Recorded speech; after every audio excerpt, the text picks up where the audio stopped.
Biggles. Wait, it just said start streaming. Don't start the stream yet. What do you...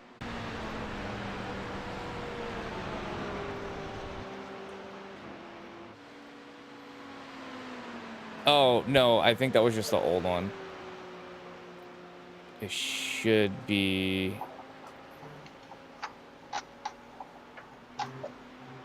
Quickly. Looks live to me. Let's see. No, you said don't stop. Alright, boys, I'm gonna need some quiet because Yeah, this... Yeah, let's move. Let's jump Let's down. move down.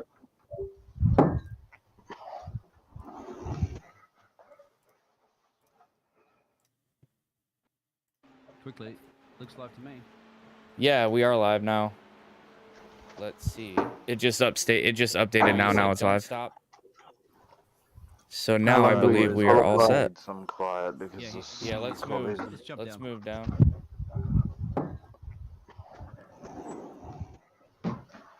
Wait, can I escape to pits and do it and change my setup? Quickly. Yeah, absolutely. Yeah, you can do that. Yeah, we are live now. I think it's on.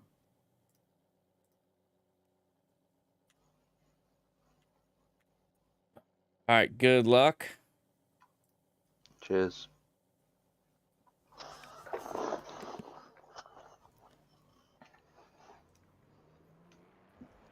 All right, yeah, now we are live. Get in here. Got it. Hey, well, because he's trying to qualify, mate. We can't be No, talking. no, no, to no, him no, as no, qualifying. no. He asked me a question about what he was doing. All right, you got your Check 1 2. I'll have a listen out there. There you go. Trying to load up. go Steam into stuff. your onboard game. Onboard camera confirmed, sir. Find it. There it is. All right, you got your qualifying stuff on. Yeah, it's up there at the moment. It's not going to come up with any timing yet because nobody's yet to set a time. Welcome along to the Daytona 24 hours. We're going to stream a little bit of the iRacing squad for a few hours. Not the whole 24, unfortunately. I'm going to get some sleep and do some other streaming tomorrow morning. But you are streaming at the moment there, Squill, aren't you? I am. Will, I am. Yeah. Making a post. Hold on. You can probably move that picture up a little bit too. A little higher to the top. Yeah, give me a sec.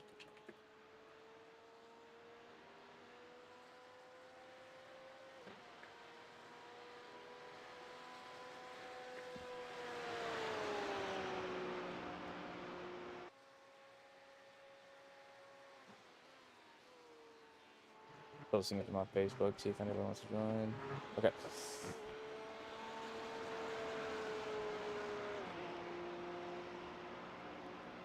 Right there, I think it's probably good. Yeah, I'm just going to share it a little bit. All right, ladies and gentlemen, here we are at the Daytona 24 hour, the first in the 4 racing events of the Endurance Series in iRacing. We are currently on board with Josh Adlam on pace for a current flying lap. He's coming down the turn 1, trying to brake a little bit late, keep it tight coming into that apex, moving into the turn 2 and turn 3 S's here. Coming into the first international horseshoe, remember to brake nice and late, get that car turned in, nice late apex. You do have a long bending straight coming down. Getting the speed out is going to be really critical. You don't want to lose those key tenths coming down that backside. In the GT3 cars, it can be a little squirrely coming around that corner. Our LMP2s and LMDHs are going to take that easy flat. Get a nice late braking and late apex again. You have a short straight run. Use all the curbing at the end. Coming into turn 7, brake just at the cones. Get the car turned in. Get on the throttle as soon as possible. You have a long straight until you get to the Le Mans. What's it called? The Le Mans. Haven't done this in a while. Practicing. To the Le Mans chicane. Keep it nice and tight down the white line. Save as much time as possible. Don't scrub the front tires as you come down the straights. Here he comes down into the Le Mans chicane. Keep it tight on the entry. Get a good exit. Stay off the off tracks. Looks like that was very clean in the onboards. Here he comes now down the back straight to set a time. We got Hoggard here with a 1:44.8 in the Audi, currently leading the group. We have 3 minutes left in qualifying. That gives Josh Adlam one more chance to get this qualifying going.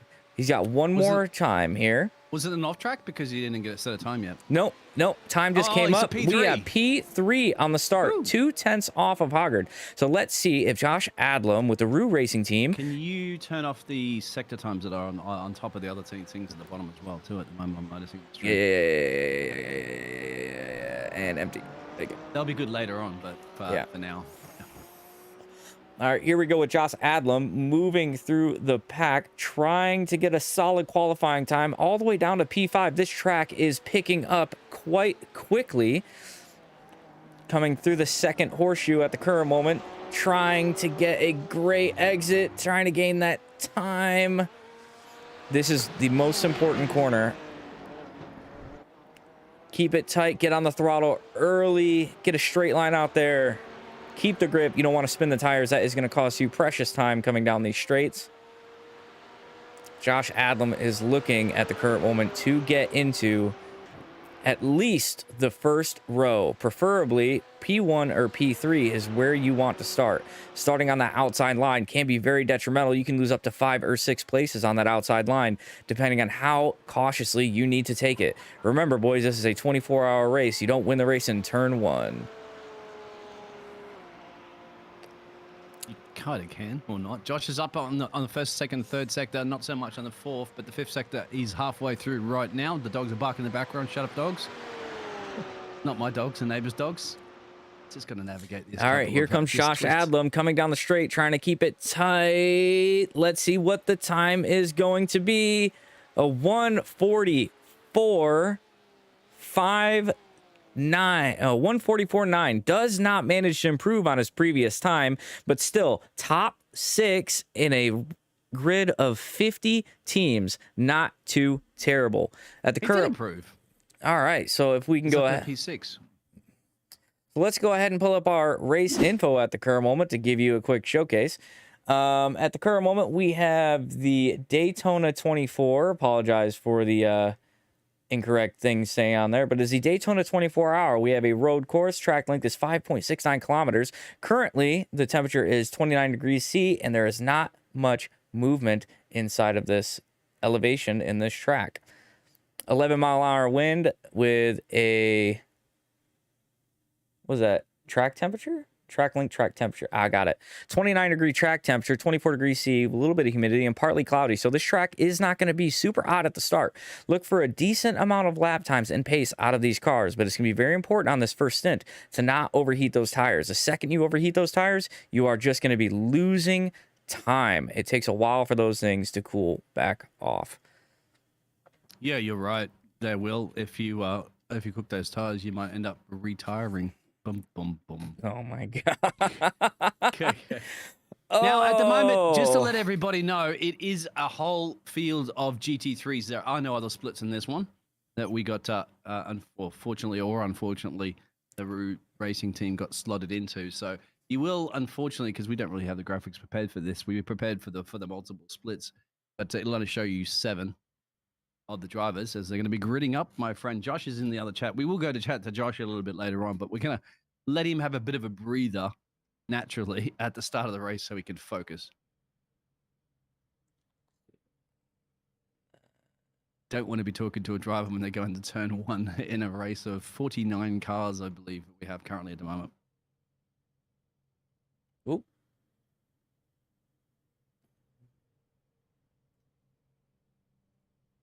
All right, so here is our current grid standings. We got Danny Legge starting in P1 with Lachlan Hoggard starting in P2 on the front row. Second row is Alan Brose and Michael Larch. Third row is Mike Kostick and Josh Adlam. Jamie Allen and Charlie Pierre follow them up, followed by P9 and P10 in Patrick and Frankie in Aerospeed Racing and Goat Locker Racing. Casey O'Brien with Fendi Racing Red Team and Low Drag Esports Blake Giglio. How do I go to the next? Boom. Is that it? How do I go to the next page? Next page should be a little bit button underneath it. Underneath the results thing, there's little arrows. double arrows? I think it's double O for the next page. It's It will be. not changing. Don't worry about it. We'll focus more on Josh currently in the moment for the Roo Racing squad. He's the 11 car in the Porsche. Porsche? And he's going to be starting on the outside lane. I'll be on the onboard, so I'll keep an eye out from Josh's bonnet view, perhaps. And you can keep an eye on the external camera there. How do I... Yes, for sure. How do I get back to... Just hit the race setup, the big yellow race setup button. Boom. All right, here we go. We are on the grid, ladies and gentlemen. At the current moment, not everyone is on the grid. We only have 20 cars on the grid right now. It looks like everyone is slowly loading in. So let's go ahead and... So it'll be a rolling start. Yeah, they're gridding in. They're gridding in. I've seen cars gridding in currently at the moment. The main thing is that Josh is in. That's the key. Our Kiwi driver. It's amazing. This is the Roo Racing squad, but there is only one New Zealander here. All everybody else is all from the United States of America. Or I don't think we have somebody from Canada. All right, so we got Josh Adlam starting in P6 on the outside of the third row. We are going to go green lights here in just a moment. They're coming down the back turn. That would be turn 3 and 4 in Daytona at the current moment. Get the picture in picture up too, my friend. Too, yeah, let's go ahead and. Also, you can turn off the driver battle box as well too. You can just make that hide. And this is the first time. Wait, where is the battle box? Is empty. There we go. Just make it hide, and then you can keep Josh's speed stuff up on the right hand side. That looks cool. Yeah, I don't like the way. Let's go racing. On board, and the little picture will be what I'm sharing. At the moment, you're sharing the main stream here. It looks good on the stream there. Welcome, everybody, if you are tuning in. We know that some of the Roo Squad members will be watching this one, and he's got to get ready, hit the pedal, the loud pedal. Green, green, all right, green. here we go. Green, green, green. Here we go. Josh Adlam slides down on the inside to protect that inside position so he doesn't lose anything. They are coming down into turn 1. It looks like Josh Adlam is taking it very easy, checking up to make sure as to not ruin his 24-hour race on the first lap. The leaders right now are not really pulling away. We have about a 4/10 gap split between the top 7. And they're looking to probably just take it a little bit easy. Now, you're going to notice that a lot of drivers may not be as well versed in these actual race setups. A lot of them have been used to running half fuel in the IMSA racing. So if they weren't practicing with that full fuel load, then they are going to be at a disadvantage. So they may have qualified higher, but look for a lot of cars to make some mistakes. Josh Adlam is taking the inside, going to try and push her on the outside of turn 7. Let's see if he checks up and gives him. Nope, he brakes a little bit later to compromise his line, slides back inside. Oh, he gets a great exit, going to slide up into P4 off the start. That is 2 positions gained for Josh Adlam off of the start. Loses a little bit of time to the leaders at the current moment. He is now 2 seconds off of the car number 3. Really important in this race is going to be that slipstream. If you can sit behind another car, you're going to save fuel. You're also going to gain a little bit of time. The dirty air is not too terrible on these GT3 cars, so you don't really have to worry about scrubbing your tires or losing any time coming through the corners. Whereas the exit speed, he got out of there real quick there. Just got annihilated, left him behind. Oh my goodness, look at that. He gets a great exit through the bus stop chicane. He has now pulled a full second on P5. Now the pressure is on for Adlam to get back up into that lead pack. If Josh Adlam can get back up into that lead pack, he can just kind of hang out, relax for the first couple of stints of the race, save some fuel, maybe gain a pit stop advantage. I'm going to show you a little bit of a crash that happened a little bit further back from them. All right, let's go ahead and show a replay on a crash. It looks like the Ferrari. Oh no. Oh, and he hit him again. It looks like the Ferrari just did not check up enough coming into that corner. It took a little bit of damage. We will see if they come into the pits. We'll keep an eye on them right now. Go ahead and go to the live stream on those cars. Let's see if they pull into the pits, see what kind of damage they got. Hopefully they're able to stay on track. That front splitter looks completely ruined in that other car. Yeah, well, we got the telemetry up there. I just want to see how Josh is going because he's now caught up the back there. He's P3. What a great... Gained 3 positions from P6 start. You saw how he navigated perfect. Let's get a replay real quick. How did Josh Adlam get up into P3? I did not see that unless Caustic made a mistake. No, Caustic was behind. Leggy is down into P5 at the current moment. Replay. So what happened to the P1? Yeah.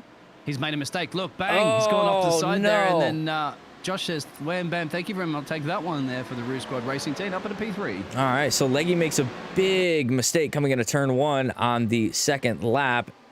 All you have to do is really keep it on track at this point. It's a long race. All you need to do is keep it on track, get into a groove, and keep your focus. You don't want to be pushing 100% this entire race. It's an easy way to burn yourself out. He's got a good run here. Look at this. These are the leaders at the moment. Hogard and Rose are right there. Josh Adlam is moving up into the pack at the current moment. What's he going to go here? He's not going to go in the between, of course. He's not going to go between. Has been told by the Roo team, Roo Racing, like, you know, it's an endurance race, so don't risk anything too much. And I think he might have just got that one. Maybe. Looks like Bros just gives up the position. He did not want to fight that at all. I think they're slightly realizing that Josh Adlam has a bit more pace than them at the current moment. I think, oh, no. He goes in too hard on the outside, breaks way too late. A very aggressive move. That is never going to work out, especially in these GT3 cars. You have no downforce. You go too late into that corner, you're not compromising anybody's line. That is not the place to pass. That is for sure. Let's see if Adlam can maybe get up into Hoggard's bumper here and start to pull a gap. I will say this, Bros definitely needs to calm down a little bit. Yeah, they do. They're probably, because this is the thing. Josh, of course, is a carter back in the day. He's a very quick driver. He knows how to drive real karts.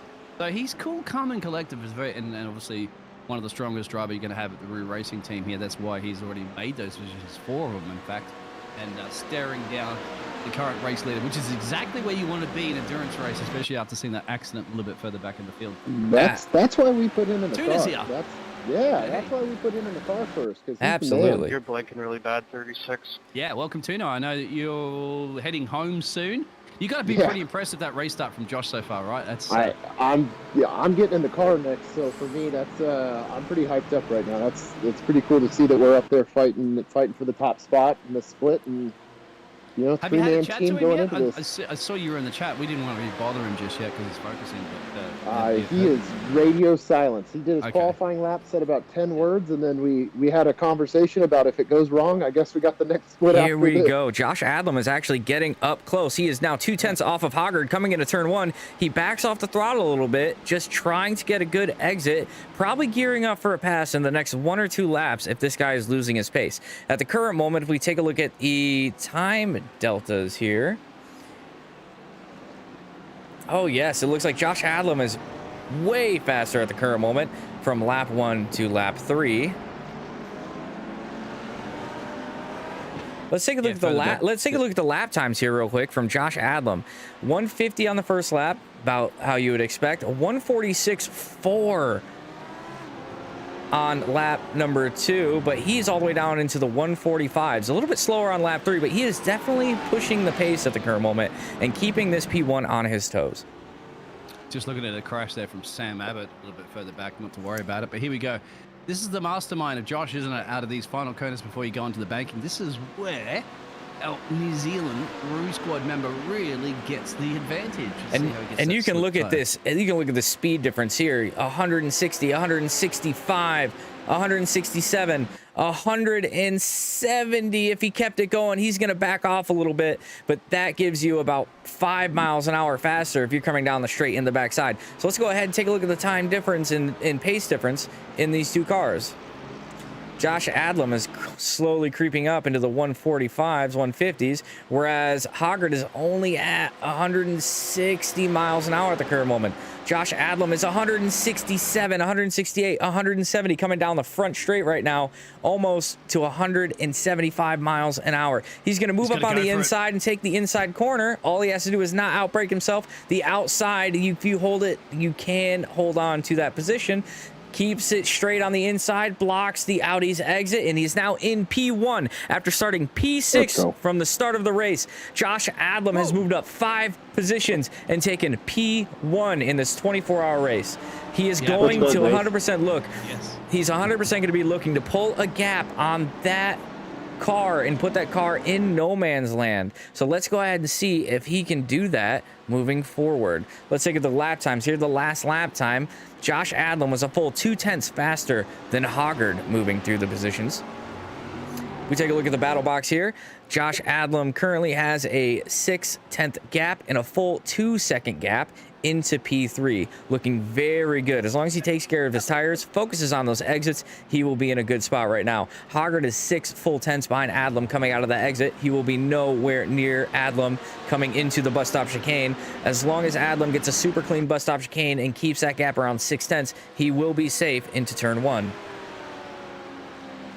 Now, Tuna, is that going to put a smile on your face? Tuna, I'm not sure if you're in the session at the moment. Actually, I don't know if you're watching, the stream. It's probably delayed, but... I'm watching the stream. It is delayed, but we're in the lead. You are in the lead. Absolutely. We're leading the Daytona 24 right now, and I couldn't be happier. I'm scared to get into the car now because I know I got a lot of weight to carry. Come on, Tuna. I've seen you before. You've won Formula One races before in the past, mate. This is a slower category. It should not be a problem for you. Although, Hogarth, he's also another Australian driver, or at least Australian or New Zealand. Anyway, they're driving under those flags. So it's an Aussie one too. I like it. And an Australian New Zealand one too. Oh yeah, he's trying to come back now. Don't let Josh hear about that one. He'll let you hear it. Well, Josh is actually driving under an Australian flag, my friend, so you can't know what he's doing there. It says it has an Australian flag, mate. It's got the extra star. Oh man, don't let iRacing get in contact with him. It's gonna be a tragic scene. Flag, mate. That's probably what it is, but... Well, gentlemen, I'm actually going to head home from work right now, and I'm going to go get the rig set up and get ready to get in the car for my stint. So we'll be hearing from you guys in a little bit when I get back home. Come have a chat to us when you get back home, mate, and get your rig set up before you get in there. Yeah. That'd be great. Ladies and gentlemen, that was Tuna. He is going to be driving for this team. So he will be back with us here shortly, and we'll be getting in the car soon. Yeah, I wonder whether there's a point where we can talk to Largy. I think once he's kind of... He's got to pull a gap. Build up this nice gap. Yeah, if he pulls up a nice gap, we'll probably have a bit of a chat to him. He's a pretty cool car at this point. He wants to hold off this. They're doing good. Look at the gap now to the cars behind. That's a 2-second gap to P3. So this is actually a battle brewing between P3 and P4, mate. If you want to have a look at that one real quick there, because I think Josh is pretty okay here. I'll keep the picture on there, but all right, have a look at that battle.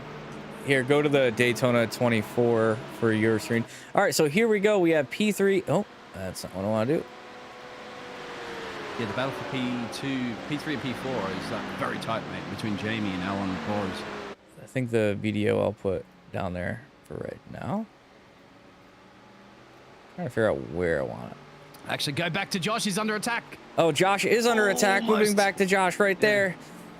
He comes in. Now, at the current moment, do you think that he should actually be making this move, or do you think Hoggard should just kind of sit behind Adlam and they can build that gap to the rest of the pack? Because that's going to be really important for them to work together at the first starts of these races. I honestly don't know, because I'm not a race driver. I mean, Josh is very clever about this sort of stuff. He's been in these pressure situations before. He knows that this guy's going to gain on that slipstream, because, of course, Josh now is breaking the air. He's breaking the dirty air. There's nobody ahead of him, so he doesn't have any slipstream. And you can clearly see that Lachlan is a little bit quicker, obviously, during that. But I think Josh is just now kind of parking that car in the right place and say, look, mate, I'll make it hard for you. Can we get around? Yeah, we take a look at the sector times at the current moment. It looks like Hoggard has him in Sector 1 and Sector 3, but just cannot get the exits onto those back straights to keep a close enough gap. So, yeah, correct. Josh is just keeping his car in the absolute perfect spot for him to be able to make those moves. Yeah, Josh is an easy cab to get around, mate. He knows exactly where to park it. But the problem is right now he's going to come onto that slipstream attack, as you can see. Braking for the little kink in here. He's got to get a good exit out here. That's going to be crucial. And he's very good at doing this before he goes into the banking. Absolutely. You can just see him gaining time every time he gets back. And it's not until he starts getting power on the strip stream that Hoggard actually starts to catch up. How do I get more cars on here? Your mini-map? Top 7. No. I'm Oh, top I can't. I 7. don't know how to figure that one out. Sorry, because it was all tuned for the multi-classes. Oh, yeah. Sorry. Yeah. Oh, and Josh is under attack now because of that mighty slipstream. But they're going to be heading into turn 1. What's going to happen? The outside is not going to be the way to take, especially in these GT3 cars, unless you can get around completely before the corner, and he is not able to do so. So the outside line in the GT3 cars is very hard to hold your position. In the LMDH cars and even in the LMP2s, you can hold a little bit more speed on the outside and kind of compromise the exit and start taking the overtake into the S's. Whereas inside of the GT3 cars, you do not have the downforce, and you're just limited to the mechanical grip once you actually get deep into that corner. So you have to take a risk. You have to get on the inside line or be ahead of the car so you can block off the inside line. At the current moment, he's just not able to do that in the Audi because he's not close enough coming out of the Le Mans chicane. He really needs to be about anywhere between 2.5 tenths and 3 tenths out of the Le Mans chicane to get ahead. And even that, he might have to go down into the apron to take that corner. Just looking at another driver that's dropping a couple of places further back, another Australian driver. That's back in P37. It's quite amazing, isn't it? When you got currently 48 drivers, I believe, give or take, into this. This is the crash, I think, from Mark. All right, let's take a look at that crash from Mark at the current moment. Let's see what happened here. So here comes Mark coming down and coming in, and it looks like he just loses the rear and just taps the wall. Thankfully, there's probably minimal damage in that situation, but overall, it looks like he's fine. This is what we have to keep an eye on later, because we're kind of do a bit of spotting as well, because as they're going to start bunching up soon, my friend, we need to make sure that the track's clear for Josh later on. He doesn't want to be Hoggard is actually traffic. very close. He must have got a really good exit out of the bus stop chicane. He is now ahead going through the center part, but he does have to take a wider line. He really needs to slide down under and get in front of Josh in order to get that move done. He goes way too wide, way too deep, and that's the problem with that outside line. If you take that outside line, you're getting on the marbles. You need to be able to get in front of the other car in order to actually make that move stick. This is exactly what Josh knew. He knows it exactly. We'll speak to Josh a little bit later on when he's not under this pressure, but we will ask Josh about that. And Josh go like, no, mate, he's got no hope of getting me around there. Absolutely. He knows for a fact. We will 100% get an interview with Josh here after his first couple of stints. Tuna is coming back home. He will be in the car, and we'll get an interview with Josh Adlam about his stints in the previous. It looks like he's actually starting to pull a little bit of a bigger gap here to Hoggard at the current moment. Hoggard is trying to brake late, but Hoggard really needs to be careful to not overheat and push those front tires too quick. Adlam is now 8 tenths ahead, so now Hoggard is pulled back a little bit too far in that slipstream, and because of that, he is not going to be gaining the amount of time that he has previously been gaining.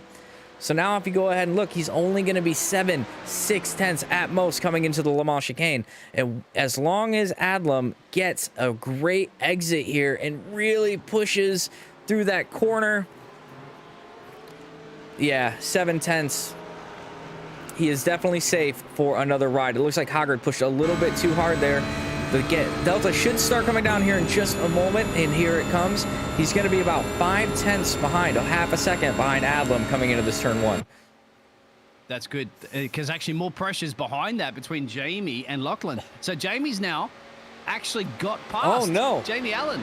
Jamie Allen has actually got past. It looked like Hoggard just made a bit too many mistakes, and this is what I was talking about earlier. They really, really just need to focus on pulling away from that pack before they start battling. Let's see if Allen has the same idea, if they can start getting away from that pack so they can battle a little bit later and be safe. This gap now, as you can see on the left-hand side there, that's about a 4 to 5 second gap down to P4. So it's the top 3 you're looking at right now. In the picture-in-picture, I'm over the rear wing there of Josh because he's leading the race. He's got nothing ahead for us to look at this point. But I'm a little bit more worried about Jamie Allen's recent pace now. You can see that Jamie's got a little bit too much power down. So Josh has had to hold off their Lachlan Hoggard for quite some time, and now he has the Mercedes to deal with. So a different beast, because that was an Audi before. Now it's a Merc behind him, and he's in the Porsche. Looks like Allen does get a very good exit coming out, but Adlam has to worry about ahead and behind at the current moment. It might be very difficult for him to make the focus move. So we'll see. That slipstream is going to be more powerful for Hoggard at the current moment. Yeah, I think some traffic might come into play a little bit later. No, it's actually clear at the moment. I just checked the track map. You can keep that up at the moment, but It's all clear for at least half the circuit. So nothing that Joshua needs to worry about at this point, which is the traffic. We'll go ahead and pull the track map up at the current moment. Looks like they're coming up on 3 slower cars, but they are quite a ways down the field. He's making a run on Josh. Here he comes. He's sliding around the corner, getting the outside. Now, here's the thing. He has to get in front of that front bumper and take that inside line. If he does not get in front of that bumper and make that move and get in the inside line, he is not going to take it. He slides down, blocks off Adlam, and can he do it? He takes it a little bit wide, but Adlam, I don't think he was fighting that one too hard. Oh, no, he did do it. It was actually clever. I think this is the time around. This is what Lachlan didn't do. Now, Josh is going to set a dummy here. He knows he's not going to try around the outside. He's just going to try to throw the driver off. Josh likes to play there he goes. games. He gets a very good run. He's just going to try and stay close to this car at the current moment.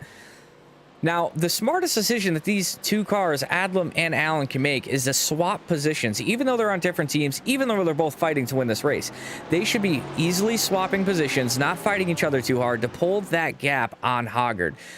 The more of a gap you have to the cars behind you, the better off you're going to be. So let's see if they can work together to really get this gap on the cars behind. They really want to get Hoggard out of the picture. You really want to fight one-on-one, not one-on-two. And Jamie did just pass him at the moment. Jamie Allen has a 2.3 KI rating. Joshua has a 1.8. Here we go. Joshua's going to make a run. But this is also, remember, Mercedes versus the Porsche. So there's different speed here. I'd have to say the Porsche is so much quicker in the cornering like it generally is, but the straight line speed, I'm not quite sure. You'll be able to determine whether or not the Merc's a little bit quicker in the straight line. Well, we can actually pull that up right now. Let's take a look at the dashboard and see the timing and top speed of that Merc. It looks like Josh Adlam is currently pulling in and out of the strip seam, so he doesn't have to get off the gas too much. He's just trying to stay on that bumper. He's not going to be going for a move, I don't suspect. I think he's just going to hang back here. Absolutely, that's what he's doing. He's just going to hang back, just keep it cool, see if they can get that gap on Hoggard. Oh, no! Oh, the Merc goes wide. He plays a dummy. He lets him take the line, and Josh Adlam gets past with a mind-melting move. Let's get a quick replay of that for sure, because we have to see that one again. Let's get that, let's get that from the onboard here and see that dummy move. Well, I got an external one. Yeah, you got it. Oh, my God. Oh, what a crazy move. That was all mind games there, ladies and gentlemen. He pulled off, stayed behind the bumper, let the Merc of Allen think that he wasn't going to make that move, and just snuck it on the inside. Just slept him, let him be comfortable, and then just took the lead. That was a phenomenal move. Thunder from down under from New Zealand, exactly. Oh. Joshua showing it's how it's done. That was setting the dummy, throwing him off. He's like, this is how you play rugby, mate. And look at the gap. Look at the gap. Josh Adlam gets a great exit out of turn 7, and he has a 7/10 gap to Allen at the current moment. Let's see if he can get a clean bust off chicane. And if he can just get 2 great horseshoes, he needs 1 good lap. But that Merc looks very, very fast in a straight line. Ryan out there in the chat said, what a move. Exactly what a move. Yeah, this is, I told you, this man was like a karting champion in his country of New Zealand. Just absolutely, that was an amazing move. From getting into more open wheel racing right now, but he's raced against some of the best drivers. It's an amazing move, great move from Josh Adlam.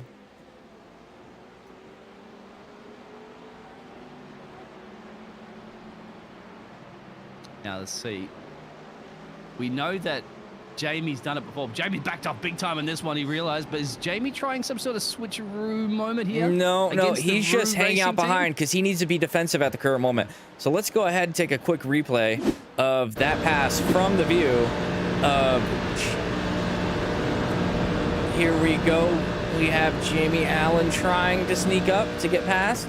And then there he goes. He just takes it down the inside with a nice bait and switch move, thinking that he was going to be safe. That was an amazing move by Adlam to take that. We go back to the live timing and see what is going on. Yeah, it's great. This is Ryan out there says Merc's too much straight speed. I think you're right on that one, but Joshua's got so much more cornering and braking speed.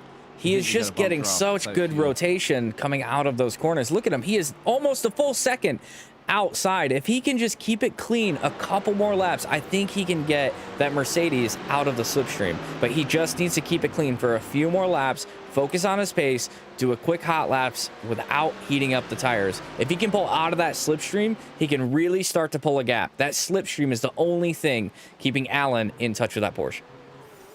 Yeah, and we're hoping that Joshua does get a little bit of a breather so that we can actually finally get a moment to have a quick chat to him. But once again, still too much pressure.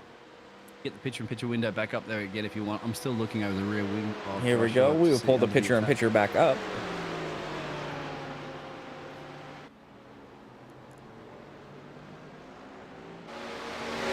Again, he's got defend.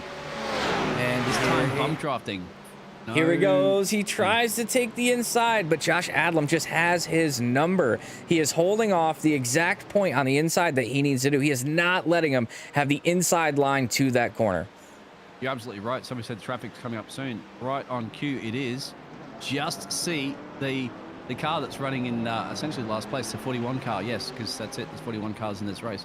So Josh has got to, one thing, navigate the car up the road. Second, keep the car behind him.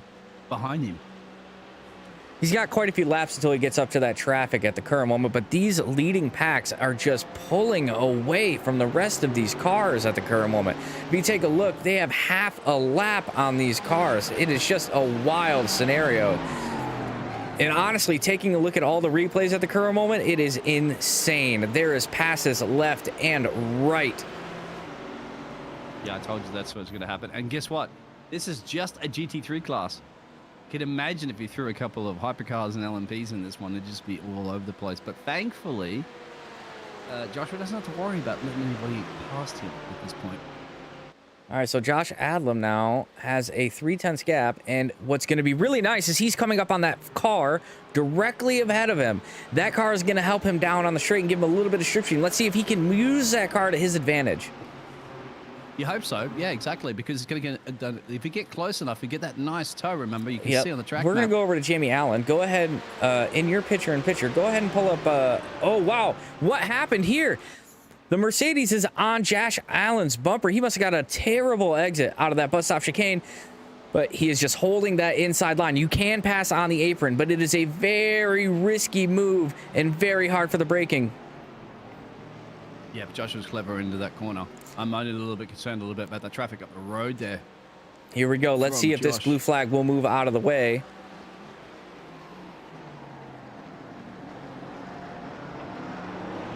Certainly hope so. If he's clever enough to realize that's one of the cars. That was Sam. No, not Sam. Apologies. And here we go. All right, let's take just a few moments, and we're just going to listen to these beautiful cars going on track. I'm going to mute my microphone. It's Biggles, and let's just take a quick sound check on this.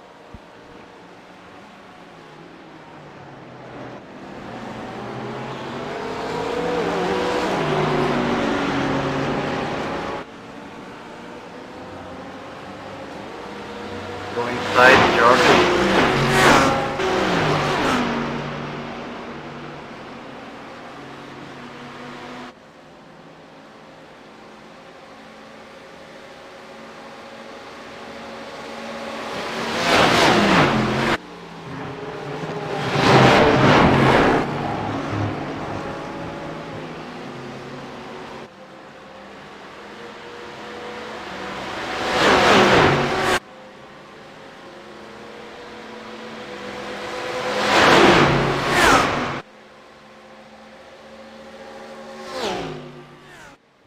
And we are back, ladies and gentlemen. I hope you enjoyed that.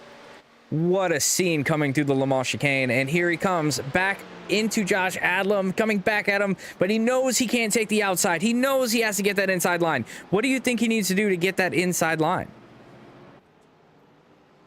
Oh, 100% sure, actually. I'm not a race driver. So you honestly, in these cars, you have to take that inside line, and you have to take it, unfortunately, on the apron, and it's very risky. You have to get on that apron, get ahead, and start forcing the other car wide. The problem is the braking is very, very difficult there. If you break on that apron, you lose a little bit of grip, and you have to make sure to not run into the other car. It's a very risky move. Let's go ahead and take a look at this crash real quick from Ty Keela and see what happened. Looks like he takes it into the corner just fine. Just goes a little bit wide, touches the grass, and just spins out a little bit. So not too terrible right there. All right, so we are back live with the action at the current moment, and it looks like those gaps are still about the same. 2/10. That Mercedes has just so much speed coming down the straight, and it is not even close. 170 miles an hour coming down into the Le Mans chicane, 171 miles an hour. We will get a top speed of Josh here coming in the Roo Racing Porsche on the next lap. But man, that Mercedes is very quick in a straight line, like he's got rockets strapped to that rear diffuser. He's hooligan on the rear wing. Sorry, my voice. Yeah, so now I've got moved my camera around. Look at this, my friend. I can capture all the action in the picture-in-picture window. That is awesome. So here we go. He's got another run. Oh, he pushes on him. Ooh, that's naughty, naughty. But he backs off, knows that he made a little bit of a mistake there. Doesn't want to risk either of their races. Doesn't want to damage his car. But that was a very, very risky move there from him. So let's go ahead and actually get a... Oh, I can't think. Oh, unfortunately, I don't think I can get a replay of that. That sucks. I wish I could get it. Fine. Yeah, it has to be an overtake. Oh, that would have been such a good replay. Don't you worry about it, my friend. 23 hours and 31 minutes remaining to get all that. We're about I will say this. This lead pack has just been going crazy. This first 30 minutes of this race has not had a single dull moment, and it is just going to keep going and going. We have been 17 laps for the top three. Josh Adlam leads at the current moment, starting from P6, a big gainer. If you look at Allen starting in P7 all the way up into P2, Hoggard down one position. Where is our leader actually that started in this race? Our leader that started in this race, that's a good question. I believe Leggy is currently in the pits. Oh, yeah. No, he is back down in P25 at the current moment. That is a far cry from where he was at the beginning of this race. That is for sure. P25, way back in the pack. I'm not exactly sure what happened to Leggy here, but let's go ahead and take a look and see if we can actually find this. Yeah, you got a lot to scroll through. I think Toby's just had a bit of a crash as well. So I'm just going to keep an eye on the rear wing there of Josh, because I don't want to miss any of this action if he's going to make another attempt. He's still...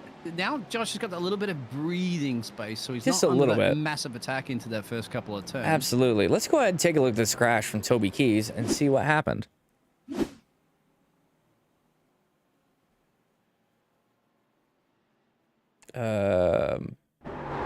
Oh, there he goes. And Toby Keys just loses it on turn one. And that's pretty much it. Nothing really crazy there. Just takes a little bit too much of turn one, pushes too hard, and loses the rears. Looks like Hoggard is dropping back just a little bit, but not too crazy. Let's go ahead and back to the top speeds here. Let's see how fast these cars are going. 170 miles an hour for Josh Adlam, definitely down on top speed. 181 miles an hour for Kostick. 182 from Barroso. That is the top speed of this race. So Allen at the current moment, definitely with a lot more top speed in that Mercedes. Whether it is the car or just a little bit more trim, it's hard to find out, but it is very, very, very fast. We'll say that. Yeah, well, and you got to remember too that these setups are for all the drivers that are racing here for the racing squad. So they have kind of like all just use the car. I mean, talking before with Josh, he hasn't had a lot of great practice with this specific setup. Who knows how to drive a GT3 car or a lot of cars? But in this case, he has to use a setup that's balanced for everybody else. So, you know, you're a little bit on the downfight. Here we go, another attack again. This time around, Jamie Allen is electing not. It's the bump draft, and it's perfectly fine. The GT3s did the bump draft. So you just don't do that in the LMPs or the hypercars. They're going to lose a front wing. Oh, and he comes in really deep. Oh, Oh, he he lost it. slid. He lost it. He outbroke himself, got into the back bumper, and that is going to be a hard fight back for Josh Allen at the current moment. Gets back on the track, but he is now down all the way into P5 for Silverback Esports AMG Custom Racing Team IMSA. Fastest lap of the race. He has to fight all the way through that traffic. He is nowhere near the lead pack, Biggles. Oh, and then nothing wrong with what Josh did. He was on the braking line. He wasn't braking anything too early. We were on board. We could see it. He was doing the regular driving he's been doing for the whole, how many laps? 19 laps at least right now. So the other guy just went too deep. It was very, very lucky, I'd have to say, for Josh, and touch wood there for the Roo Racing team. Absolutely. He didn't get spun around himself. That is just absolutely terrible. Let's go ahead and take a quick replay of that crash from Jamie Allen. He is on the bumper at the current moment and just sliding. He lifts off the throttle. Oh, no. And he just underestimates his braking. I know exactly what happened there. So this is the problem too when you bump draft, isn't it? But go ahead. So here's exactly what happened there. So you can hear he lifts off the throttle in order to save a little bit of fuel on the entry of the corner and just did not get on the brakes enough. He underestimated how much stopping power he was actually going to need to stop that car and just got a little too hot coming into the corner. I wonder if anything was felt from, it didn't even look like it nudged or did anything to the back there of the racing team squad. Now that Josh, you think, has a little bit more of a breathing space, do you think we can pop in and have maybe just see if he's ready for a chat? He's moving to some traffic at the current moment. So let's just let him get through this traffic. We'll have a chat with him after his first stint. Let's Tuna takes over, then we'll have a quick chat with him. So talking to Tuna right here, the driver that is going to be also racing with the Roo Racing Squad. How happy are you and proud of this performance from the first endurance race of Josh Adlam's iRacing career? I don't know how happy I am because I got to go follow this up, but proud, couldn't be any prouder. Like, I know he's got this under control. There's a reason he's in the car first. I mean, he's a legend and he's flying right now, and he's putting the all that talking about being a kart driver and all that real world experience to the test, and we just want to carry this one home. Right now, I just got home. I'm gonna eat some food, listen to you boys, and hop in with my guy Josh here, and we'll see what happens. So. Yeah. All right. You pop in with him real quick there before Wally has a bit of a gap there, and ask him if he's cool, and then jump back and let us know, and then you can go get some food, Tuna. So real quick, Tuna. Let's say take a quick at the current track temperature of 31 degrees C. Now, how much of a difference is that track temperature going to be making your lap times in these GT3 cars, considering that they rely quite heavily on the mechanical grip of these tires? I think track temp as we get later into the day. I mean, obviously we had a 1 or 2 p.m. start time. So, as we get later into the afternoon, into the nighttime, I see there being some change in it, but I don't think it's going to affect us too much. And Daytona's pretty good about keeping the tires cool because you get, a lot of straightaways, and you only have really the infield section that's going to put a lot of strain on the tires in the bus stop, but we should be good as far as tire and track temp goes and stuff like that. I think we'll have a fun time. So can you give me a quick explanation on why you guys chose the Porsche over any of the other cars? I'd like to know what specific sort of nuances that these cars have separately that caused you to pick that certain model of vehicle. What were you looking for in a car for this race? Is it consistency? Is it rotation? What were you trying to find? Everybody owned it. You gotta play the game here, bud. Everybody owned it. It's the facts, though. It's the truth. All right, so I love Josh, but he's a cheap ass, man. All right, so we are currently looking at a battle for P4, P5, and P6 at the current moment. It looks like Allen has already made his way back up into P3. We're going to let Tuna go get some food before his stint, so he's nice and freshed up. Yeah, bye, Tuna. Go get to the sandwich. Let's go. Boys, love what you're doing. Appreciate the work, and we'll talk to you in a bit. All right, see you later. You have a wonderful time. I hope back soon. As you mentioned. And then, by the way, too, when are you expecting the pit stops to come? I mean, at the hour mark, do you think? Hold on, I'm trying to remember where this weather was on this display so I can turn. Yeah. You're going to find those boxes. So welcome along to the broadcasting. I know this is probably your first live broadcaster. That's a fantastic job you're doing currently. Got it. There has been a crash, I think, between Daniel and another driver. All right, let's take a look and see where that crash is here. There's so many passes going on that, like, it is a nightmare. All right. No, Jamie Allen. I've got no crashes up right now. Someone's leaving the pits. Daniel, it was in the 40-minute marker. Shouldn't be 40 minutes, but this is 40 on my thing. All right, so let's go ahead and pull up the pit strategies at the current moment. So the current stints are 21 laps for all of the leaders. We have 101 leaders on board for these, or 101 or 110, I believe. Sorry. I'm trying to remember how much. You're looking at 50 minutes. So at the current moment, you're looking at about your pit stops for the leaders on optimum strategy is going to be in about 10 minutes for this race. Now, pretty much no one is going to be running alternate strategies here in this split because it is GT3. It is going to be fuel, it is going to be tires, it is going to be getting back on that track. And that's what people are going to be looking for at the current moment in this race. There's not really going to be much strategy going on because you're not really going to be avoiding any traffic. So the biggest strategy that people are going to take is the cars. So at the current moment, Jamie Allen is in a bit of a position that he might have a little bit more fuel on board than Josh Adlam in the Rue Racing Porsche. That's mainly because of the slipstream. You could gain a full lap. Now, a full lap over the course of the entire 24-hour could gain you 24 seconds if you could cut your pit stop time down to one less pit stop than the other teams. So Josh Adlam is going to have to take one more pit stop than all these other guys that are sitting back in the draft. So we will see if that comes into play later inside of this 24-hour. You might want to check real quick. Sorry, yeah, exactly. But have a look at the 44 car. Alan Bros has just crashed. Now, Alan Bros was right up the top of the timesheets. Remember, Josh was battling with them. The Rue Racing squad was battling with them. You see that highlight that just happened there before? Probably show it in the picture-in-picture if you want. Yeah, showing the picture-in-picture. Yeah. I do not have that crash. I just have a pass. I will show you that crash. And this is Alan Bros. Now, they were definitely right up there. Looks like they got a bit of a ding on the car. But what's happened here? Look at this 13 car.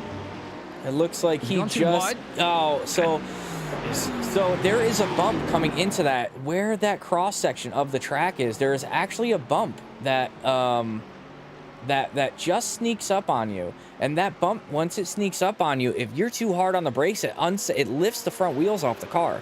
Once it lifts the front wheels off the car, all of your braking is on the rear, and that back end just wants to come out. So you have to hard brake, and then as soon as you feel those front tires hit that bump, you need to be bleeding off that brake, or it will unsettle the car. I noticed your picture-in-picture that the better for the replays. That's fantastic at the moment. This is great. You're doing all this in the fly. Well, you trust me, mate. We're not going to stream the whole 24 hours. All right, so if you want to, you're welcome to, but you probably are racing. We also be curious to see Mr. Vans. That's also part of the Rue Racing, but he's racing another team. I don't even know what he's racing at the moment. He's in another split. What happened at the current moment to Josh Adlam? He lost a full second coming through. I wonder if he got an off track going through the chicane and had to slow down there, but he gains it back almost immediately through turn one, pulling a full second on the AAA Energy Racing team in the Audi at the current moment. He just yanked, taking him to Gapplebee's, as Tom would say. Through that middle sector. Yeah, it's got to be Gapplebee's. It's got to be Gapplebee's. I don't see anything from the message race control there of off track, but then again, it doesn't show us off tracks, thankfully. My way too much race control is like not showing crashes at the current moment for some reason. It doesn't highlight the red. I'll have to probably teach you about a couple of tricks with that one, but I can bring it up anyway. No, it's highlighting reds, but there are just so many passes going on right now. The passes should be the blues, not the reds. The reds will be the crashes. Yeah, but it's just like, yeah, so I don't see that off track. Jelly's out there. Go, the Rue squad. We see you, Gel. Gel's in the Rue squad. All right, it looks like Noah Balaki has entered the pit lane at the current moment. All right, so let's go ahead and just keep an eye on this battle for P3 at the current moment. It looks like they're just kind of all hanging out, keeping... Keep an eye on the battle for P10 and 11, my friend. That's an overtake between those two drivers, if you can. P10 at the current moment. All right, so let's go over to P10 and see what the battle is going on there. It wasn't a clear overtake. Sergi. All right, let's go ahead and Nathan. let's take a look at that pass over there for P10. It looks like he just gets a really nice slipstream over there, and just still continuing that battle as well, too, mate. just Should be about slows side by side. down, comes through, and just, I guess. And we have a crash from Daniel, which I'll show you as Oh well. Let's no, we further got a back. crash from Daniel. We're gonna Let's go have a look. live. This is a side by side. This is Daniel 14 car turned in for sure. Look at this. What? That's aggressive now. Oh, that is. It looks like they got netcode locked coming in through there. Unfortunately, they just could not pull off each other. He's going to have to wait a little bit of traffic to go through, thankfully. And we need to start keeping an eye on this.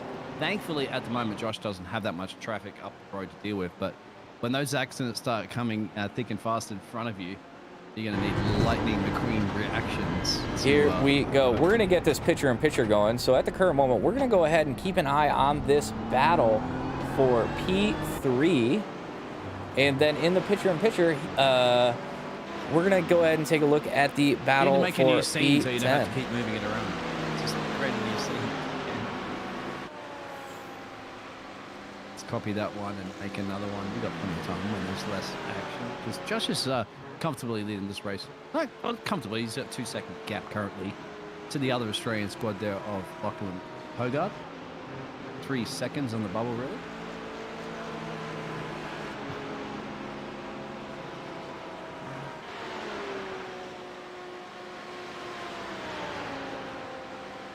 Tina is chatting with large hits. Go ahead.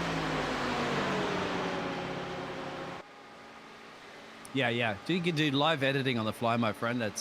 I'm pretty sure you're going to be doing. I wasn't going to say you'd be doing a better broadcast than Le Mans. Le Mans did a fantastic broadcast. Unfortunately, the servers just weren't up to the par.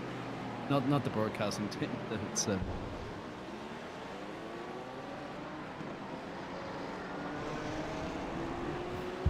All right, so we're still here in this battle for P3. We have a 4-car battle going on right now, and these guys are just absolutely on each other. 4 cars, not giving an inch.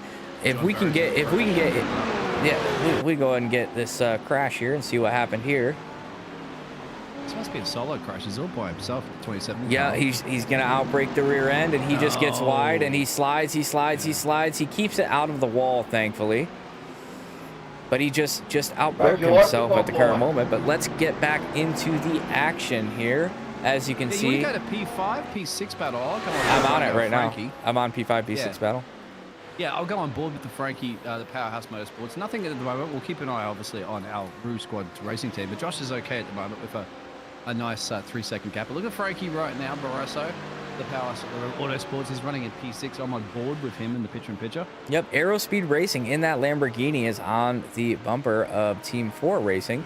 And he is just pushing up, and honestly, it doesn't look like they're battling too hard at the current moment, because I think they're fuel saving. I think they're trying to get an extra lap to see if they may be able to gain an advantage at the end of this race. Yeah, fuel saving is definitely come into play. Think about those things. There's also another little crash that's occurred a little bit further back. We'll keep an eye on that one. This is Liam, and he's all the way back currently in about P22. Let's look at another solo mistake here for the UK and I team. Zoomers zoomed a little bit he too just deep into hits that bump. He hits that bump, locks the rear tires, unfortunately. All right, so here we are. We are still looking at this battle for P3, and it is just, they are just losing so much time. They need to figure out what they're going to do here, because they have 4 seconds up to P2, and Adlam is just, if we go on board with Adlam here, he is just running away at the current moment with this race. He, he's looking at a 5-second gap at the beginning of the first round of pit stops. Yeah, Josh is good. He's got a bit of traffic at the road. That should not be a problem. Actually give him a slipstream of anything from the car that's in the 36th position. which is Ty in the BMW. So If these guys aren't hopefully- careful, that car in P7 is going to start sliding up into, into there. And, I don't think they're going to want that to happen. I don't mean sliding anywhere. Let's go ahead and take a look at a couple of passes here. So we got a pass for P24. 28, you're having an adventure. For Renica, it looks like that is just a pit pass at the current moment. Let's see if we can find some sort of action going on. But it looks like a I got lot my of people popcorn. are I'm making watching. passes into the pits at the current moment. There's pit stops territory that will be approaching very soon. We don't know. Maybe if Tuna is listening or Mitchell or anybody else here in the team of the Roo Racing Squad have got any information of when they are perhaps expecting Josh to go visit the old pit lane? Not exactly sure. Like I said, it should be very close. It's not going to be too far long before they start making these pit stops. Hey, It's also do time you and traffic, wanna isn't it? do you wanna post in the iRacing real quick your stream and see if there's anyone watching that wants to see the and a crash? There is a crash in front of Aerospeed. Who was that? Who was that crash? Ty Keela. Right now, let's hit a replay of that Ty Keela crash. It looks like he just goes a little bit wide. He touches the grass and he is done. He is absolutely done for. He is in the wall. That is definitely going to be some damage there. Let's keep an eye on him and see if he pushes it back into the pits. I'm just glad that... Oh, pit stops. Here we go. Oh, no, maybe not. No, I'm just glad that when he came back on track, he did collect the car that was behind him. Nope. As Jelly said, top secret. And they're not telling us at the moment. Jelly said they're not going to let us know when Josh is going to box for the Roo Racing Everyone's team. going to box when they're running low on fuel. Oh, Biggles, yeah, you want to post your YouTube in the race? Where? Let them know we have live streaming and commentating for Where? in the iRacing in the I tech don't know how chat. to do that. I have no idea how to do that. I'll do it. Oh. Yeah, if you can do it, please. I have no idea. Sorry, mate.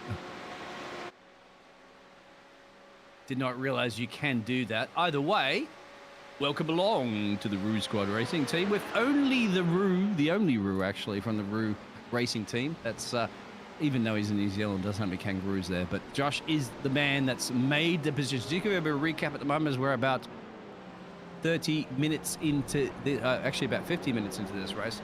Josh started in P6.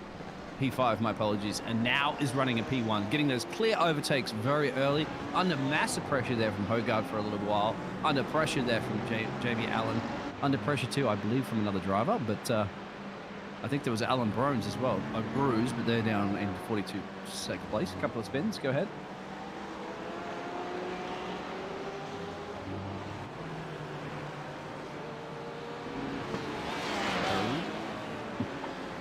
There are no R's. Yeah, you're right, my friend. Oh, another crash. I'm going to show you the highlighted video of that one at the moment. That's Aaron, and there's a couple of cars. There might be a multiple car crash here. There's two cars. Here we go. This is definitely going to be. I see a second car being involved in this one. Aaron. Now, he's running in P19 before this point. What's happened? He's lost it, and he's coming around the... Oh, he's going to back up there. Yes, that's borrowed. That's, you don't be backing up right there. Look at the car park.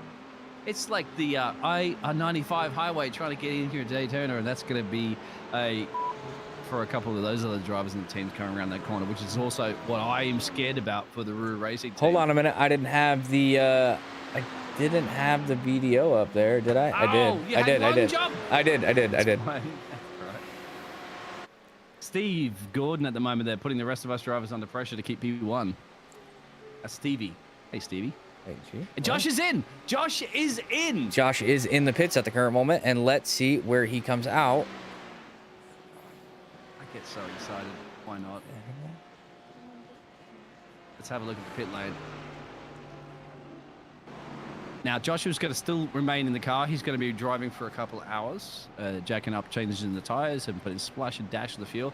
It will drop down. All right, this is what I'm talking about. So AAA Energy of Hoggard and Jamie Allen are able to stay out one more lap, and it seems like that's going to be because they weren't having to push as hard and able to get that slipstream.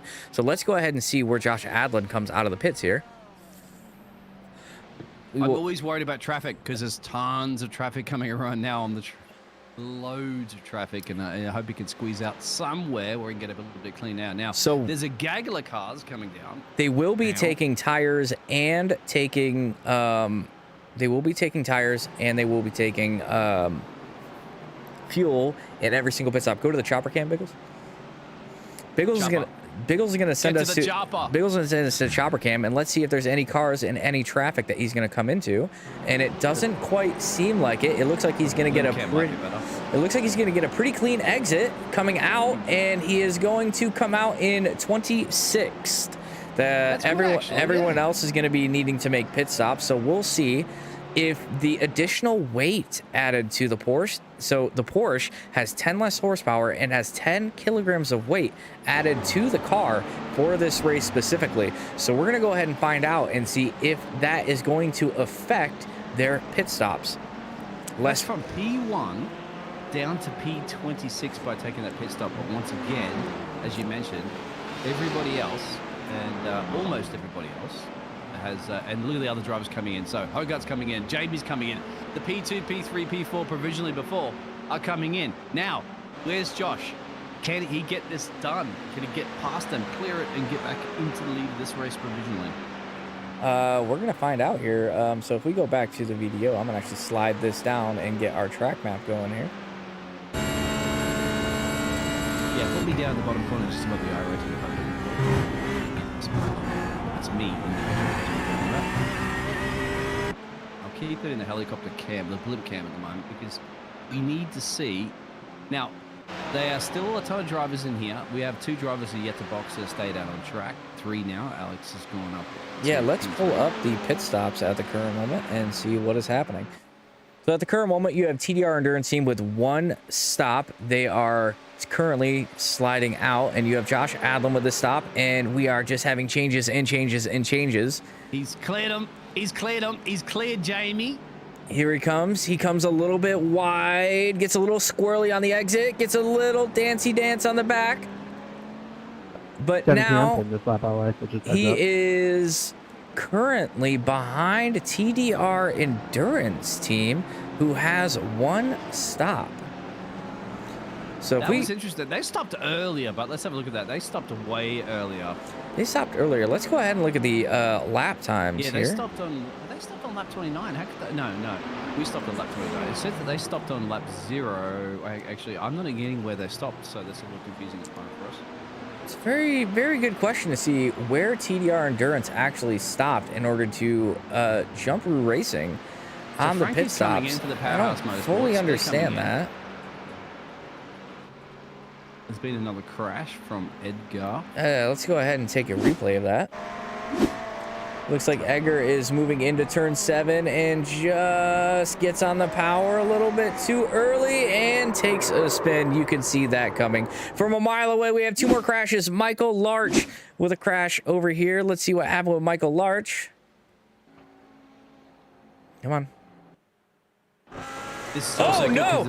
Oh no! It looks like he came back. It looks like he came back onto the track. So Michael Larch.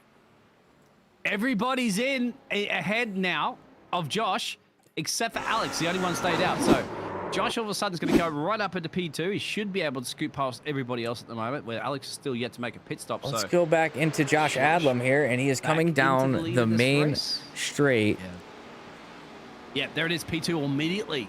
Yep, there he goes. He is way now he has a gap in. of 4 seconds to Jamie that was behind them. Yep, so that gap has been maintained, which means he got a very good pit stop entrance. Let's go back into the intervals. Interval instead of the gap, if you don't mind. So yep, there we go. Intervals. Intervals are up. So we got the intervals up. He has a 4-second gap to P3, which he had before. So he maintained that gap, which means he got a very, very good push. So not much has changed through the pit stops. And we will see how this full fuel load takes it. But that's going to be super critical. If Josh Adlam is leading this race the entire time and not getting any of that slipstream, he is going to be using way more fuel than the cars behind that are able to get that slipstream. And that could have big ramifications towards the end of this race. I'm just asking Tuna right now in the chat whether or not we can have a bit of a chat to Josh now that Josh has sort of his pit stops over and he's got a clear track ahead of him. In fact, nobody practically for the fourth sector at all.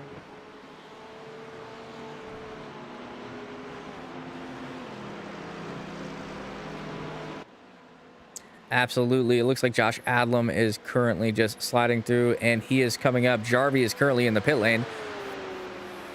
He said his forehead's sweating, not at the moment. Oh, dude, he is like super sweating, 100%. I think it's the battle for the lead here. Oh, yeah, he's going to be way past. So here he comes past the pit lane. And he is past. Jarvie is pulling out of the pit lane, and he is all the way back down into P5. It looks like Allen is back up into P2 and making some ground again. I'd be broken. Try to get paused for a second there. I might have to jump back up and come back in again. So don't use my picture-in-picture at the moment. Probably the momentum pause is just... are you hearing me? Yeah. Okay, so yeah, I think I've been in conversation. Thankfully you haven't, so I'll be jumping back in a second. Tuna, you here? Yeah, I'm here. I'm gonna hang out here for a minute. Were you having a chat to Largy before? Yeah, we were talking Strat, making sure that he got into the pits and stuff like that, getting us all set up, and which he did well, right? And that was like clean in and out. Because he's running in P1 at the moment because Alex is still yet to box. All right, so let's go ahead and take a look at the battle in P4.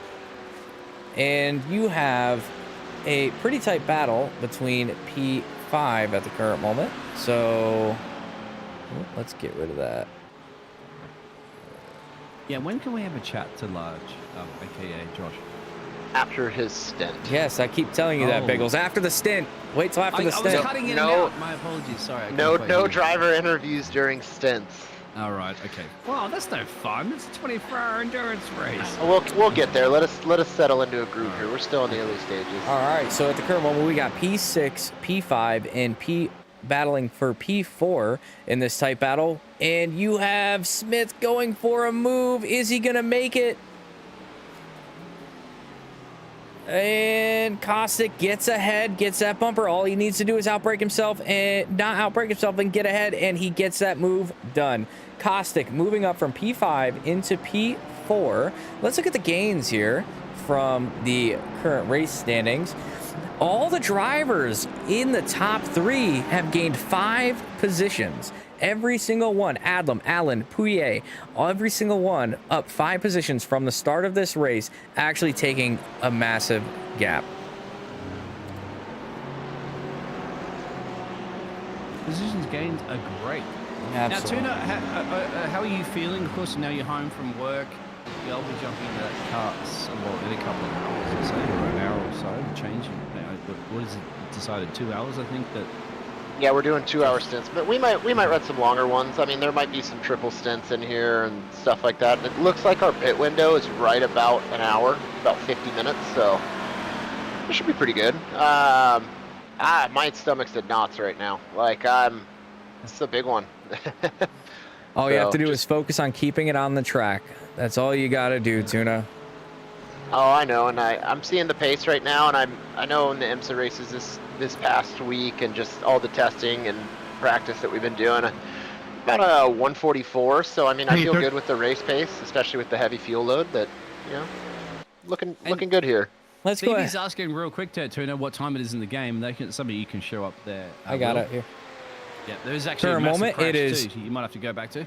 Current moment, it is 3 o'clock. The track temperature is up and up to 28 degrees Celsius. Actually down 1 from the race start. I don't see that crash. I see 3, 4, 5 cars. I'm loading in a second, so I probably can go back to that. I think I know why I'm not seeing the crashes, because I'm not drawing all the cars, so hold on. There is a setting that I could probably tell you a little bit up on the top yeah, there. Here's sensitivity for it. We'll check that one in a minute, but... There we go. That might work. Okay, so we are back on board with Josh Adlam in P1, currently losing some time to Allen. about a tenth to 3/10 every single lap that Josh Adlam is just not on pace. Allen had a really good out lap, a full second faster than Adlam, and he is making up some time. And we'll see if Adlam can get that pace back down, get that car settled back down in those warm tires. And then let's go ahead and go back into the intervals here. And let's see, there's still a battle for P4 going on between... All right, boys. I'm gonna hop back over into the race chat, but we'll be back in with you, and we'll check in before I hop in the car. Absolutely. Thank you, Tuna, for coming on board, and we will be watching you and see you in the race. Later, boy.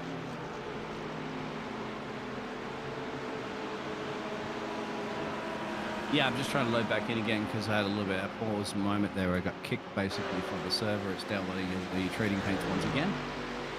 Thank you everybody for tuning in. Thank you very much, they will, for broadcasting this on my YouTube channel. We needed somewhere to broadcast it, so why not? Better here for everybody else to enjoy here for the Roo Island and the Roo Racing team so that they can kind of watch all the jazz that's going on. Something has just happened, and I'm not exactly sure what, but there was a big move up in the up in one of the further back in the pack. I'm not exactly sure what happened. I think I saw a whole bunch of accidents, but because I joined the session after it happened, I can't really go back and look at it. It's one of the problems, unfortunately, that you have when you depart a session. It does mess up all the existing telemetry. All right, so it looks like Smith has fallen back just a hair.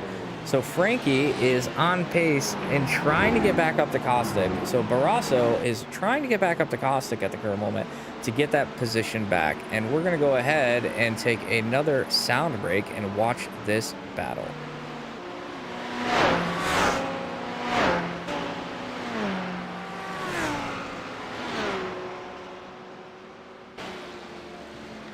Yeah, but am I live?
All right, and I am back, ladies and gentlemen. It looks like Josh Adlam is losing a bit of pace here. If we go ahead and pull up this lap time delta and see what their lap times are, it looks like, yeah, Adlam is losing about a 1/10.5 to a 1/10 to Allen throughout these previous laps. We got a 145, a 146, 146, 146, 145, 9, and Allen is just on the move at the current moment. Let's go ahead and pull up lap times for Jamie Allen. Jamie Allen running just blazing fast, 145.9, and then another 145.3, just pushing that pace and trying to get up into the slipstream of Josh Adlam at the current moment. He is just on fire.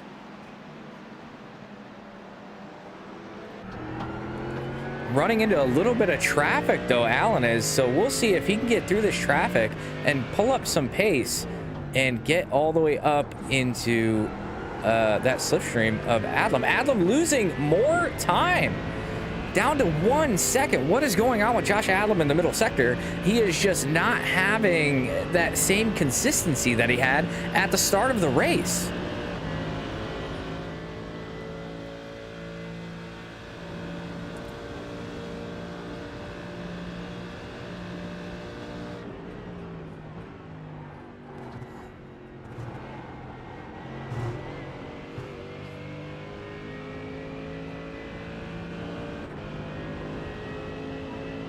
I'm wondering if at the current moment he might be trying to fuel save. He might be strategically letting Allen actually get ahead of him so he can follow Allen in order to save some fuel and get back that extra lap of pit stop time that he lost in that first stint.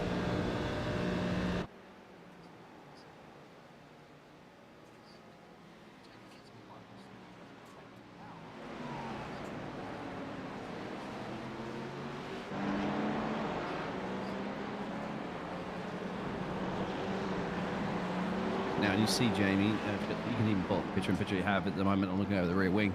He's just comfortable, and making sure he's keeping Jamie behind him at the same time. When he gets a bit of a gap, he can then back off a little bit and save some his gasoline. Pace, there's no way his pace has gone a full second down. He's got to be fuel saving. This has to be strategic. He's got to be let. I would suspect he lets him by either on this back straight towards the bus stop chicane or towards the start finish straight, and I feel like he just might want to get behind Allen and just save some fuel. He really probably just wants to get that pit stop time back. That extra lap is going to be critical towards the end of this race, depending on when the pit stops come into play at the end.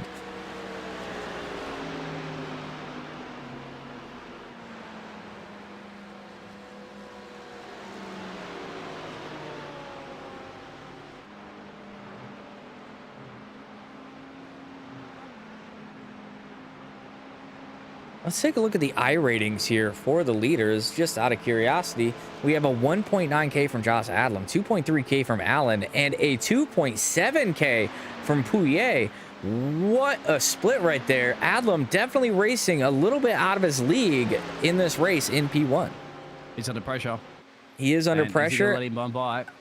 Let's see if Adlam breaks a little bit late to get on that bumper. No. Allen makes the move, gets in front of the pit straight. I do not think that Adlam and that Rue Racing Porsche is trying very hard. I really feel like he just wants to get behind him. If you look at the time split differences, there's no way he is losing a second a lap. He is not losing that amount of focus. He is definitely trying to start saving some fuel. And Pouillet falling way behind. Yeah, 5 seconds to change actually for the P3, but yeah, there it is. So Jamie Allen up and back into the lead. So Josh could probably get a nice coast. Remember now, that could be part of the strategy. Lap traffic coming up on play. Tuna hopefully can go and give us a little bit of a feedback there. He is in the chat there with Large, aka Josh. So they are probably talking strategy. Of course, Tuna will be race driving after this. Absolutely. And, they'll be working that strategy and hopefully relay some of that to us up here in the casting box. Us being myself, Dean Biggles, and Will. Hello, hello. Hello. So it looks like, yeah, he's about keeping the half-second gap. I don't predict him to be trying very hard to move into position here. It definitely seems to me that he is just trying to save some fuel and just trying to get that lap back. Just hang out, keep the pace, keep his tires cool, and just get that fuel back. You know, get the fuel back, or just convert it over to battery energy at the moment, mate. I've got 2 new carb batteries to power my computer when I run out of electricity, and that's fully charged at the moment. So I got about 2-3 hours if the electricity goes out. No problemo for me. Yeah, Josh needs to get a little bit of that battery charge up there and boost that Porsche.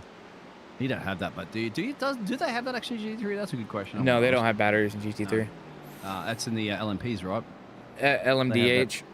LMDH have that battery boost, don't they, out of the corners? Yep. It just gives them so much acceleration. All right, looking at Josh Adlam here, passing some lap traffic, and he is just keeping that gap at anywhere between 2 and 5/10 at the current moment, and I really don't suspect that he is going to be trying too hard to pass. They still have a gap on Pouillet, and they are just pulling that gap from 5.2 to 5.7 seconds in the past lap, and I think that he's trying to keep that gap just to lull him a little bit. Just let Alan know, like, hey, we are friends right now. We are working together. Let's just try and get this gap. Yeah, Joshua boxed on lap 29. You can see we're at 42.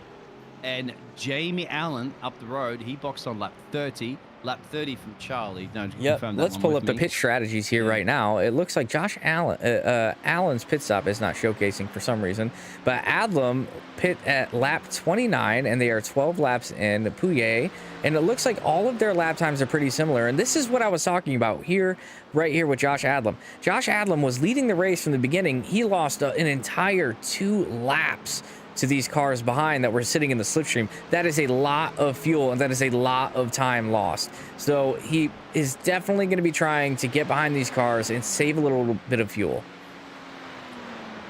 I think you're right on that strategy, because we know Josh has the pace. I mean, he was leading the race come into the first couple of after the first couple of laps. Now he's going to go the outside here, and you think at this point he's going to have to commit to it, unless he has to lift off, but they are side by side. No, he just lifts off. He's just making him get a little bit squirrely, seeing if he can make him make a mistake and go wide into that corner. That's pretty much all he's trying to get done right now. As long as he doesn't losing too much time in P3, which they're not, it's 6.3 second gap. So they are battling the 145s, 146 there for Charlie in the P3 position. So this is okay. As long as you're not losing time, you're still getting that slipstream. It's all panning out quite well here for the racing squad. And we are, so far into this race, we are currently... Here they come through on the second horseshoe. And Alan take a little bit of a wider line through there. It doesn't look like he's quite making that apex. And and this is generally where Josh is really quick. He definitely has a lot more pace in these sectors, in the middle sector at the current moment. Whereas, you know, that Mercedes is just an absolute bullet in a straight line, and he's just not really pushing very hard. And I just, you know, it seems to me that Adam is really just, I don't know if maybe he lost his groove there for a little bit, but it definitely seems to me that he is not pushing too hard for this pass. But he could be, and let's find out as they come in through the bus stop chicane. Josh Adlam gets a great run, only 2/10. He is going to be on the bumper before the start-finish line of this Mercedes. I'm currently in the picture-in-pitch at the moment. I'm on board with James Allen in the leading car there, and on the rear wing can see the Hooligan Racing Team for the Roo squad. And there is our man, Josh. And let's take a look at this top speed. 2 more miles an hour. That's the move. That's the move I was talking about right there. Down into the apron, forcing the other car wide, getting on the inside line, and making the move for first place. 180 miles an hour in that top speed. Just full sending it. Full commitment to get back in the lead of this race. Job done. As Daniel Ricciardo would say, lick the stamp and send it. Well, that has been sent in the mail here in Daytona on lap 44. But they exchanging those positions, so you think Josh is like, okay, we'll take it one back. Great racing, they have to say, too, also for the number 6 team for the Mercedes. Well, here we want to see great wheel-to-wheel racing. This is wheel-to-wheel racing, and this is just non-stop at the current moment. And if you actually look, the cars behind, they are just, it is just wild. We have a lot of cars not even on the lead lap, all the way down to P16. It looks like that these cars have been gaffed already. They have. You're right. And that's just because, you know, a little bit pearl-shaped. Endurance racing, once again, is not all about taking those risks immediately off the bat. This is a good thing about this Roo Racing squad, as once again, Josh is going to be under attack. And once again, this is the thing. Josh is probably not going to be too worried about, okay, if he gets through, because it's an endurance race. And this is something that comes back to some of those other drivers that perhaps have, you know, made a little bit of a mistake or tried to send something up the inside of another car and, yeah, upbrake yourself and you cause yourself a spin. Well, at the current moment, he's got still 22 hours to go. At the current moment, he's got a 6.7 second lead to the P3 car, and it definitely seems like Josh Allen Jamie Allen and Josh Adlam are just kind of working together here to just keep pushing the pace. Whoever's faster down the straight, they're going to go ahead and take it. But they are running into some traffic coming in through the coming into the horseshoe. Not too much, but let's see if these cars move out of the way like they should. At the current moment, I'm always scared about traffic rates as well too, Will, because some of the drivers might be trying these endurance races for the first time in their life, and under the nerves, under the pressure, they can make mistakes. And I'm pretty sure Josh is a man that's been, you know, motor racing in real life and virtually for some time, so well experienced. But you've got inexperienced drivers per se to try to deal with, so you have to play your own game. Absolutely. At the current moment, it's very cloudy also. Track temperature down to 28 degrees Celsius from 29, and the air temp down another degree to 24 degrees. So look at these lap times to start picking up pace here in just a moment. How far are we getting into the evening? What's the local time again for the race time? I can't read that on my screen, it's too small. You have to relay that one.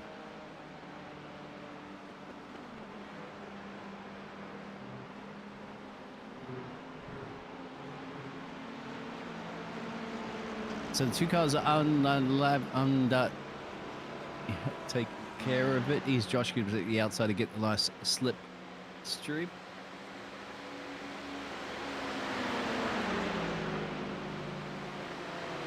As Williams dealing with real life stuff in the background. Yep. Okay. Can you ooh. Yeah, but just before you go, do you mind just switching it over there so I can take control of the cameras? Switch yourself into connection mode there and make yourself a commentator, and I'll switch it to the broadcaster.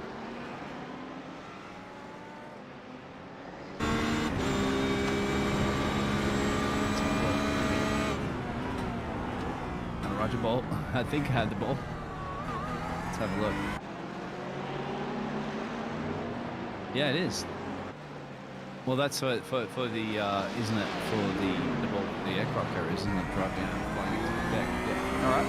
I think I have it. And just double confirm if I am changing at the moment there. So at the moment it should be on the real wing. If I'm not mistaken, no, Joshua. Turn the picture off. It should be the mainstream. Thank you. Oh, it's disconnected, so 1 second. Broadcaster connected, local, should be okay. Let's have a look.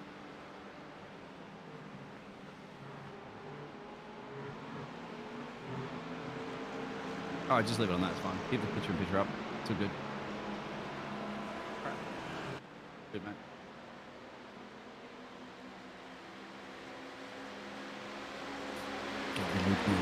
Casting box at the moment. Anyway, let's keep an eye on this battle. Lots of traffic to deal with. He's got a car to deal with on the right-hand side of Josh, and that is Mr. Jamie battling it out for that position to try to steal that P1 back. To have a lap car. I should go back on board. Joshua. My stuff works. go to that one. We should be good to go. Tuna. Where's Tuna? I need Tuna to come and have a chat to me at the moment. Just being alone in the broadcasting box. Welcome everybody into the chat if you're listening. Stevie said it should be about 5 p.m. in the evening. Thank you very much, Stevie. Yeah, that's where it starts to cool down. The nighttime racing starts to kick into gear. Now, Stevie, you'll be racing. Are you going to be doing any of that nighttime stint here for the Roo Squad? As there was a crash that I'll go back and show you guys in the picture-in-picture window at the moment. I don't know what's showing Joshua on this picture-in-picture crash window. Here it is right now. It's Anthony Green. Now, Anthony is running in P34 position before this has occurred. Outbraked himself, and there's a little bit of spinneroo. And also, Adam Ross has had a crash. Let's have a look at this. Adam Ross currently running in P40.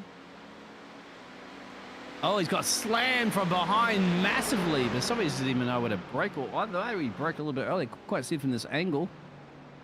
That was Sean. Let's have a look at this from Sean. Oh, Sean's going into the fence. This is actually Sean going off track. Go back to this one. So hey, Sean's dirty rat! Where was the brake too point deep there? into that corner. Absolutely no braking point, and smashed that car into. Unfortunately, has definitely slammed into the back of this car of Adam Ross, and they're not going to be happy campers right now about that one. Let's go back to the action, of course, at the top of the timesheets there with Joshua, who's being flashed currently at the moment from. You broke it at 2.5, man. I don't know what the hell you're doing. A lapped car. You should be able to react to that, That's don't you the think? 55 car. That's not. Charlie Ferrara is a little bit further down the road. That's the P3 car. That's 6 seconds of change, so it's got nothing to do with that. I don't know why that car is flashing. Anyway, drivers just like to flash for a reason. Sometimes drivers, actually, I've heard before in leagues, like to flash to say, look, well driving, good driving. Yeah, I'm going to side with you on that one, I Alan. like your driving, I like your style, so GG's, keep up. That is what occurs sometimes, but this is still a battle brewing between P1 and P2. We think and we assume that Josh here for the Roo Squad racing team, the Roo racing team, is just happy to sit back here and lift and coast and fuel save. Hopefully we'll get Tuna and he's going to give you some of that relayed information, or any of the other Roo racing team. Stevie, when are you coming in? For, you got about 4 more hours of work and you'll be in. Thank you very much. You answered my question right on cue there, Stevie. Who will be driving a little bit later on, and hopefully come and have a chat to us. Here we go, on board with Joshua, and there is our race leader of Jamie Allen. They've been at it tooth and nail. Great driving between these teams so far. You see Josh lifting big time. He's like, all right, I'm not going to attempt anything here at the moment. I'm just happy to sit back and watch the rear wing, the Silverback Esports team just ahead there for the Mercedes. Oh, he's going to send it. I think he had to set at that point. He's like, definitely got caught off a little bit there by Jamie's braking, and just elected. No, Jamie's going to come back right now. They are side by side. You can see on the main picture, flashing going on. A little bit upset, perhaps, either that or not, between Mr. Jamie Allen. Joshua's cool, calm, and collective. He does not going to worry too much about that one for our New Zealand driver. And we shall just have a listen to this for a little bit. Go inside, Hush. Go inside.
Oh, and there's a spin. There goes a spin from Jamie Allen. And we've seen this before previously, earlier in the show there. They've gone too deep into the corner. They've tapped the back there of our Roo Squad racing team there of Josh. And they've had a spinaroo. I believe, if I'm not mistaken, I'm trying to look through the field here at the moment. It was one of the other teams earlier that did the same thing. Gone deep two in the back there. And once again, fingers crossed, thank you very much, that luckily the Roo Squad racing team did not get spun around with that contact. That was something we'll show there in the highlight window in the picture-in-picture. Have a look at this app at the moment. Look at Jamie. Oops, sorry, hiccups. Jamie right there. Now this is where it goes too deep, bang, and spins. Has to sit there for a little bit, dropped all the way back down to P4, I believe, at the moment, because there's a bit of a gap. But a bit of frustration creeping in there, and that is the situation that's happened currently at the moment. And that's a bit of breathing space, obviously, for our team. Whether or not that was something that Joshua was prepared for, but once again, two taps up the rear bumper now for the Roo Squad racing team, and they've survived both of them into the notorious turn 1, turn 2, and turn 3. Living to see another day. Whew. That was a bit of a breather. I was trying to get a breather before that happened, and that certainly did. Welcome along to Daytona 24 Hours. We are currently 1 hour and 1.5 hours into the race, so we have 22 hours and Goes on, 28 Liam. minutes to go. Lap 52. Pit stops have already been done. Josh has been driving since the start of this race. Started in P6, currently at the moment in P1. Pit stop we took around lap 29. We're getting very, very close to the pit stop time again as we're on lap 52. So you can imagine they're probably looking at coming in around the lap 60. Although we do believe that Josh has been fuel saving quite a bit, so maybe eking out a couple more laps. Let us know if you know any of the information. Welcome along, of course, to some Daytona 24.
We are live, the audio, just taking a little bit of a breather at the moment. I'll listen to the cars roll around and listen to the obviously Josh leading this race in the 11 car, coming up to some lap traffic to navigate. Enjoy.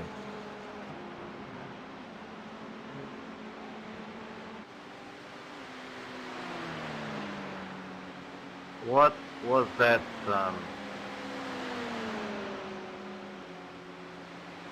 What was that, Sam? That was a bullshit move. How's it going there, boys? Oh, it's just me at the moment. Squill's going to get some food, some tucker. Ah. William has, yeah. So, how are you? I was actually been calling out for you a little bit. You Like, fight don't leave like me alone. The 14 casting minutes booth there late. too, no. Yeah. You've been I having didn't a know. chat to our race leader at the moment, Josh, mate. How is he feeling? He's good. That Mercedes. He's got some another pace. tap at the rear end, right? Second one around today. Yeah, second time, same corner. Just, he's racing hard, and it's like, man, we're an hour and a half How into does it this feel? thing. Because Like, it's very lucky he doesn't get rear-ended. Like, the rear-ended you get, of course, it doesn't lucky that he doesn't swing the car around with, because that's like the police maneuver can happen any day of the week. yeah, definitely no pit maneuvers happening out here yet. So we're. Did he feel it? Did Josh No, say he felt it? No. Neither, but there was no contact X or anything for it. So I don't know. I'm just It's not a fault at all. I have to say twice now, because he's on the racing line. He's not going super slow or anything like that. He's just taking it easy, and the cars are going a little bit too quick. But yeah, and we saw him flashing his lights at us, and I was like, "What are you flashing for, man?" We're like, "Hey, why don't you calm down? We can run." And we were running away from everybody there in a minute. We had a 10-second gap almost on P3, and it was like, then he wanted to battle, and it's like, why don't we just try to run away here, man? Yeah, I also say, because Jamie Allen and Josh, both you guys were doing great racing. It was really good. It was exchanging a couple of places there, a little bit of bump drafting, and everything was going well. And then I don't know why. I mean, then again, it's a brain fart moment, just a little bit too deep in the corner. He also had a back marker that was trying to unlap himself. That red Ferrari was pushing pretty hard. That may very well have thrown off there Jamie Allen, the number 6 Mercedes. It might have thrown him off, actually. Probably Well, that worried was a little bit more about that than they are worried about. Josh's big thing there was that he really wanted to get through the traffic in the lead. You don't want to be the back car because you're usually the one that gets faulted on everything. So he really wanted to get to the head of get to the back of that traffic before he made that move. So he made that move and he got to it, and it's pretty good. There is a bit of a crash here from Michael. We'll go have a look at this real quick. This is the further back now. Michael's running about P23. As you can see, traffic up the road. It's inevitable at this point. Look at the picture-in-picture. There's going to be a momentum. Oh, he's gone into the grass. Oh, thankfully, he did not collect the other cars. That's another Australian New Zealand team there of Michael Richardson. But back on track. And in an endurance race, mate, a bit of a spin doesn't really hurt you that bad, does it? No, I mean, you've seen Alan spin twice now, and he's still sitting back there 10 seconds behind us. So we're still trying to figure out how he made up so much time in the pit stop. Yeah, I'll tell you what right now. I think as I had to rejoin the session, we'll see about the pit stop times. Now, Jamie Allen is showing me is a 42.3 pit stop time. Josh got a 41.1. I don't know where he made up the time then. We're kind of trying to figure it out, but yeah, last laps too have been equal. You're doing the 145s, late 145s. That's practically what some of the top 10 field are doing. Everybody else is in the 46s. So yeah, doing everything right, ticking all the right boxes, crossing all the right, dotting the I's and crossing the T's. There we are. You we're know trying. For a fact, it's going to be boxing soon, right, mate? Because you're 56. Okay, lap 56. We know you boxed earlier on lap 29, and you're getting to that 60 marker. But he has been fuel saving. You have to admit that, right, Tino? Josh has been. No, we're not. We're open. We're wide open. There's no fuel saving. There's no changed maps. We're wide open. So, but on that note, I do have to jump back over because it is. Yep. We're about 10 minutes probably out from my stint. So we'll catch you guys in a little bit. Oh, you'll be jumping the car in the stint. All right. Good luck, Tino. Yeah. So next pit stop, I'm hopping in. So. You get yourself warmed up. Make sure you stretch and hydrate. Because we'll see you in the car soon. Good luck, Tino. Come on, mate. You can bring it. Yeah, we're going to try. We'll talk to you guys later. All right. So there you have it. The Kevstar will be in the car soon. Josh is going to have a bit of a breather. I hope Josh's back's okay. He was talking about it before. He's not the comfortable race rig on the planet. I know he back feels, Josh. I was chopping down some trees with a chainsaw the other day on a ladder, and I'm like, damn. I haven't done this a little bit. I sit too much in front of a computer. Hello, Squeal. So, William, guess what? Tudor just subbed in. You missed the action. Jamie that was following Josh before. Yeah, you saw that. Okay, so that's the same thing again we saw earlier, right, with one of the other team members. Now, just had a chat there from turn 8. He's going to be jumping the car because you know that they're getting 56 car. Probably around lap 60, you'll have a driver swap. And then we get a chat to, well, hopefully get a chat to Largy after he stretches. As I said, he's going to be like, probably in a bit of pain after sitting in the car for 2 hours. Well, actually more than 2 hours, remember. He was also doing a qualifying and practice before. He just left to go back to get ready to jump into the seat. As he'll be the next driver in.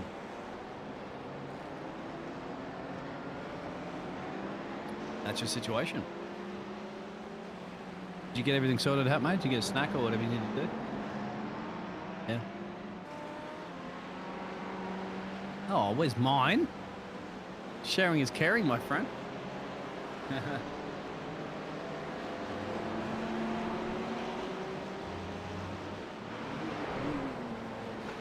Yeah, it's getting into the evening time. Stevie was talking about that before. Stevie will be your problem. Yeah. Oh. Oh, that's right. You've just been rigging stuff lately, haven't you? Yeah, I did see the photo of it. Yeah, mate. You're outback rigging it, as we would like to say. Just using sticks and a bit of grass or whatever you could find in the outback to try to make it work. As Josh goes around a bit of lap traffic. Yeah. Now, pit stop, of course, is going to cost a little bit longer. I think, no, it shouldn't really cost much longer, isn't it, with a driver swap? So Kevin Tuna will be in the driver's seat. He's a little nervous, but I think he's confident because we know Kevin's a great driver. I mean, he's won the F1 championships before.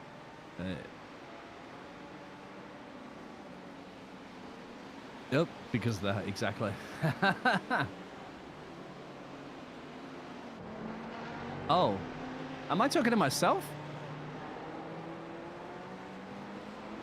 Oh, well, turn yourself on. It's going to be awkward me talking to myself. Doesn't matter, my friend. It's on my stream. I give you permission. It's all good. This is the Rue Racing team. Yeah. Great. Okay. So why is the gap in meters? Why is that coming up when they come near the pits? Well, Lucas.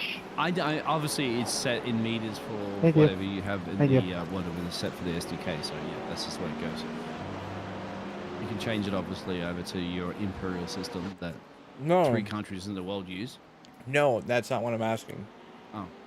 What? Why does it go away from timing when it gets near the pits? Oh, I guess because it's going into the distance to the pit to your pit spot. I mean, there's something for the chat. What? You're asking questions, but nobody can hear you. No, I turned it on. Okay, great. Thank you. So now you can hear. All right. So as it stands, we have Porsche in P1 and 2, Mercedes in P3, 2 Ferraris and a Lamborghini and another Porsche here in the top 7. And actually, Stevie was asking at the moment, mate, when is your team starting? You're racing, right? Tomorrow morning, start in the morning. Tomorrow morning. So he'll be in the second, I believe is the second. Well, there's going to be 4. There's 4 different time zones. This 7 is the a.m. first one. We start at 7 a.m. Oh yeah, you did the time slot too, right? Saturday 7 GMT. Okay. Yep. There you go. 2 questions answered there, Stevie. And Josh is in, which means it's a driver swap. All right, here we go. And we will get him in for an interview here. Yep. Give him at least 5 minutes before we pull him in here because he's gonna have to have yank him in right away. Yeah, poor Josh. I mean, he's used to he's used to like league racing and karting, and you know how physical that is. Pull him in here and give him the old Ferrari finger wag, okay? So let's see how quick they can be in and out. They're gonna do the driver set. Here he is. He's Michael. And that's Tuna in the channel, but that's Michael.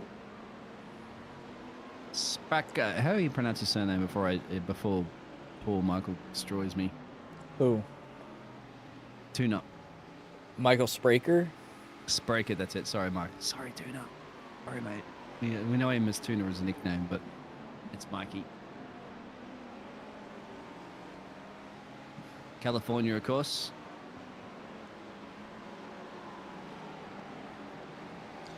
Alrighty, Where's he so going to slot back out? Okay, so they're at P12 currently at the moment. Which is not well. bad, considering the fact that, you know... Oh my god. There is the whoa, tuna. here he is. It is the man of the hour. All right. Oh, how's that first stint, boys? What do you think? I think that was absolutely wonderful. amazing. Shit, it was rough. All right, so let's have a quick conversation with the largest of Kiwis and apparently one of the fastest Kiwis out on track. So, Gotta say his name. well, we will in a moment. You're messing with my flow, Biggles. Sorry, go ahead, my friend. Okay, so we have Josh Adlam here from the Zealand, where they eat chicken burgers. So, how were you feeling at the start of that race? Because you made a big jump from P6 pretty much into P1 in just a few laps. Yeah, it was pretty good. Once I got past those first couple of cars and seen I was catching those front two guys, I was like, might have a chance here, so I just went for it when the door was open and tried to keep it on the grey stuff. Just real quick, mate, before we go too far into this, should you be spotting Tuna for a little bit, or you think it's perfectly fine to handle the car? I said I'll be back in a second, Okay, well, but yeah. I think I might let you go. I'm a little... That Mercedes was concerned. bloody quick on the straights though, but Yeah, I we just know tried to that. I'm defend so as hard as I could and try and wait for him to make mistakes. He hit me like twice, nearly took me out once. It was the other Mercedes, I think, hit you, but and then Jamie hit you a little bit later on. But how about you go real quick over back to Tuna, hang out with Michael for a little bit to see, get him you tune to the car and come and have a chat to us, all right? The Yeah, momentum's buddy. still got to flow. Yeah, all right? We're going to get you back. Alright boys, send me the link to the stream too, and oh yeah, I see it. All Yep. good. But Okay. come back. You got Yep. 5 minutes. Yeah, all good. Sorry there, Will. It's crucial, I think, when you're passing a car off to another driver, when they're in there to get a feel, and they're going to be asking questions, aren't they, to the driver before they've been driving for 2 hours. I don't know if you have to agree on me on that one, don't you, Will? I mean, that's... Oh, maybe. You're passing, you're passing the present on to somebody else. And All right, so we have Michael Spraker in for the Rue Racing team, coming into turn 7 for the second time. This is his first full lap after his out lap. Currently in P4. Still have a couple of pit stops to go. He will obviously overtake Giglio, Pearl, and Leggy. Leggy actually was our leader at the beginning of the race, fallen way back into the third or fourth pack. they're all coming in too, mate. A lot of drivers up the road are coming in from P2 to P9. So we're going to go ahead and see what kind of pace. Lucas Matthew on pit this lap. We're going to take a look at the lap times here and see what kind of pace that the Spraker can hold up here. You got to get the temperature up of the tires, of course, and you don't go flat out of the garage. You got to just build get comfortable with the car. It's a new beast, remember. Seat's already warm from the driver there, and he doesn't have to put the absolute bankers in. He does have to do a Schumacher-esque. He knows that he's going to be jumping everybody right now up at a P3. P4 maybe, there's a pit exit right there. That's going to be crucial, actually. He should be able to get a P2. Yes, it will. Oh, So, yeah, he's Ryan, going to be a ways away ahead of that car. And then Frankie still has the box, so should be resuming the 11 car for the Rue Racing team back up to P1. It looks like they actually lost about 2 seconds into that pit stop. I don't know if that was on pit entry or just on the out lap. Their driver swap might have cost a little bit more time. It was a 40. Nope. It was actually a good time. I think it was a 40.55. That's actually a quick pit stop one time. 147.3. So Spraker's out lap not quite on the pace that Josh Adams, or we'll see if he starts to settle into this car. But it looks like his out lap at the current moment, he is just not on the pace of the other driver. Oh, he's getting used to it, but remember, he's going to take it easy. He said he was going to take it easy. I was just looking at the overall pit stop time was good. The good news is for Michael Spraker, there is actually a 5 car battle for P2 at the current moment. So if they start fighting, that gap is only going to increase. Nice. Couldn't be any better at the moment. Tuned in perfectly. So we're actually going to slide back into this battle, shut off this picture-in-picture. Boom, that one. And let's just take a quick look and see how this battle is going. It looks like Alan falls back a little bit. Alan is just the car that keeps coming, the car that cannot stay away. And Josh Allen is doing a very long stint here. It seems like he's already on his third. He's going to be making 3 pit stops. They are all spread out coming down the straight to dive into the pits. Allen is now back up into P3 with 8/10 off of Springer. Can he slide in and get that position? Liam. That's my fault. It looks like Springer goes wide, just lets him go by. 3/10 off of Springer. Yeah, Alan, of course, was I didn't the mean one to that was block your entry battling there, it Liam. out a Sorry. little bit earlier. Here comes Josh Racing Allen, team. and it seems that Springer just kind of let him by there. He just pulled off to the side and just let him go, and Allen has the pace. I fully expect Allen to catch Spraker on this. Nothing against Spraker, but I do believe that Allen is probably going to get there and prepare for a very heavy battle in the next coming lap. So we got a Ferrari off the side right now. Let's go ahead and take a look at what happened to Matthew Denny. It looks like Matthew Denny is just coming around the corner and just catches the grass. And that is all she wrote, but thankfully kept it out of the wall, gets it back on track in a safe manner, and just keeps moving on forward. Let's go back up to Alan here. Frankie's gone in the pit lane, so this is going to be close. Look at the track map at the moment. Up the top of the track map, that's number 3. That is us. Actually, no. Yeah, we're P1. We're P1. Yeah, we're P1. Hey, It all should be, heads 'cause up. We're coming to the Frankie's bus stop, in and our for driver's the pit power limiter's motorsport. They're stuck sitting on. in the So pit if right you're now, they're coming on the making a NASCAR drive change. oval, just cut Pretty us some close. slack. Just coming down the back stretch right now. Ooh, we got a problem here. One of the cars coming down the back stretch going into the bus stop chicane, moving very slowly, has a pit limiter stuck on. He is going to have to get through half of the lap with his pit limiter on. That's 55 miles an hour. That is a third of the pace that you're supposed to be going. And Michael's back up to the top of the timesheets there as the exit comes out there from Frankie. Jamie will be back into that P2 position, so we're all used to that Mercedes that's been tucked up behind. All right, here our we racing go. team. It looks like Michael Spraker is about 1.2 seconds off of the fastest lap in the pace. We'll see if he can get the pace picked up. He's just getting comfortable with the car. At the current moment, the track temperature is showing 28 degrees Celsius. So the track temperature is still pretty similar, staying about exactly where it is. So these cloudy, not having the sun coming out and heating up the track is definitely paying benefits to him right now. Allen already under the 3-second mark in the gap, and I don't know. It's going to be a battle, but it might be in Spraker's best interest to not fight this maybe too hard. Maybe try and get back from him, learn from him, try and find out where his braking points are. I agree, if you will. You got to remember now, Jamie Allen is now on his 3rd stint. So he's done over 2 hours of racing. We just swapped, of course. We'll definitely hear in a minute there from Large. But, I mean, that's when fatigue will start to kick in, my friend. Like, you know, it gets a little painful. You'll be sitting in that cockpit for a long period of time. Can he keep it up? Obviously, the team is elected that they're confident enough for him to do probably at least another hour now. So that'll be 3 hours in change total he'll have to do for this race. And that's going to get a little bit tough. And let's pull up the I ratings. It looks like current moment at the third stint of this race after the 3 pit stops, you're looking at Allen still out there with a 2.3K, 1,000K I rating more than Spraker. And then he's also going to have Barroso breathing down his neck. And let's take a look at those lap times and slide back down to Jamie Allen, get a lap time comparison from all 3 of them.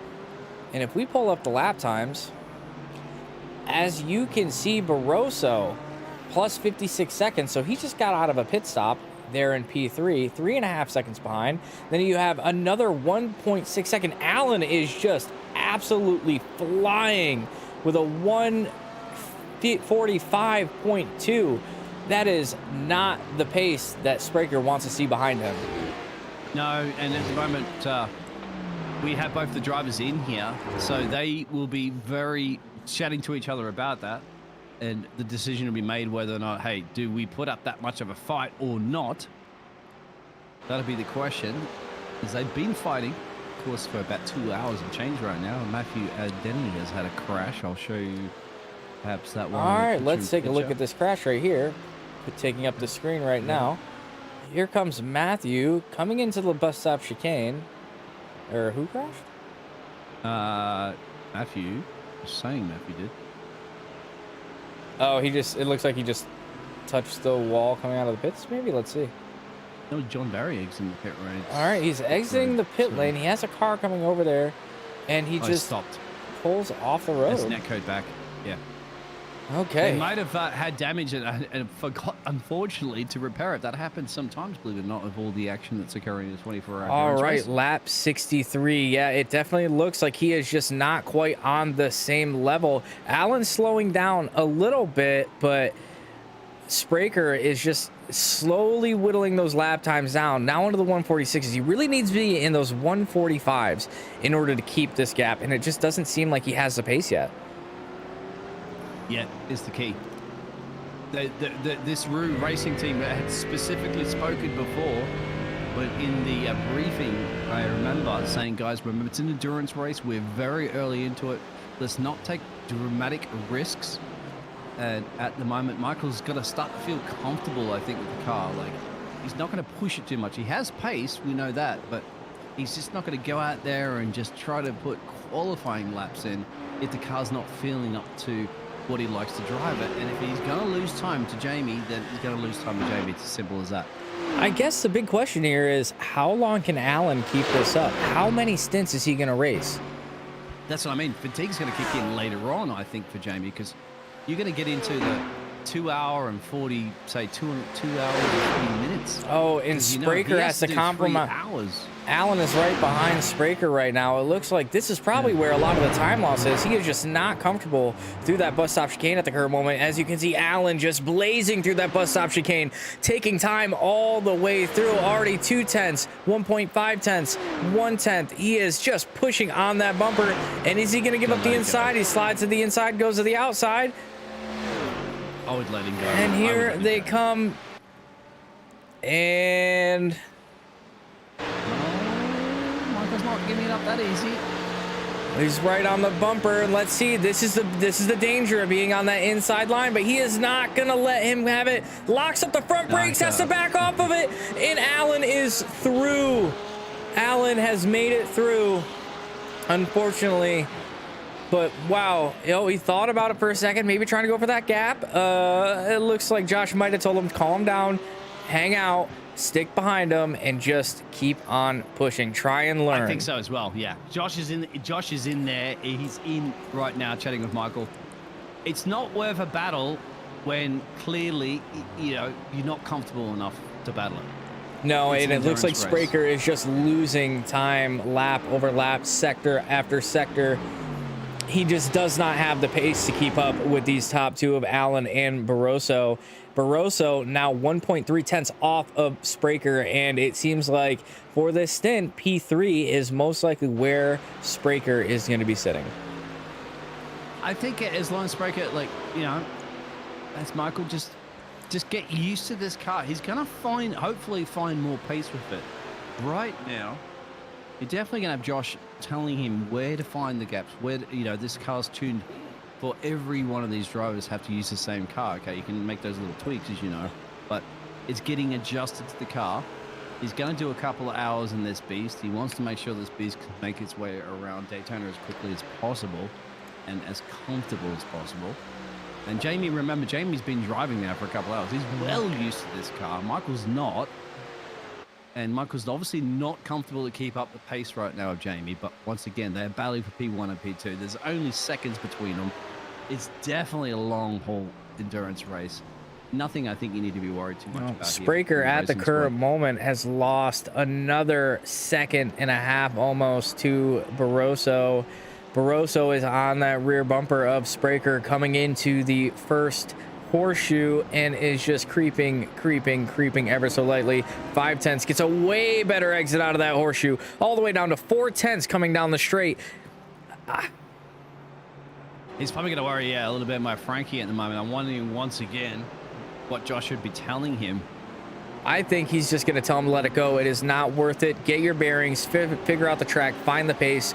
You do not have the pace to battle just quite yet, because all he needs to do is really start getting that pace back up and getting comfortable with the car, and then he's got 2 hours of racing to make that pace back up.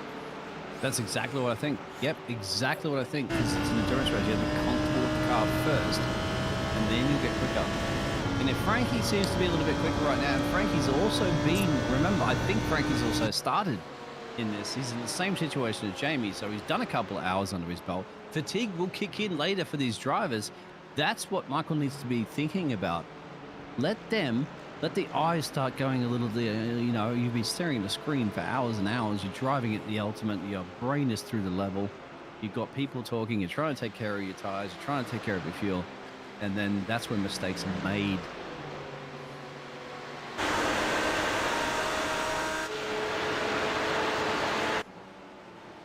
And here he comes down the lane. And do you think he's going to give this one up, or do you think he's going to try and outbrake him again? We will find out. He starts in the braking, and they are side by side going into the corner. And it looks like Barroso just gives it up. Maybe he saw what happened and thought maybe Michael would make the same mistake and slide a little bit wide. Oh no! Oh no! Oh no! Oh no!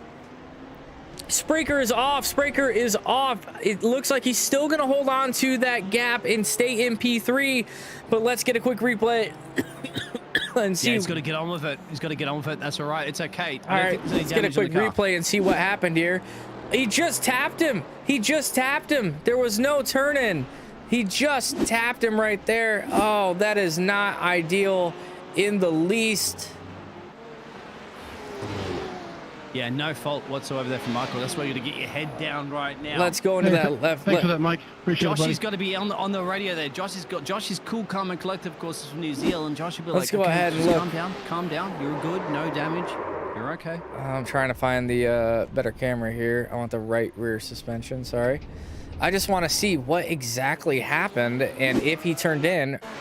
And it looks like he had no business having his nose inside of that. That was an unnecessary move. He was way behind in the horseshoe. That was Spraker's corner 100%. There was no reason for him to stick his nose in that deep.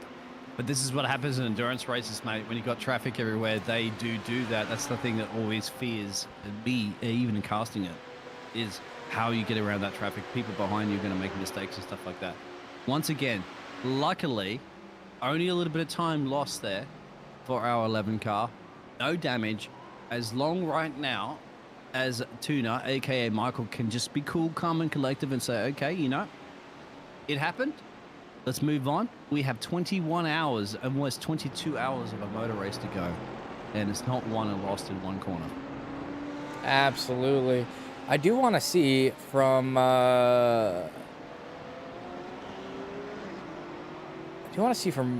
Frankie's perspective here to see if he did turn in a little bit, but I do not think he was close enough to even make that move. So if we go into this replay again and see from his perspective, it seems he just got a little bit ambitious there of sticking the nose right on the bumper. He was not even beside the car when he went into that corner. That is definitely on that Lamborghini there for sure, 100%. Racing incidents are going to occur too for now, of course, when you have, give or take, what are we looking at? Still 48 plus cars in this race. We're only showing you 7 on the timing table tower because we were probably multi-class showing up, but it is what it is. We're more concerned about at least in the top 10. Our 11 car for the Roo Racing team is in there. And Michael just got to be cool, calm, and collective. Once again, we know that Josh, they did a fantastic stint, didn't he, for the first couple of hours. Really nothing you could fault that Josh did wrong. And Michael's not done anything wrong at the moment as well. No, just got very unlucky with that guy just giving a quick tap. That's actually 3 times that the Roo Racing Porsche has been nipped a little bit, and the 3rd time was just 3 strikes unlucky. And you're out. Yeah, huh? Exactly. I was surprised in the first couple. There was some nasty taps, and they still survived it. And I was like, oof, it's nail biting. Stevie would know that one. as well. Stevie can come and hopefully have a chat to us. Ryan, of course, I saw you a little bit earlier. You said you wish you could drive RIP. Why why aren't you driving? Ryan? I know you asked that question a little bit earlier. Don't worry about it. I wanted to get back to that. Having some sort of problems or not, please let me know. All right, so moving on, let's go ahead and see. We get a good look at the back end of that car. It doesn't seem to be any damage on the Spraker mobile at the current moment. Let's also take a look at the lap times. Spraker currently running faster than Kinder in the back, so it doesn't look like he's going to have any pressure behind. And he is down on pace from Barroso. Oh, there is a car going off the track right there. A little bit of drifting coming into the second horseshoe. Just buries it a little bit too deep. Very hard to keep it out of the wall coming into that corner, though, if you outbrake yourself. So very good on that driver to keep it out of the wall. Yeah, like anything. Let's go ahead and move around and see if there's any action going on. All right, so here we have a little battle for P13, 14, and 15, and they are, looks like one is just gonna slide in. Is he gonna quite get there? And no. Tries to make one overtake and just doesn't quite get it done. We got P13 coming into the first horseshoe. This is a point where everything is getting a little spread out and running through a little bit of traffic. It's getting a little bit of chaotic. If we go into the battle box right here, it looks like you have 0.44 seconds, and he is coming up on Errolstow. Strayer is just trying to push up there, and yeah, they are just trying to move through the traffic. And here he comes into the corner. A little bit of damage on the side of that Mercedes, as you can see from a previous incident.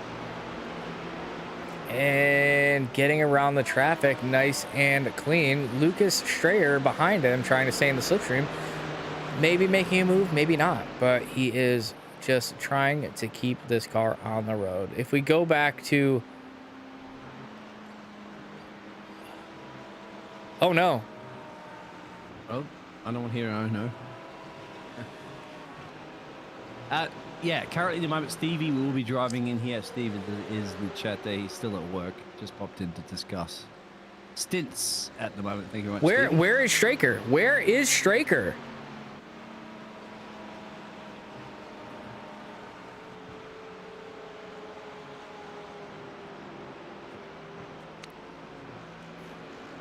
See that one Straker at the moment as you're looking at.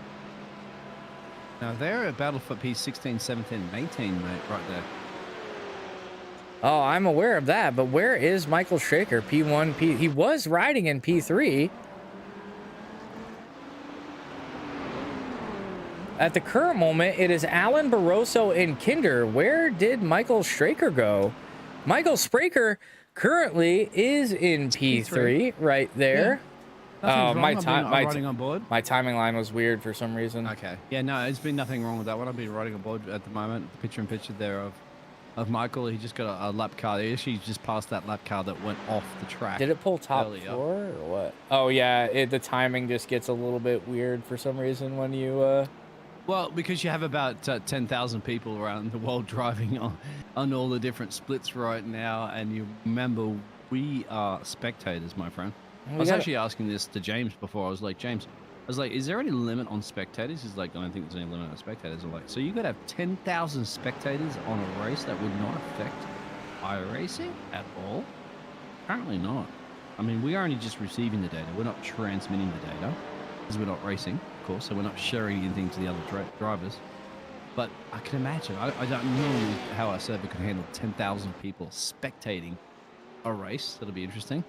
Either way, it's not our problem to deal with because we are spectating this race and it's all working out quite well for us as we're in P3 at the moment with a gap of about 12 seconds to our race leader of Jamie Allen that is on his third stint. Well, I say stint as in hour, so he's on the third hour, which means that fatigue will start kicking in. That's where, and Frankie as well up the road, Frankie Barroso.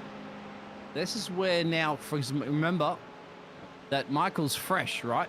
I mean, I'm not saying fresh because Michael's been working all day, drove home, jumped into his racing rig, practically jumped in this car, took over from Josh.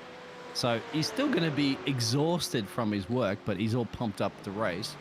He hasn't been sitting in the cockpit for 2 hours like his other drivers. So this is where he's later on, I think, in the stint, he's going to start shining a little bit better and start putting in better laps. And here we go. Let's go ahead and take a look at the lap time. Michael Spraker is actually finally starting to get a little bit more comfortable with the car and pick it up pace. You see lap 71 and 72, 0.8 faster than Barroso and 1/10 faster than Barroso. So finding those braking points, finding those lines, getting to those apexes, and just getting more and more comfortable with the car. Coming through the first horseshoe, getting an exit right in the curb on the outside, coming into the very tight left-hander. Can be tricky on cold tires, but thankfully his tires are nice and warm. Just touch of the curb, get it out back to the left side, get that braking straight line, release the brake over the bump, come into the second right horseshoe, keep it tight, get on the throttle as early as possible. Ride this thing down, get the car back over to the right side for the left-hander, brake at the cones, turn in a little bit early, straight line the car, and you are driving straight towards those barriers. It takes a lot of confidence to get that done. Onto the back straight, heading towards the Le Mans chicane. Brake late, turn in early, really focus on that exit to get you a clean run down to the start. Currently 8-second gap to Barroso, but that gap is coming down, it seems like, at the current moment. It looks like Barroso did not have the greatest entrance or exit on one of the corners. Here comes Michael Spraker coming through the bus stop chicane. Let's go ahead and take a look at the sector deltas here. He's getting comfortable. Once again, he's getting comfortable with the car. We knew that for a fact. The Roo squad, the Roo racing team, they know that, okay, you jump in a car, just build your time up to get comfortable with it. Don't take any silly risks. Nobody so far has taken any silly risks. Just he obviously dropped a bit of time at the start there, wasn't comfortable enough trying to pull 145s in immediately off the bat that Joshua had been doing. However, he's now getting comfortable with the car, and that's perfect for an Absolutely. race. That is 3 laps in a row from Michael Spraker. At this point, if he could just keep about 2.5 tenths a lap, that's going to be a full second every 4 laps. That means he could get the car very close at the end of the stint back into that bumper of Barroso, but he just needs to keep it clean and keep that delta down. Another spin here for Ty. And that's not really, just a little bit of overspeed moment there, and lives to see another day. So just a little bit of a wiggle. Involved. Yeah, Ty's down to P41 currently at the moment. But yeah, good on you, Michael. I agree with that. Hopefully, if you are listening out there, Mr. Josh, I think Mikey's okay right now. I do. I think he's got it under control. He's all cool, and he feels at one with the 11 car. And we can probably have a chance to have a bit of a chat there finally again to Josh, because I think Josh has done the right thing. He's kind of like chatted to Michael about it. Hey, you know, how's the car feeling? Blah, blah, blah. And Mike has got it under control. Here are the intervals. Let's go ahead and take a look at the pit stops here and see how many pit stops have actually taken place between all the cars. Allen, still showing 1 pit stop, but that is definitely not correct. Definitely has had 2 pit stops so far. Barroso 2 stops, Spraker 2 stops.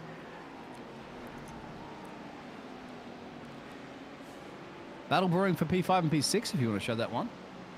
That's interesting. Gavin. Let's go back to the interval. P5 and P6 getting in a fight from Allen and Swan. It looks like Hughes and them are just pushing. There we go. That's not it. We got on board as they go their way. There we go. Daytona. Moving around to the outside, it looks like, wow, Swan just absolutely blew right past him. It looks like Springer just gave him the position. Maybe once again, a bit of a, yeah. Well, Ryan Springer at the moment, believe it or not, probably has one of the lowest I rating in this whole division. 912 compared to Gavin. They just got the overtaker of 1,400. So he's just probably trying to survive and trying to keep this car alive. You're in your class, okay? You're learning. It's the best way to get your I rating up, of course, endurance racing. So, but remember, you've got so much time on your side. There's no point taking silly risks if you're not comfortable enough is one of the best rules. Absolutely. Let's go East Coast ahead and go drivers in back front. on to Michael Spraker, our main man that we're watching right now. It looks like the Ferrari go ahead and gives up the primary line for Michael Spraker to go ahead and get through that, and loses a little bit of time all the way back down to 7 seconds, 7.1 seconds. He is losing time to Barroso and just not quite getting through clean. Lap after lap, he is definitely going faster overall, but it just seems like he can't quite maintain and keep the pace. I'm predicting this lap probably in the 146s given that gap. Stevie out there says he's going to be laughing his 800 I rating. He's a part of this team. Yeah, but Stevie's He's fast. spread out on average. Stevie's fast. But Stevie's fast. It's just his I rating isn't reflective of it. It's the same thing with mine. My I rating went from 1200 to 1700 this week because I won 4 or 5 races. Wow. Yeah. Yeah, I rating's just a general average, of course. It's like a score at school, isn't it? Like It's all about get there completing and you go. races. If you can complete races in the top 10 pretty much every time, which is not very difficult, you can get up to like 5K I rating as long as you just complete races in the top 10. You're absolutely right. We're wondering at the moment if Thomas Track Lyons 25, is can we got move one of aside, please? those, Roo Racing Your lap squad, but down. he's not racing in the Roo squad team. I don't know how Thomas is No, doing he his is thing. currently racing in there. I would like to pull his stream up and take a quick look and see how he's doing. They can work on that, my friend. Well, there's a bit of a pause and a momentum going here. I'll keep an eye on our 11 Yeah, car. so I'm gonna go ahead and keep this stream going here, and I'm actually here. What I'll Hey, do. appreciate you, buddy. I'm Thank gonna you. go bathroom break while you're doing that. So here we go. We're gonna get the full screen of this. I apologize, we aren't gonna have any data up for this, but we're gonna go ahead and back out of this and pull up another race and kind of see how one of our other Roo Island friends is doing. So let's go ahead and pull that up, and we're gonna go on board with a Thomas Varnes.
All right, ladies and gentlemen, we are getting into that lobby at the current moment.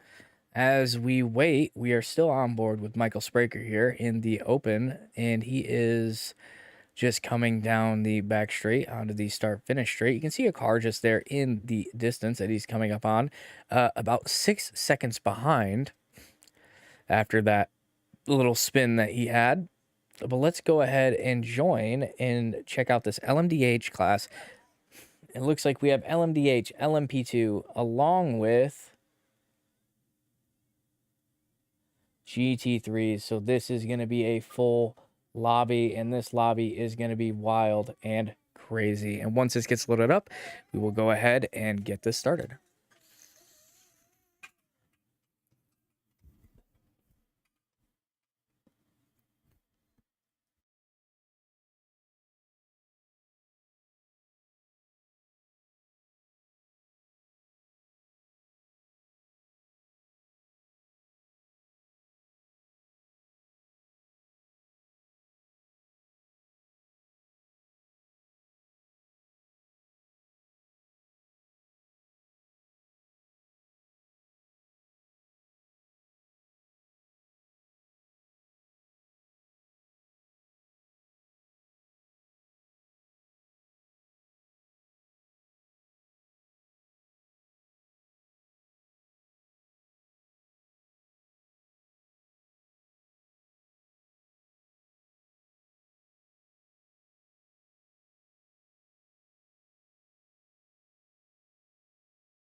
All right, ladies and gentlemen, we are here live in an LMDH split. Let's go ahead and take a look at our timing screens here. Get the video full off of the screen and see what we got in BMW LMDH hybrid. We are being currently led by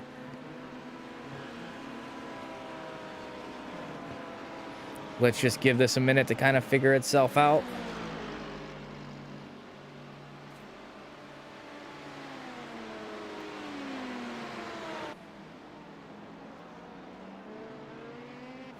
Just 1 second. We just pulled in and we are just trying to get this all sorted here and figure out who is actually leading this race.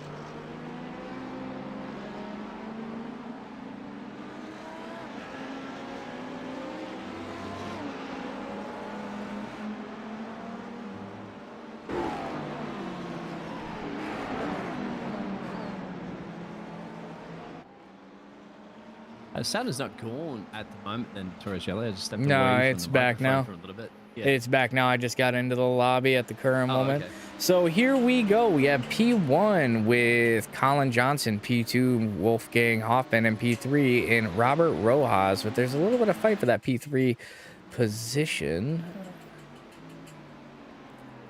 A couple of crashes that I will do the overlay on there in picture-in-picture at the moment. That is the Scandinavian racing team. It's ooh, a little bit of a tap. That's that turn one tap. That's a double tap and turning around facing the wrong direction. Actually throws a couple of cars off in the background. Oh, not ideal here. Let's see another day. I think this is also the involvement from that one of Brian.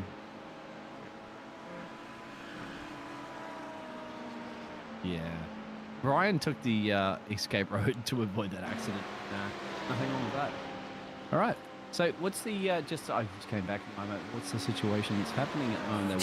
Trying to figure out who is actually in the lead. It seems to be Kaden Lapchevik in the lead for the BMW Hybrid V8 class, followed about a lap behind currently by Colin Johnson and Wolfgang Hoffman. It just took a few minutes for everything to kind of get loaded up. As you can see, our intervals are not quite there. Getting the timing, there is a full fueled of 50 cars at the current moment. If we take a look at these, you have the GT3s with a little bit of a battle coming in from Tallinn. So just real quick, where's Vanzi's team, Thomas? I don't know. He didn't tell me what friggin' team he was racing for, so it would be nice for me to know. All right, yeah, so here we do. We have our leader, Tallinn. Oh, he's in this. He's in here right now. Actually, he's a spectator. Go ahead. Let me type in the chat. Yeah, let's get to see if we can get Vanzi in for a chat if he's available.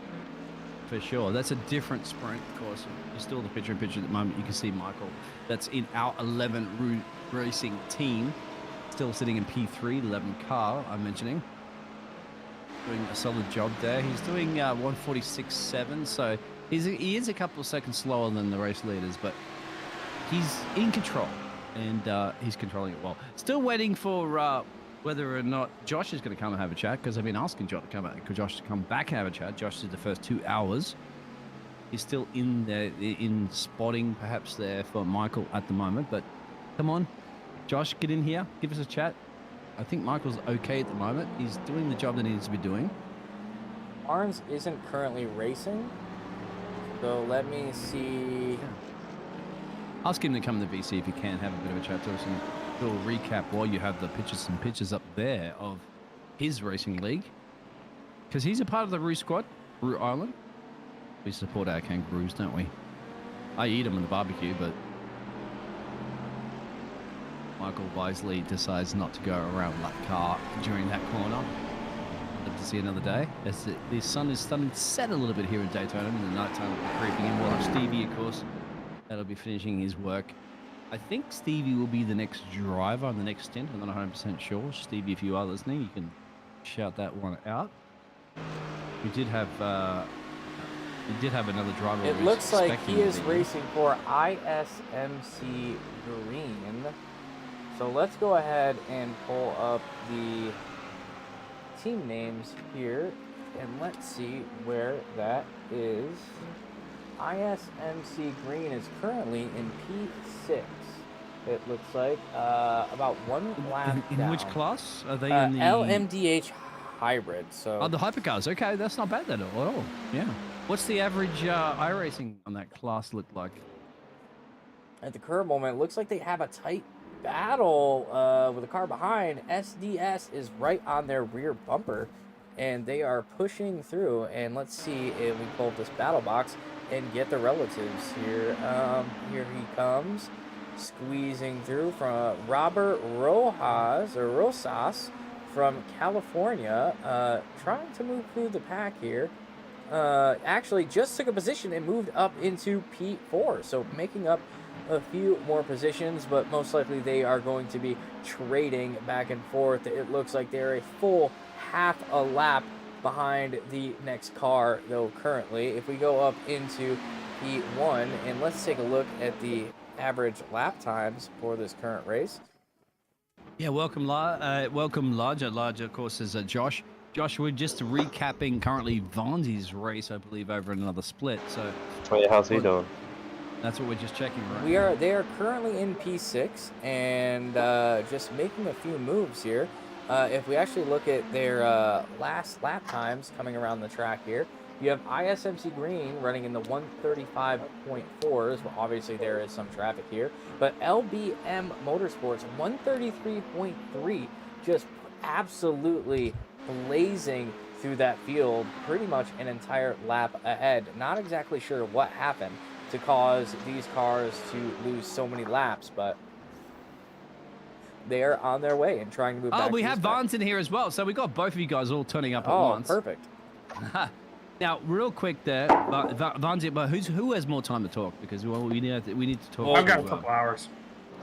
Oh, you got a couple hours. Okay, but we'll go back to you there, Josh, because I know you're spotting that Tuner. Tuner's now. Explain what happened now. Tuner's just since he hopped in the car, mate. How's he feeling? I think he was just a bit rusty because he didn't do any laps beforehand, but he's doing a good job, I think. Yeah, how do you feeling pretty comfortable now? How is he feeling after that on that spin, and what do you think about that? Personally, in the booth, we thought that was a little bit of an aggressive move. He came in late. Yeah, it was, but I just told him to put it behind him and just keep driving. It's a long ass race, and we're up 3 positions anyway, so. Absolutely. All right, for the storyline for your race, what was the you had a bit of a slow lap time starting towards your second stint there.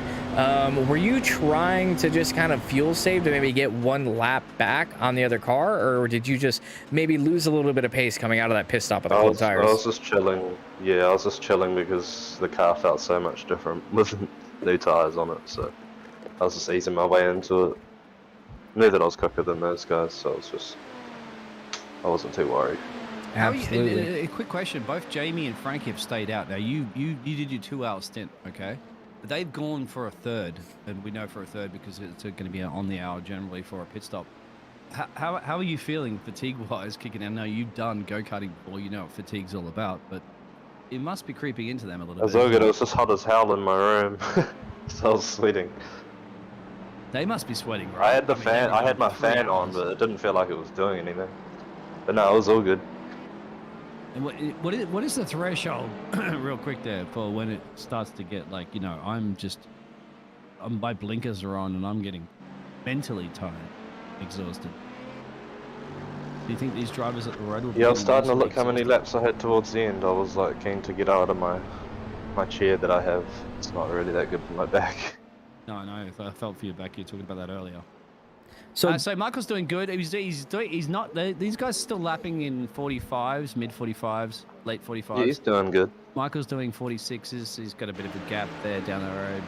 So, any suggestions you gave him before you came and have a chat to us? Like, just do what he's doing. No, I try not to tell him too much things so he doesn't overthink it. I just tell him just keep it on the track and just cut laps.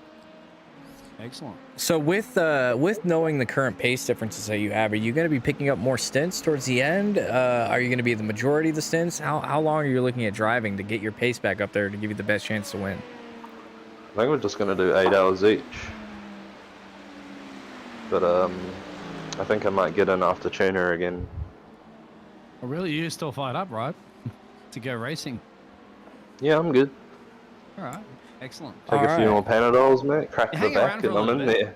there. Let's go to Vans real quick now. We've got the Vans' feed up. I believe you have that. Yeah, we just got actually into your race here. So we see you down in P6, a lap down. Can you give us a quick storyline of how the race has been going for you guys so far? Should be P5, not 6.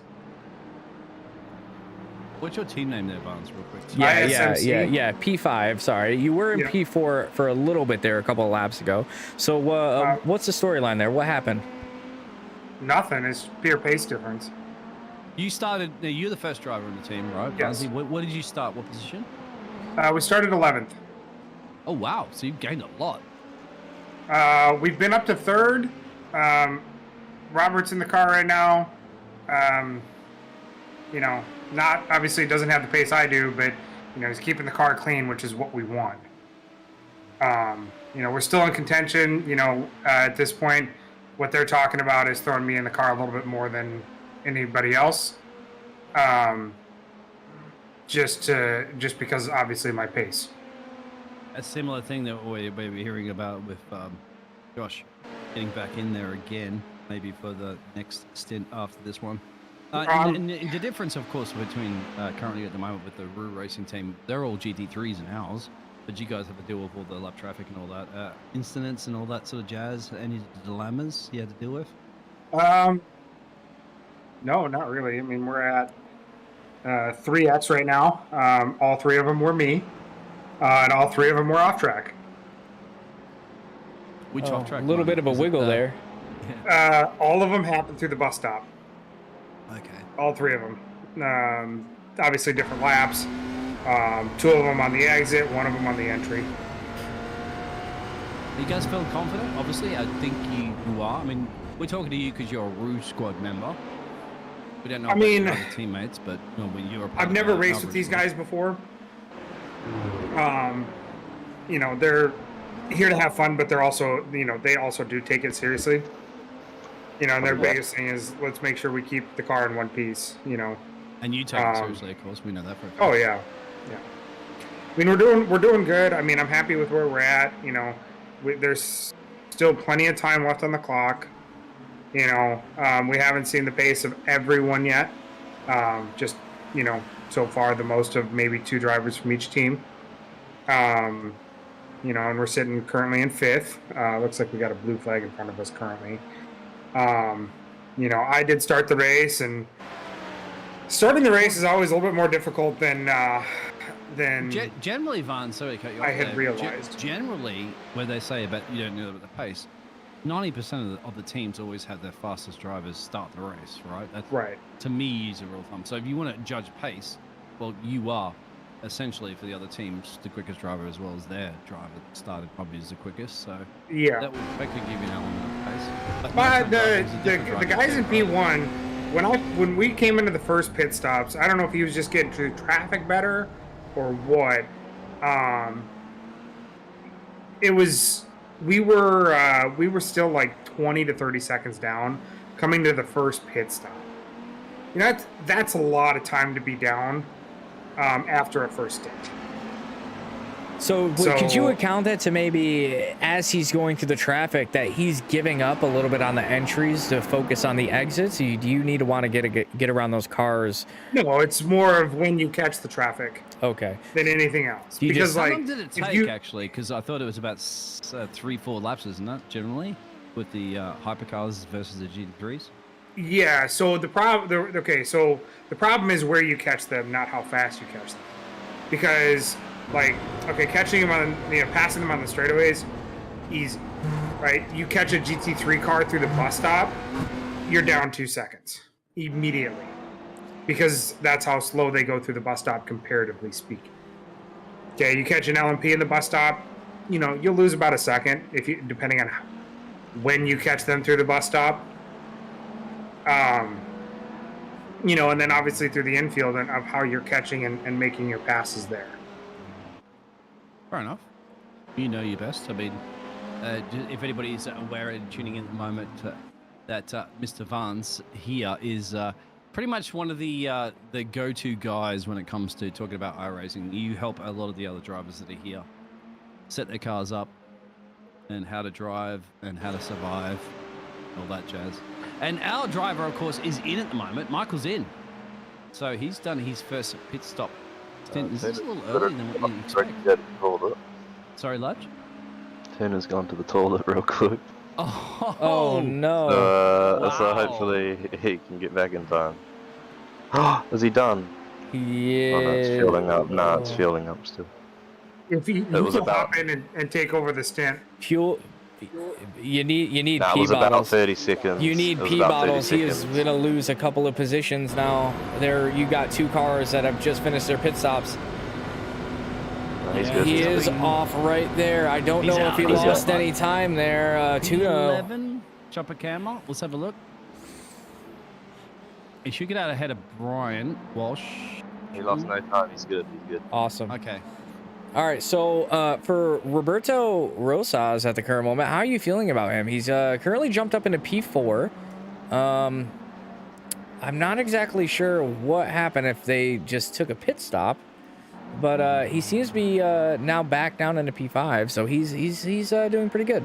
So how many top level drivers do you have currently? So you have a 1500 I rating, and how's everyone else doing? Barnes. Oh, sorry. I'm trying to fix something. I'm slightly sidetracked or something. Give me one. That's all right. We could go to the battle at the moment because Michael's come back out of the pit lane and he's half a second down there. There's Walsh up the road, P10. Walsh has got traffic.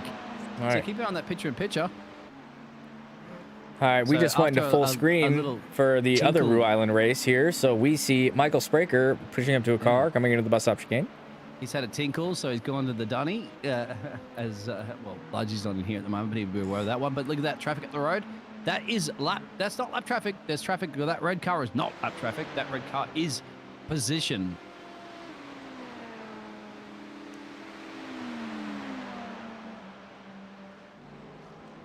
And I think old Mikey's just taking it carefully here. He does have Josh in his as a spotter, so Josh is going to be telling you exactly what to do, how to do it, when to do it, and what to do it. As that is a lap car, the pink and yellow machine up the road there, but it's going to be a difficult situation if Micah can get into the corner there without that car cutting onto his racing line. Should not be a problem. Yes, it will not be a problem. Here we go. Oh, you can see the car up the road there has gone a little bit twirly-whirly out of the corner there. Will? It looks like he might be able to trick him in the inside, but it doesn't look like he's got the speed for it. I would not go for this move if I was him. He's going to go for it, though. He does get the car slowed down, takes it to the inside, and he is past that BMW. It looks like the BMW just could not get the power down on the outside offline. Yeah, best of the Tuna, man. You did not mess with Tuna. And there AKA Michael gets it done. And let's see if he can hold on to it. Coming back into the second horseshoe, it looks like he is gonna pull a pretty comfortable gap over there. So that's going to be a little bit nail-biting after an unexpected pit stop per se, a little earlier than what expected. Down to P10, I didn't have the graphics up at the moment there because we can't really show you that. I'm sharing the stream, but I'm telling you right now, we are in P10. We are the 11 car. And just waiting for everyone else to take pit stops, apparently. So absolutely. let's go ahead and get this, pull this weather up on the screen. So Barnes, quick question about the weather. How was the track feeling?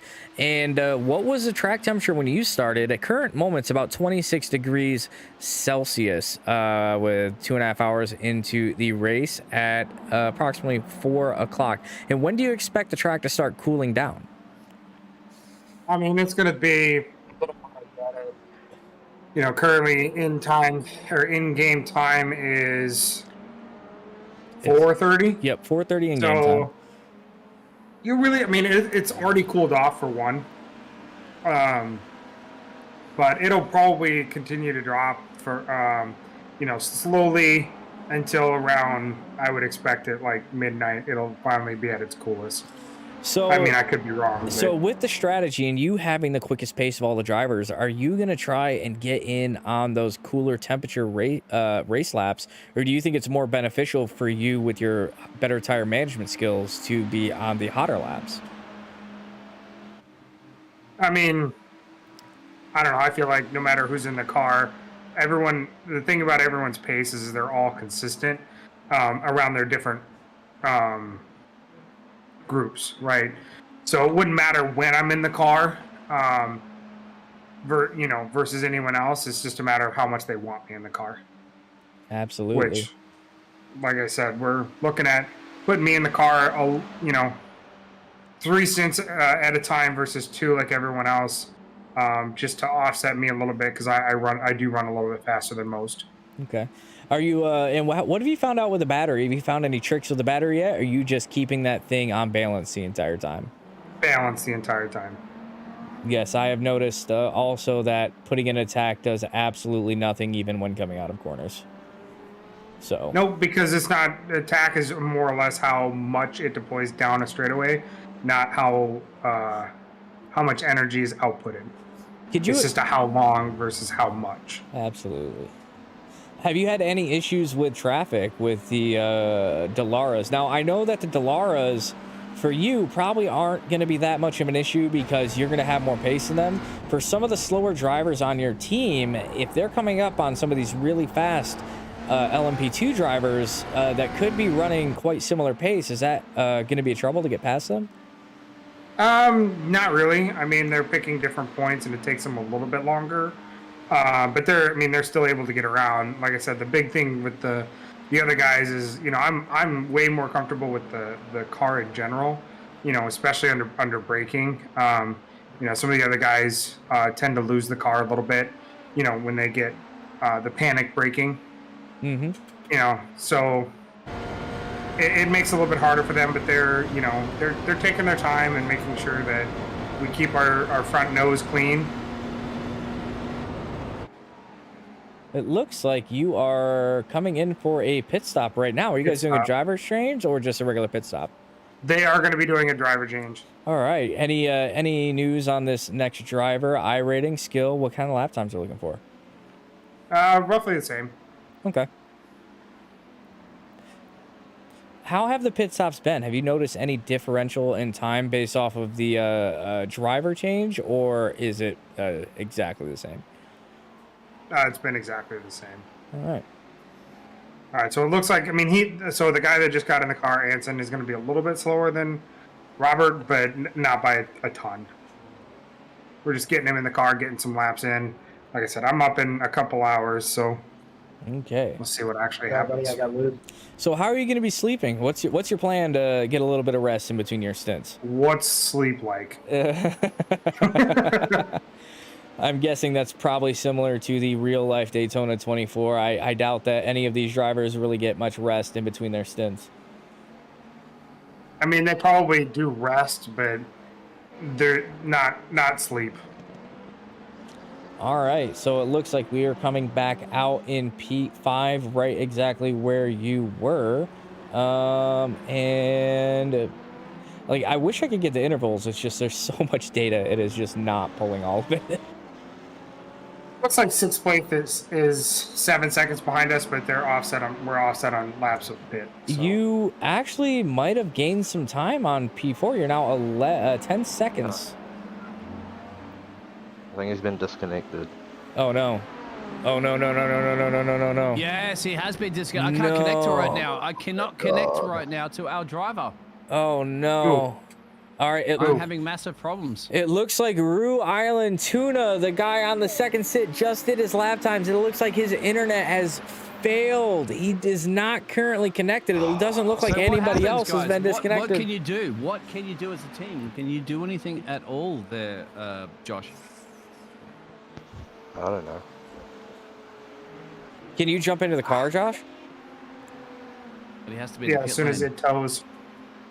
All right, so Josh, you need to get in your rig now. It's showing him out of the race currently. I can't even go on board with him. The picture. It's towing. Yeah, you need to be ready to get in that car immediately when it gets back into the pits. Yeah, jump up the tuner if you can in the chat, mate, and sort that one out there with Michael if you can. That'll be.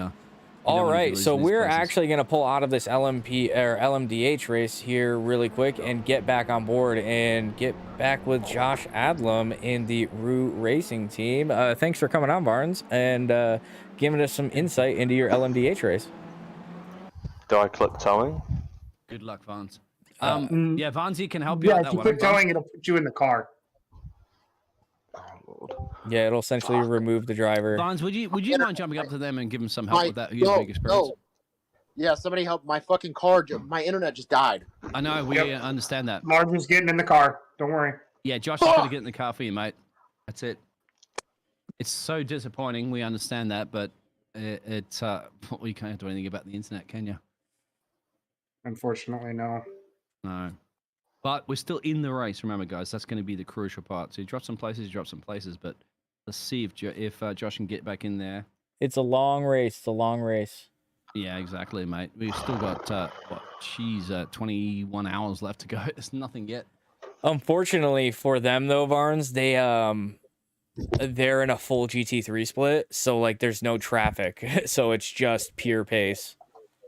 Yeah, and they just lost a lap. Yeah, I had a fucking mad fist, and but losing a lap in 21 hours to go is not that bad at all, no, really. No, we've already been lapped. And trust me, I guarantee you, out of the 40-something cars in here, you're not going to be the only ones having internet connection issues. now it's pitting me.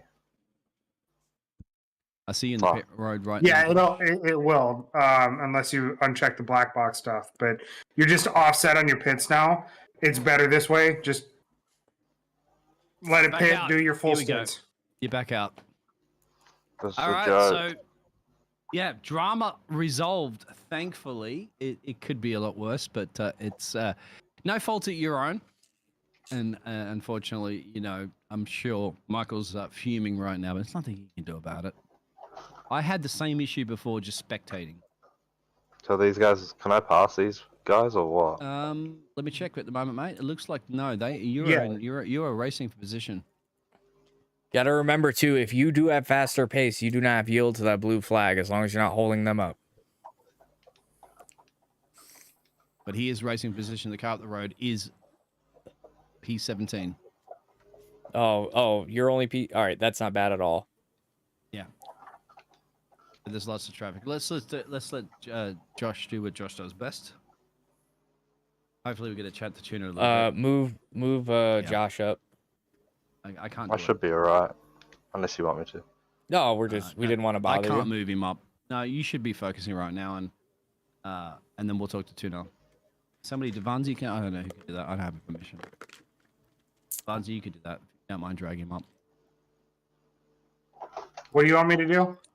Drag Josh up, and then drag tuner back down with us. Because Josh needs to focus right now. There's a heavy traffic coming out of this pit lane. And here we go. We are back in split number 792. We're going to get back on board with Josh Adlam down in P17. Just give me just a minute for everything to load here, because we're just waiting. Just waiting. Yeah, the pictures aren't full screen at the moment because you've jumped out of Vanzi's session and you're jumping right now into this session. So, of course, we all know it takes a while to load there. Thank you very much, sir. Yep. Nice to see Biggles. He's out there. Just give me 1 second here, and we will get back on forward. I still got some of the LMDH cars and stuff in here. That's all right. Yeah, good old Josh has come out under massive pressure, of course. He's got a car to overtake. He's got a car behind him, and he's had to fill the shoes there, unfortunately, from Tuna's DC. And Tuna was doing such a great job. Tuna, of course, being Michael. We'll bring him Here we are. in a second. Josh Adlam, currently P17 after the unfortunate disconnect from Tuna. So that is going to be a very terrible unscheduled pit stop. It does not look like he has lost a lap, though. He might have, but at the, you know. No, I believe they're on the lead lap. You might be very much correct in that one, but anyway, let's see.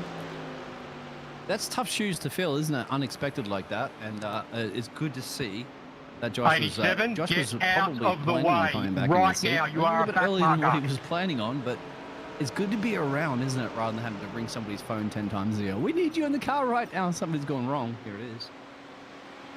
Here comes Josh Adlam pushing up for position. You're still in the same camera I'm in.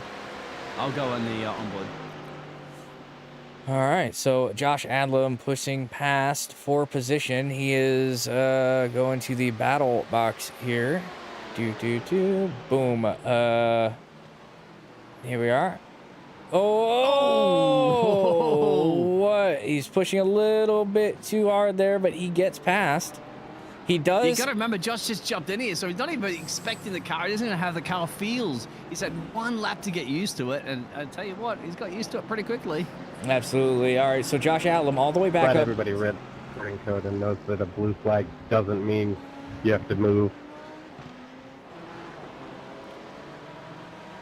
Yeah, hopefully if Tuna gets a second to take a breath, I'm sure Tuna is right now going, internet is a bunch of, yeah. So we'll let him calm down. He's done everything. Tuna, of course, Michael's done everything right. He's done everything. It's that net code for 2 seconds. It's all it takes in this to drop Philip, like a check stone. your brake pedal, man. It might Like be a Big Mac in my belly right now. If I could have a Big Mac, that's just the way it goes. All right, so we are on board with the Flying Kiwi, getting past the CRL Endurance team of Matthew Harper, coming up on Mick Sloan in the Money Shift Sim Sports BMW, and Josh is just, you're in for a treat. He is just going to be pure pace from here on out to try and get that back up. Takes about a half a tenth through that corner, and he is coming down into the start-finish straight. Gonna try and get into that slipstream. Coming into the middle of the sector, that is really where Josh Adlam is very strong. So as soon as he gets in to that rear bumper and getting into that slipstream, I think you're gonna go ahead and see him make the moves pretty quick. Sloan brakes very late going into the corner. Let's see if Adlam can get a little bit of a better exit. It looks like the Delta stays about similar, but in these horseshoes is really where you're going to see the difference in rotation for that car. Yeah, he's got to get used to it, right? He's not expecting to jump in that car immediately, so... Yes, an unscheduled stint for Josh Adlam at the current moment, who was just taking a break and having to immediately jump into the car, unfortunately. But he's just feeling it out, trying to figure out the car and get that car back in. And it's just terrible too with the start of the race that they had. They started in P6, were in P1 after the first 2 stints. Tuna hopped in the car, brought it down to P3, and had an unfortunate mishap with one of the other teams. And at the current moment, he is just trying to do a big recovery drive here. But I tell you what, Will, the sign of a good racing team is how they improv situations when they go all pearl-shaped. I believe we do have Tuna in here. Tuna? Yep. I feel for you so much, mate, but there's nothing you can do. What is that? Just a split-second internet? He goes DC, and then all of a sudden... My entire router reset. Oh, really? Yep. That's Michael we're chatting to, of course. And you did a fantastic job. Now, just elaborate a bit before that. Nothing out of your control. But when you got into control of that car there, mate, you got it, as Josh is going to make a move, you got the... You got the pace up. I know that you did that slow and steady. You started to feel the car there. Here we are. Josh Adlam goes for a double overtake. He gets he is moving up into the field. He takes both of those cars, those lap cars, not losing any time, and he is trying to get back on that bumper of Sloan. Yeah, we can get back on the lead lap here. I mean, the lead lap goes all the way to like P12 is almost a lap down. I believe, right? No, we're a lap down, and P12 is the next car to go a lap down. So I mean, it's a long race, and we've had the conversation. Do we sit out, or do we back out and go for the next running of this, or do we just keep going and stick with it? And I think we're gonna stick with it here. Please. I'm heartbroken for him because like he put in a hell of a drive to put us in the position we were in. You did as well, mate. And that code happens to everybody. Remember, there's a lot of drives in here that happens to anybody in any situation, at any time. Yeah, You're only got 21 hours to go. I mean, I guess you could put it as we had this would be a real life blowout situation where we had a blowout, had to pit, and I mean that's 24-hour racing now. Now, what happened before that early pit stop? You had somebody saying a pit stop, right? I may have had to run to the bathroom as fast as I could. And I did a personal pit stop. I think I beat Red Bull. I would have to say. You were quick. I noticed that. Good job. Yeah. I didn't lose any time in the pits. I was telling people, you got to remember, everybody out there, Michael just came from work, okay? He was working his butt off at work, jumped in his car, drove straight into his rig, get ready to jump in to take over from the fantastic driving that Josh was doing. Jumped back in there, did great job, started building his pace up, getting in the rhythm, doing a great job, and all of a sudden everything all just went pole-shaped for a little bit, didn't it? Let's take a look at these lap times. Josh Adlam with a 1:4.64, slowly working that pace back up. It looks like the track temperature is cooling off at the current moment, down to about 26C. We started at 29, and he is really, really getting close to that BMW up front. 4/10 now coming through into the second international horseshoe. Yeah, don't beat yourself up too much. You remember it's a long race, and you got to remember you have other drivers like Stevie and everybody waiting in the background there. They want to be able to get behind this wheel. Well, it's there's only 3 of us. Yeah. It's me, Stevie, and Josh. Yeah, so well, Stevie's been eager, mate. He's still at work. He wants to get behind the wheel. Stevie's making some big claims that he's going to give us a 6-hour run through the middle of the night. So. All right. Well, if anybody can do it, Stevie can do it. Let's see whether. All right, here we go. Josh Adlam got a little bit squirrely coming out of turn 7 onto the bus stop straight here, and he is making up a little bit of ground. And remember, that Porsche is a little down on top speed and power to make up for the amount of rotation it has. So on the straights, it is definitely not as slick as that Mercedes and BMW at the current moment, but he is about 4/10 dropping time coming out of that bus stop chicane, and he should be well close into making a move on this BMW going into turn 1. We'll see if he goes out of the apron. Yeah, I was gonna say, Tuna, Michael, cast this one, mate. You've been here. What do you reckon, Josh? What do you reckon Josh is gonna do? It looks like BMW just gives it up. Sloan just gives it up. He does not fight that at all. He just gave him the position. He does not want to fight that at all. He's probably heard of Josh leading this race for at least, 60-something laps earlier. So, yeah, they kind of realize they're in a different fight at the moment, aren't they? Absolutely. He just handed over to him. He now has 5 seconds to Hughes here. There is a crash. 2 seconds. There is a crash. There's a crash. Looks like Hughes had a crash, and that is going to put Adlam up into 9th immediately. Let's get a quick replay and see what happened in that crash. I got it. Yeah, it's typical spin out of turn 1, I believe it is. Oh, just a little spin. Adlam now P8. Just like that. Just like that, you're back in it. That's 17th to P8 after an unscheduled pit stop. But at the current moment, he is now 4 seconds off of Gingrich. And let's take a look at the lap time comparisons. And Adlam, 2.5 seconds, 5 seconds, 4 seconds faster than that P7 car. Look for him to make waves getting up into those positions. I predict a top 5. Is fired up for the Roo Racing crew. I'm absolutely fired up. He's like, don't worry, Michael. I got you back. All right, things happen, and let's get ourselves back in here. And he certainly is proving that one. He's making it up for you, Michael. He's like, you know, I realize you had all those issues. Let's get ourselves back into this one, and we certainly are. All right, so not many battles going on right now. Let's see how Belton's doing. Belton currently with quite the lead on. Yeah, that was the Merc team, my friend. They actually eventually changed their driver. Oh my goodness! Yeah, he has quite the lead. He is currently coming through the second horseshoe, whereas Sereno in P2, or Brian Dixon in P2, is just now going through turn 1. So Belton with a substantial lead in this race right now in that Mercedes car. That's only because of damn internet with Tuna's. If Tuna's internet wasn't like that, it wouldn't be that substantial lead, but it is what it is currently at the moment. But plenty of racing to go. 3-hour mark we've just hit. Wait, Josh Adlam in P14. I think Biggles has had a crash. What is that one in the temperature? Now, that is actually for P9. He said crashes and he's made a little of a mistake, and he has made a mistake. Bang into the wall. Oh, and there he goes. That's probably going to be not a fun pit stop. He is going to be in those pits for quite a while.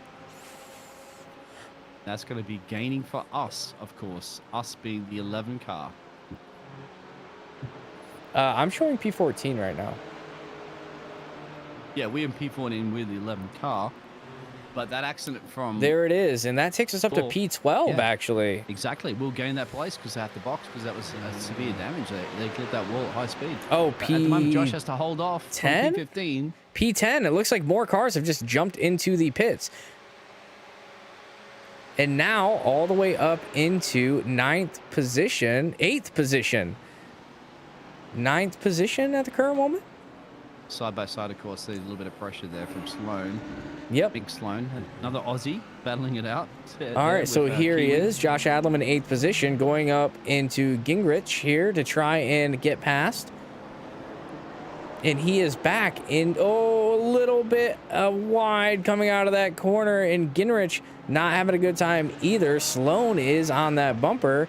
And Josh is just absolutely pushing that Porsche to the limit right now to get those positions back. Gingrich goes wide, can't seem to find his braking zone. And is he going to go for it here? No, he does not want to compromise the exit. He's just going to get right there, slow it down, make that apex, get hard on the throttle, keep it tight to the corner, and he is going to get Gingrich coming out of P7. And now Josh Adlam is all the way back up into P6 after P17 coming out of that unscheduled pit stop.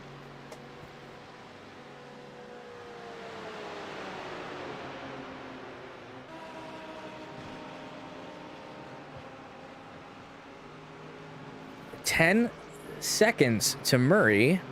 Let's get a quick lap time delta into here. And he is a massive 2.7 seconds. He is just absolutely shredding his way through this field right now.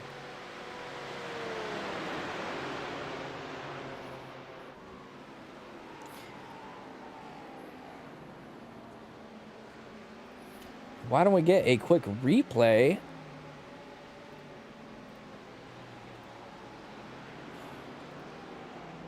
of that pass from Josh Adlam?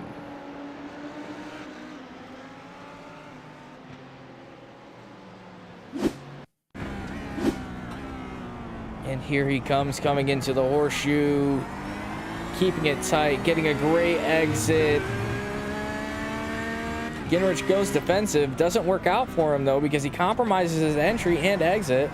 And Josh Adlam just gets the power down and gets right behind him through that pass. What a great pass, and what a great recovery drive so far from Josh Adlam.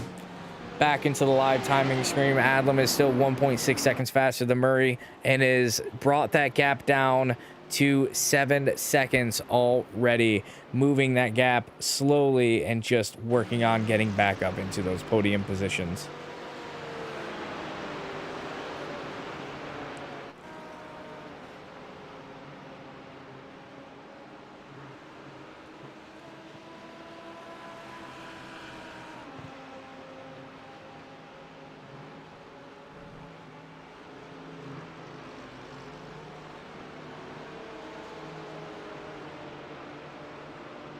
We just passed the 3-hour mark, and we are passing lap 104.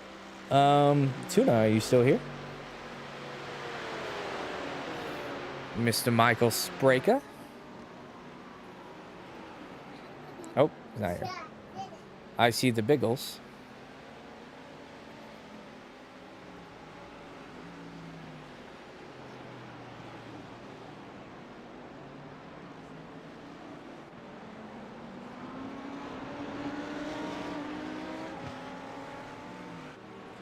There is our leader, next time Jack pick the Belton, the access road. That was way too slow. leading on lap 103 with a quite the big gap. He has a full 1 minute and 33 second gap until P2, and P3 is even farther behind, currently a lap down. So this team is absolutely on its bubble. Yeah, they are fast. Josh Adlam actually all the way back up into P6 now. I think our race leader might have disappeared for a second. I just had a power outage, but luckily I've just connected a whole ton of batteries. I should be able to hang around for a little bit longer.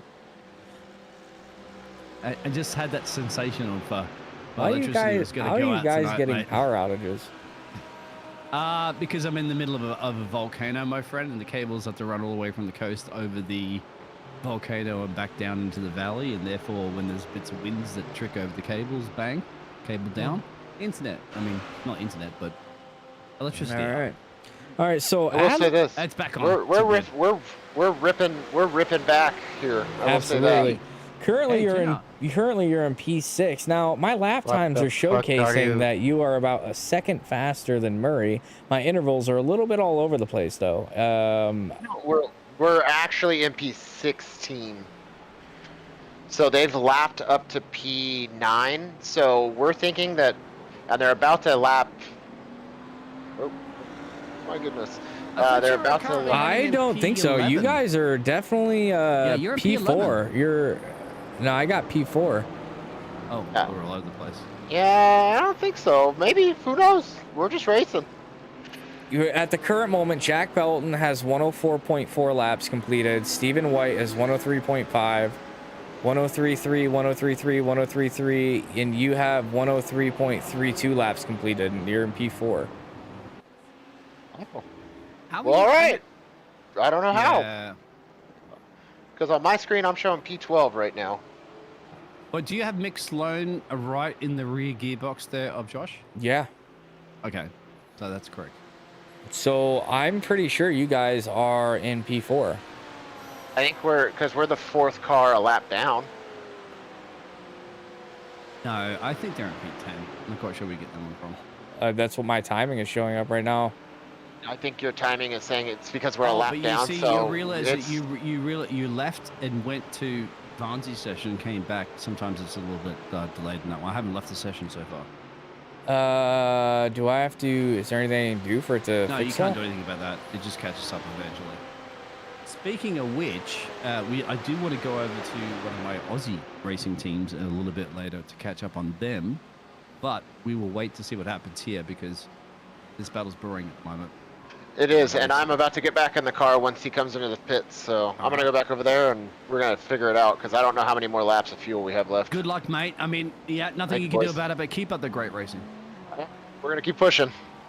I like it. There you have it. I don't know. Why does it show? Do you think it's just because I left and came back? Sometimes it does that, and remember SDK, when it gets full of 10,000 million people at the same time, the same place trying to use it all, it can get a little twirly-whirly. It will kind of catch itself. Sometimes you might have to close the actual timing down and reopen it again. You lose the pictures, obviously, for the timing, but it's worthwhile giving it a shot. Because as long as you're still in the session. Because at the moment, it's showing me Jack still leading the race, but... Let me see. Yeah, so I'm just going to close SDK real quick and then reopen. I think you're right. They are a lap down. Now that I just moved it, Josh is a lap down. They were blue there for a second. Keep an eye on that one. Red Nope. Beater, Macaroni. Hello, Red Beater. Belzy, of course, the legend himself. We'd love to. Belzy would love to be racing right now, but Belzy's practically in the middle of not a jungle, but in the middle of the nowhere. So Oh, he's in where camp. is my SDK? Lap 107, and we are 4 hours down, or 3 hours and 10 minutes, and there's a big crash at the moment. Felipe Fernando, I'll show that. Oh, you can't show that because there's no picture-in-picture at the moment, but it's not a problem with us currently. Us being the 11 team for the Root Squad, Root Racing team. How you doing, Red Beater? I haven't heard from you in ages.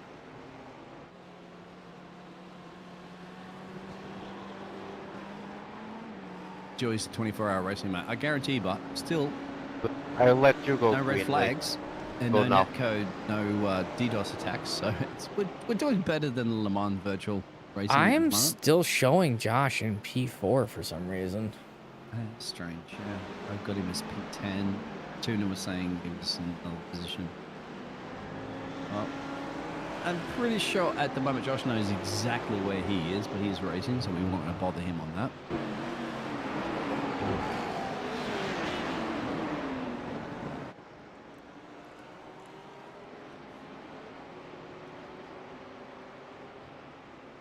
I believe they are a lap down. No, they are for sure a lap down. Yeah. I just don't know why it's showing him in. Did you reload it? I did. I closed it. Yeah.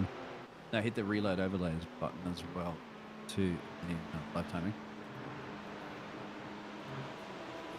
Maybe change the drivers around a little bit. Oh, Joshy gets past the back marker.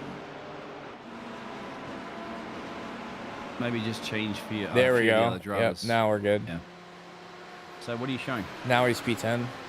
Okay, that's what I have. So there we go. We're right on cue. Thank you very much for that. These are the joys of the SDK on a massive iRacing weekend, of course, for Daytona.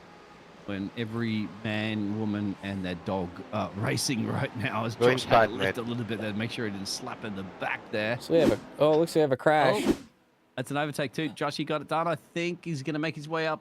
Maybe. No, that's not going to be a P9. That's just a back marker.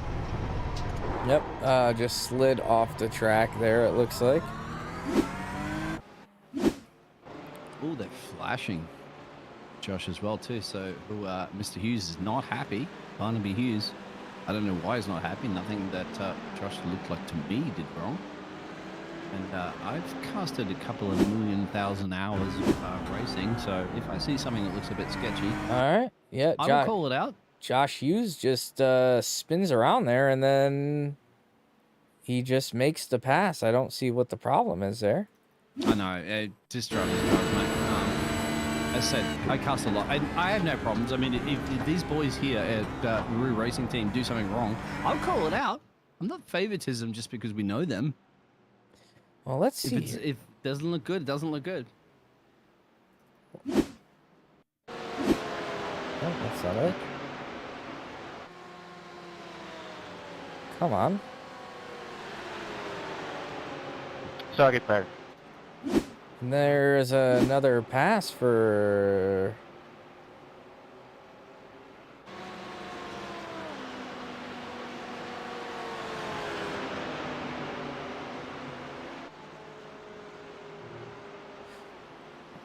Yeah, I'm confused on what is happening. So we'll go back to the live timing here. Click through a bit of the cars. Yeah, change a couple of cars to let it catch up.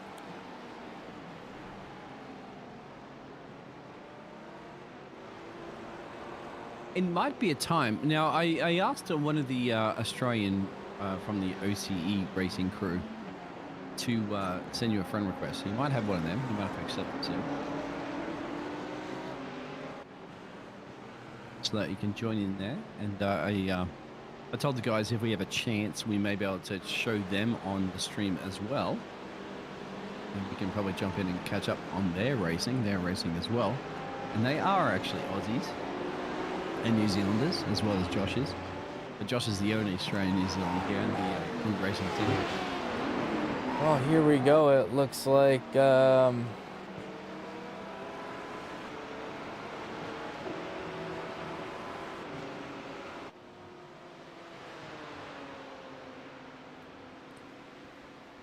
Oh, Adler's coming up on a lapped car. Sloan wasn't the one flashing him. It was another car, and that car is now actually falling back again. Did you get the request at all? For in iRacing? Yes, sir.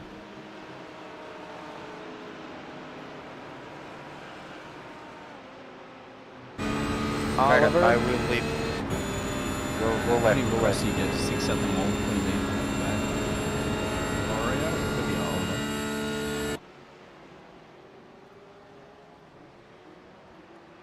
Josh sent me a friend request, but for some reason I can't accept it.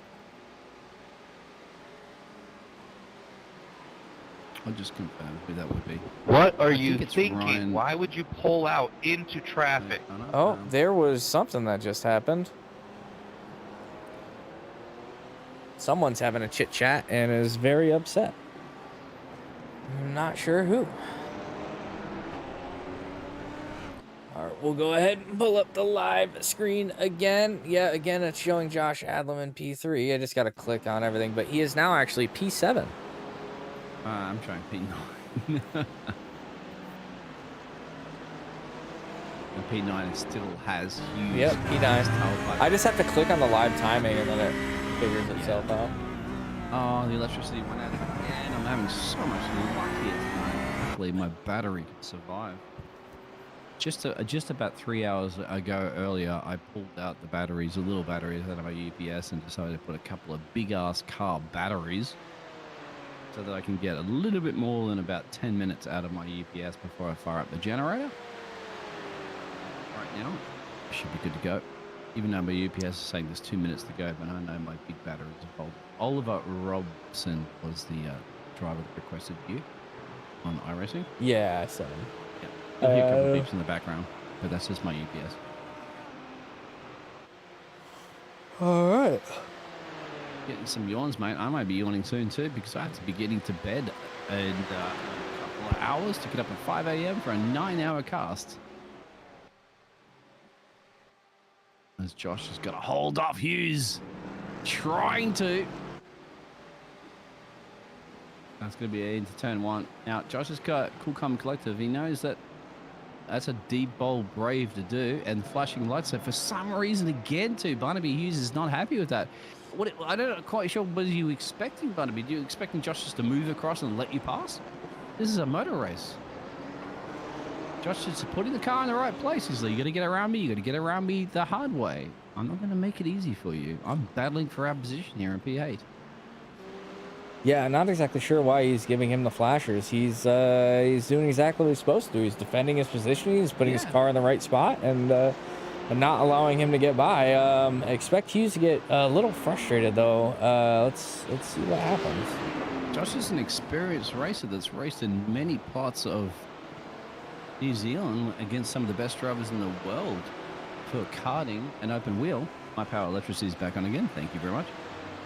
So, yeah, if anybody knows about motor racing, my friend Josh does. So whatever you're flashing at, Mr. Hughes, that's it's not going to help you with your frustration. Put it that way.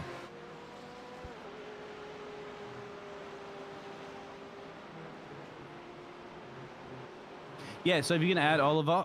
Yeah, that'll be for the OCE. We'll go to Olderdam, hopefully, because we obviously covered Mr. Varney's racing as well. I can still stay in this session, no doubt, and bring up the picture-in-picture of the action that's occurring. You got Adam at P7? I have currently, yes, he's P8, actually. This is a battle right now for, as Hughes is tucked up in the gearbox.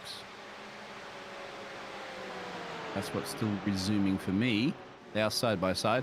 Oh, Josh has gone deep and he's going to collect Oh my God, what an idiot. Why? He just ran right into him. He hit the Pepto as well. He literally just pushed him into the dirt. Oh, no. Where's Josh going to get back on track? I'm not sure how much damage he did. Josh, did money hit the fence? You got the replay of that one? Yeah, I'm going to get the replay in right now. That was definitely, we're going to go half speed here and take a look at that because that was very unnecessary. And as you can see, he just turns... Yeah. He's nowhere near ahead of Josh here. Oh, yeah. And as you can see, he just turns in and just forces him into the grass. And it's good at the moment, I have to say, because Josh hit the wall side on. So hopefully no front steering damage. But yeah, that was the frustration creeping up. I don't know why they do that. Josh probably was on the inside line. He most likely would have yielded instead of go past me. It wouldn't have been too much of a problem. Look at this again. Yeah, that was definitely an unnecessary sort of deal there. And I do want to get another look at that from a different angle here, because that was I feel for the Pepto car as well too. Got involved in that one. It wasn't even there.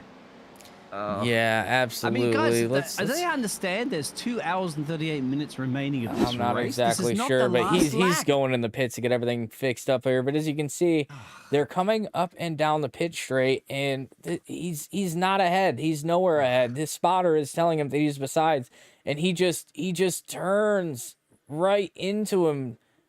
You do not have the right to turn into there at that point in time. Yeah, and understand we are obviously supporting the Roo Racing team, but we're not favoriting this. Granted, they were getting frustrated behind. They wanted to get overtaking, but I mean, I honestly think at this point Josh would have lifted as he got into the braking point and let him pass. But this guy turned in. What happened there? Yeah.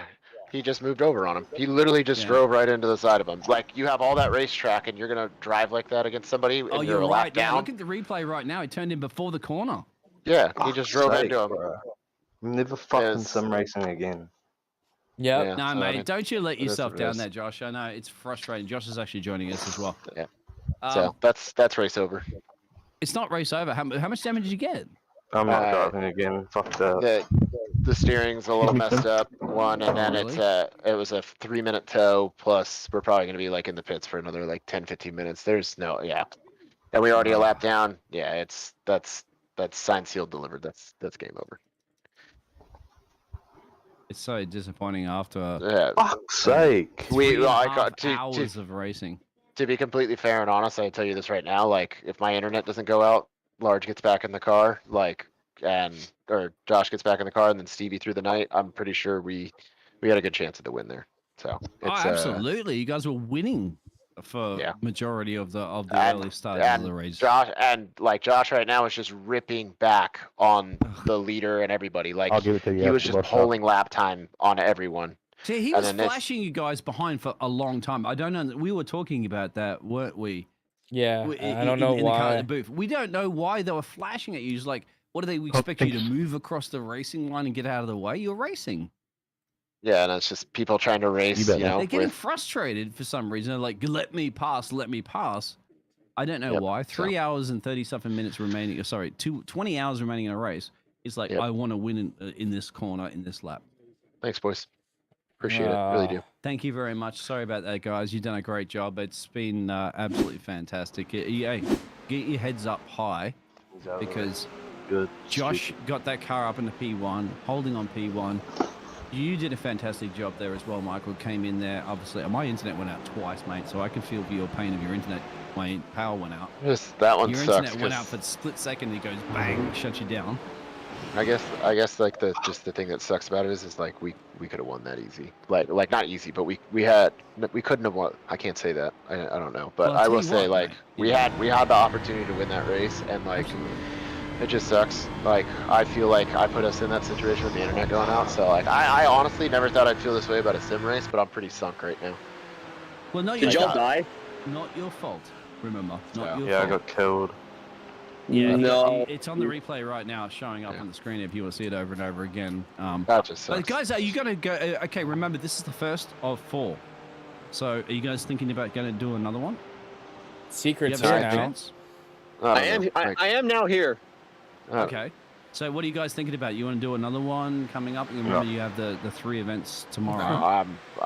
That was honestly, for the amount of like emotion and the roller coaster that was, like, we had everything was lined up for that one. It was a positive roller coaster, mate. You guys had it. I mean, stupidity occurs in endurance racing. A conversation will be had. It was stupidity from other drivers. At this present second, we're just gonna have to go back and talk. I have to let you guys cool down. I think that's what it is. Yeah. So I appreciate it, boys. Thank you. All right. That's it. Is what it is. So yeah, Will, mate, it's so disappointing, but I have to say, what a great. I mean, you're still here at the end of the day, Josh. Now, you guys didn't even know whether or not you're going to be competing into this event. And you signed up last minute, we didn't even know the drivers. Got it on there, you got that car, P6 for the qualifying. Bang. I think one of the best performances ever, isn't it? The way that Josh got that car right up there to lead the race, I think that was in essentially in about 20 minutes, if I'm not mistaken, they will. Yeah, it's just unfortunate. The BMW just getting very impatient, especially with the pace. They were running very similar pace, so should have just probably stayed behind, saved up the fuel. There was no reason. You're never going to get the pass on the outside in these GT3 cars in that turn one. It's just not going to work. He just tried to muscle his way in, and unfortunately, most of the time, it goes the way of the guy, you know, who makes the aggressive move. Normally is the one who comes out clean. It's Brannaby Hughes, and that was the 22 BMW. Yep. Now, and we know that the 6 Mercedes was having really early battles as well too. They are now leading this race, but they were the ones that tapped a couple times in the back there of our 11 car. Yep. But I felt the frustration creeping in right from Barnaby, because he was flashing behind you before this event occurred. So You didn't have to let me by there. Tell Matt. immediately that Thank you. driver's frustrated.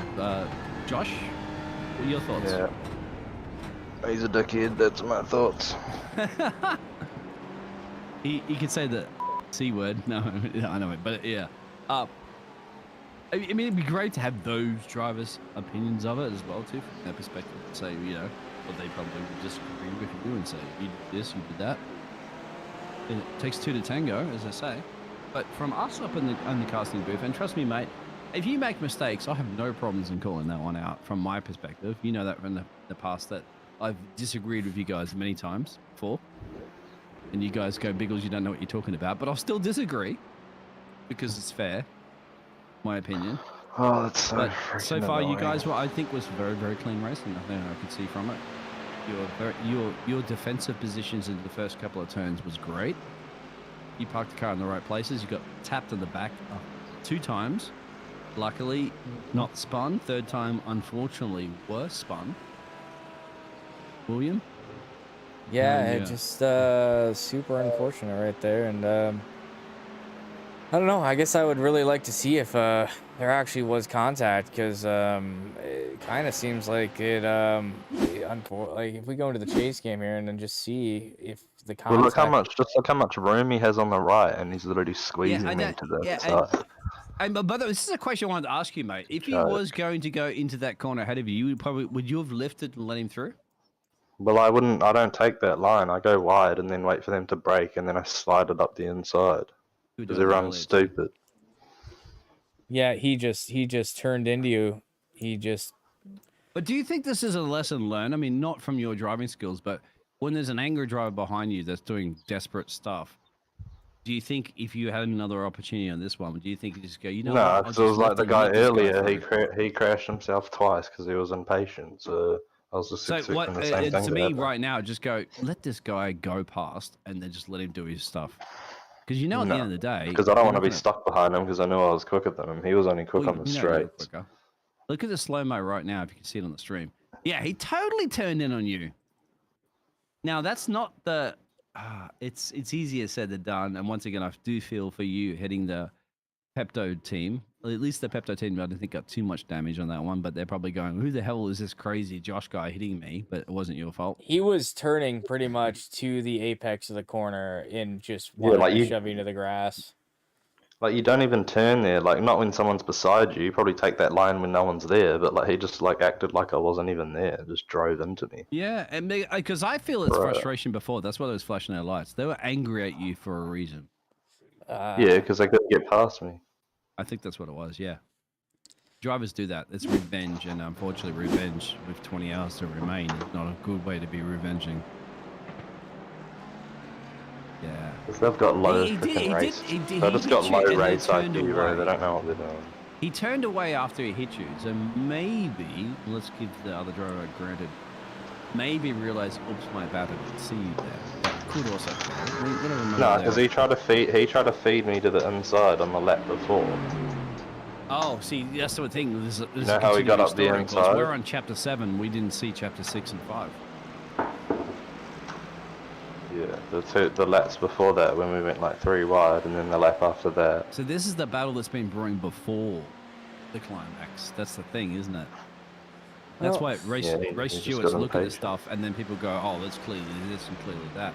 But race stewards Yeah. are looking at stuff, going, "Hey, we've seen 20 laps earlier of these guys going tooth and nail at it," and yeah, there's a lot of grinding that's not acceptable. Usually, race control. We don't have a race control here, unfortunately, but race control would generally be on the radio informing the teams, "Hey, this is your last warning. If you keep that up, then you guys are going to get penalized." So Yeah, that would have unfortunately, we been don't have that would have been a pretty severe penalty, I think. Tuner's I think that would have been a pretty severe one. All right, so at the current moment, dude, there is 150, 300. as soon as Tuner's internet cut out, that got us out of the groove straight away. Yeah, Secret, welcome along. I know you're working today in crazy cold conditions, mate. You just caught the end of it. Unfortunately, you will not be able to drive. You couldn't drive anyway because you weren't signed up. But perhaps if you could convince the guys after everybody cools down, maybe Stevie and Root Tuna Racing already team- said they're trying to run the 1 and 11. Okay, fair enough. Okay, I'd like to 20? see you guys. I'm do in it all here. over again. Okay, I'm in here because Large. I've been sent in here by the other two to convince you to run this back because they said that you might not want to do this again. Bro, I Josh, feel like ripping that Josh, dude out of the screen Josh, and doing unimaginable things. Josh. What? Oh, you don't get it. Biggles gets it. It's like I a don't. sports Anyway, so- thing where you call the name and you go, duh. Oh, yeah. Yeah. Anyway, so there's a race that starts at 11 p.m. For 5 hours. Yeah. Yeah, there's a few more. There's 3 events, and just to let everybody know at the moment, it's going to be in GMT time. This is the one that started on the 2200 GMT. Yeah, next Saturday race times 2. Can you give me an hour or two, and I'll let you Yeah, know? next race is in All 5 right. hours. Yeah. Next, 5 okay, hours. wait. So the next race starts at what? So for me, that's It's It's 8 o'clock. basically It's 8 o'clock to me. 7 a.m. GMT. So just type in GMT 7 a.m. to your time, and you'll work it out. 2 in the morning for me. Okay, this is gonna be interesting. But that's who starts. Remember, it's a 24-hour race, so you got to do the whole thing. Right. Yeah, no.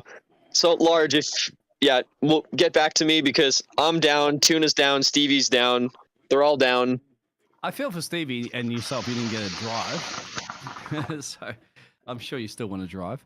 I feel for Tuna, of course, having the DC, and great. I mean, Josh was that's it, mate. Josh had to do a lot of work there, and Josh got murdered at the end. So I feel for you too, Josh. Hold on, boys. Yeah, I'm gonna hop back on. I'm currently sitting in my driveway on my phone. I just got back, so I'm gonna hop inside All right, quickly. mate. Good to see you. I'll be back Secret. on like Thanks, 10. See you in a bit. Right, bro. So, Will, now I have a couple of the other guys that would like to be broadcasted. If you have a little bit of time. I'm restarting my Alright. iRacing so I can actually pull his stuff up. That's what I'm working on. right now. Yeah, let's go into the. This Oliver. is, by Yeah, the way, I'm going into Oliver right now. Yeah, by the way, Josh, this is an Yeah, Australian team. give me just a Okay. minute. I gotta go Hey, talk to and another Barry. thing. Hello, Barry.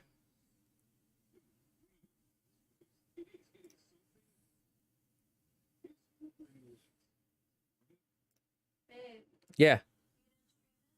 No. Why? What's up? My first stint is at 9:40 tomorrow morning.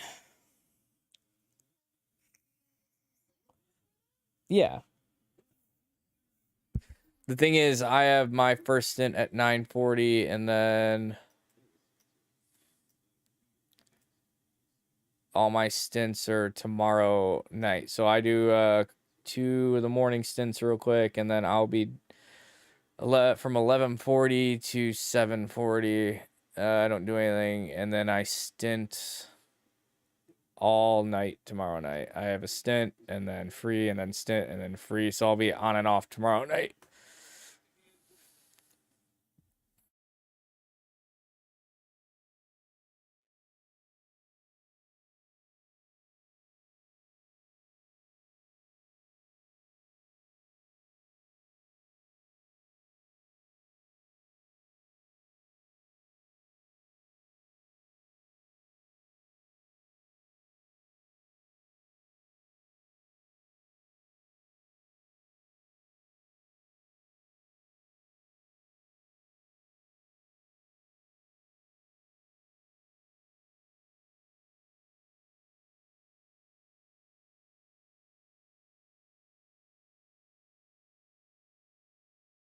And I'm back. How do I join these guys? Because when I go over to the joining the friends, I just don't Close see your. the You gotta session. close your iRacing and then reopen it Oh, completely. I did the same thing. All right. Wouldn't let me hop in. I'm going to send you the invite to their server. We'll go into a VC just privately to have a chat, and then when they're comfortable, we'll have a chat to them. All right, because I've known these guys for a couple of years now, and I used to cast their F1 races, but of course they go F1's a piece of now with the game, so they moved on from it and do iRacing in other leagues. Great, and they're actually very quick, mate. I believe it or not, I've casted a couple of 24-hour events and had them in the same split that I was casting for another team. And they're a team that actually finishes quite well in endurance races. They survive. Aussies, mate. I'm not surprised, but they survive. So I will send you a link to the Discord as well. And as you invite, we'll both go in there and we'll get the pictures up there. Are we still live on the stream? Yeah. Yeah. Okay. Yeah, guys. Once again, can't do too much about the Roo racing team, but maybe racing again tomorrow or later on. We don't know. I think they should, right, mate? Because they got the powerhouse team. They got the skills. I just think they got really unlucky with that DC. They wouldn't have even been in that position. But I mean, that's endurance racing in general. I mean, you know, in the real life, you can't control. You know, you have a brake rotor fail or a brake disc fail, and then you got to come into the pits, and then they're working on the car. Or like you have a suspension component, or you know what I mean. It just adds that little element, because that is one thing we are missing in sim racing is the mechanical element, right, that these teams deal with through the course. Say they forget to take the tape off the brake ducts, and now you're not getting proper brake cooling through your stint. So like that's things that like we don't necessarily have to deal with, that you know, everyone else would need to deal with in the real life Daytona 24. But we have the technical issues, like exactly what happened to Tuna. You know, you have an echo, you have internet drop out for a second. I had my internet drop out, I had my electricity drop out twice. We've had people's steering wheels disconnect during races and all sorts of jazz, right? You have, you know, your emergencies when, you know, your wife is knocking on the door going, I'm pregnant, I need to be taken to hospital. Things like that. No, yeah, absolutely. But everything can happen. But what I will say is they're a lot less frequent than I would say than in the real life Daytona 24, whereas there's many more mechanical and technical issues that can go wrong. So like making up, it's like the Bathurst in was it, I think 2018, where like there was a team that was 8 laps down and they ended up winning. In the real life Bathurst in V8 supercars. So that's something that can happen. And you know, these are another thing we don't have here is we don't have safety cars, right? So safety cars are a big proponent in the Daytona 24. You have crashes in the middle of the night, you know, cars have to come back into the pits, or you have a safety car period that can last upwards of 30-45 minutes, and you know, by that time the pack is pulled in and it tightens everything up. So you could have almost a full lap lead on someone, and then all of a sudden they get the other driver in, and then they're right back into the race. So you know, it's just a little bit of a different animal, but it is what it is. So I need that server invite from you. I will give it to you in a second because it's private, so I've asked the guys. Are you in the session currently at the moment? Yeah, I don't even, what team are they? They are the OCE racing team, to somehow find that one. I'm just trying, I don't know who the exact driver currently at the moment that is driving. If you give me 2 seconds, I'm going to jump down to their VC chat, tell them exactly you need a little bit of an invite, and I'll be back in just a minute.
Okay, I chatted to the guys, and are we still live? Yeah, I chatted to the guys, and I got a link for you, my friend. And once you get this link, we should be good to go. There will be a channel that's below their VC. Are you here at the moment? Yeah, Okay, cool. And we'll jump to the channel that's below them. Oh, he said ping me when you're invite him. Okay. So as soon as you join, he'll give you the roles. Just the fun of joining Discords. Get it? Yeah. He joined. Okay, great. Yep. And then there's they have a Daytona VC channel that's below their I jumped into their VC channel that they're racing. They're pretty chilled because they're Aussies.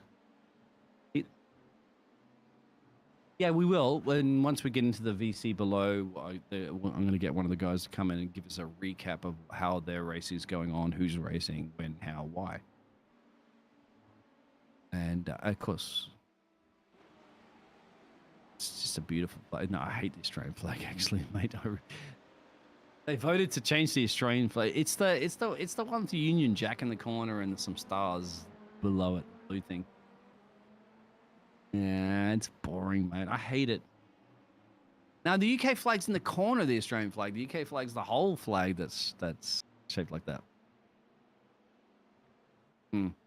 We voted many years ago to change the flag, and they didn't. And then all right. So you want to join the VC? We'll go over to the Discord. Hopefully you have permissions to jump into the VC. Join the Daytona 24 Open VC.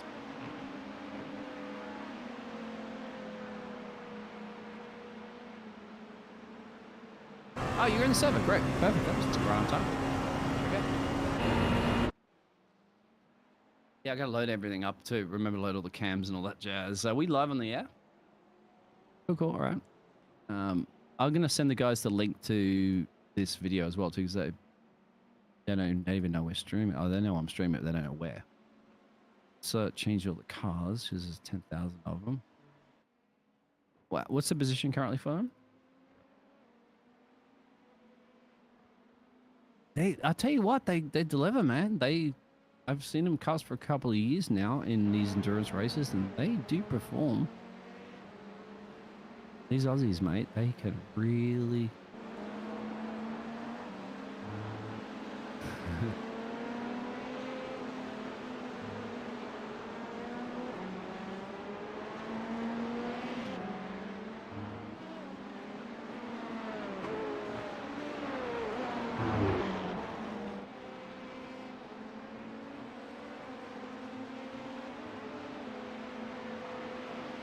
You got it. Yeah, I know. You're figuring someone out, mate. There's the tools at your disposal. Now, I'm going to ask one of the lads if they can come and chat to us in a minute and give us...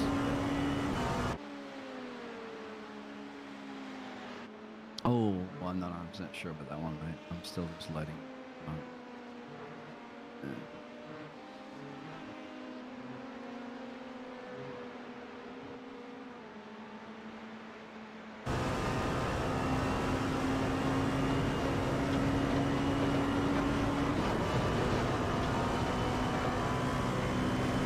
I'm not 100% sure about specifically what you're asking. So, who are we looking at who's driving at the moment for? Martin Tran, okay, there we go. Yep, I see. I'll go on board with him and the front suspension. Let me ask any of the guys out there if they can come and give us a recap.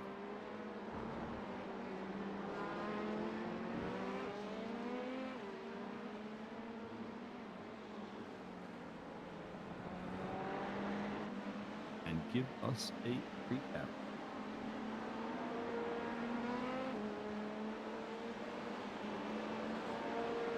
I want to see the livery from the OCE team.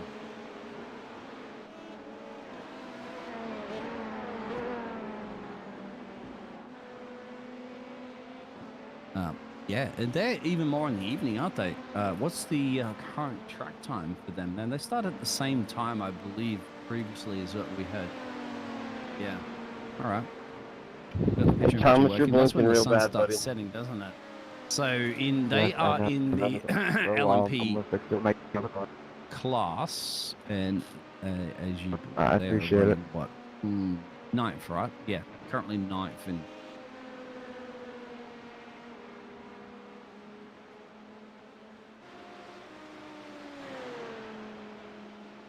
so the lads have let them qualifying performance down. Martins are on the outside, should be getting the job done.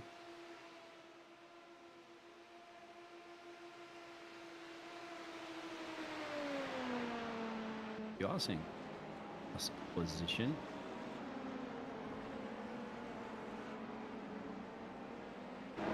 Yep. Yep.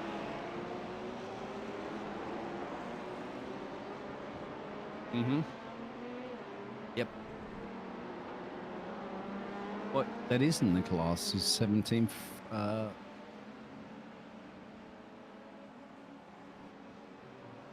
You are right on that one. Interesting. Oh, because it's 7 teams overall. Okay, I see what you mean. Yeah, and you maybe tweak some of those buttons, mate. You might figure it out. Let me jump up real quick to the guys. I want to see if somebody can come down and give us a recap of what's going on. So I'll be back in 1 second. Just above us.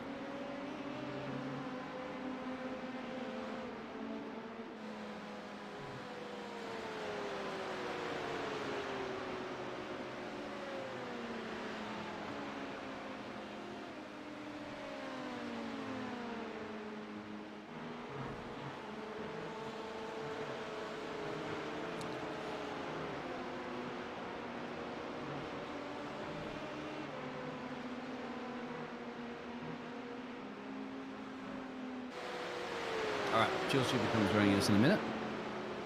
And it's put on this beautiful league here. I've known Jill for a couple of years, and this is Aussie. And Jill's actually a race driver now too, as well, too, mate. He gets behind the wheel for real. Hello. Jules has joined us. Jules, I said just before, you get behind the wheel for real, because I've known you for a couple of years. All right, welcome along. We've just been broadcasting a team that's decided to DNF. You guys are doing okay. Can you give us a recap so far? How are you doing for the OCE racing team? Been trying to find that out for myself, but it looks like we're sitting pretty sweet in P9. I suppose survival is the key word right now, since the boys are now just over 4.5 hours in, probably nearly 5 hours now. So, yeah, at the moment it's just survival, getting through, because then the night time, especially for us in Australia, will be the difficult one. And you started the first time. Now, who was the first driver? Was it Grackle?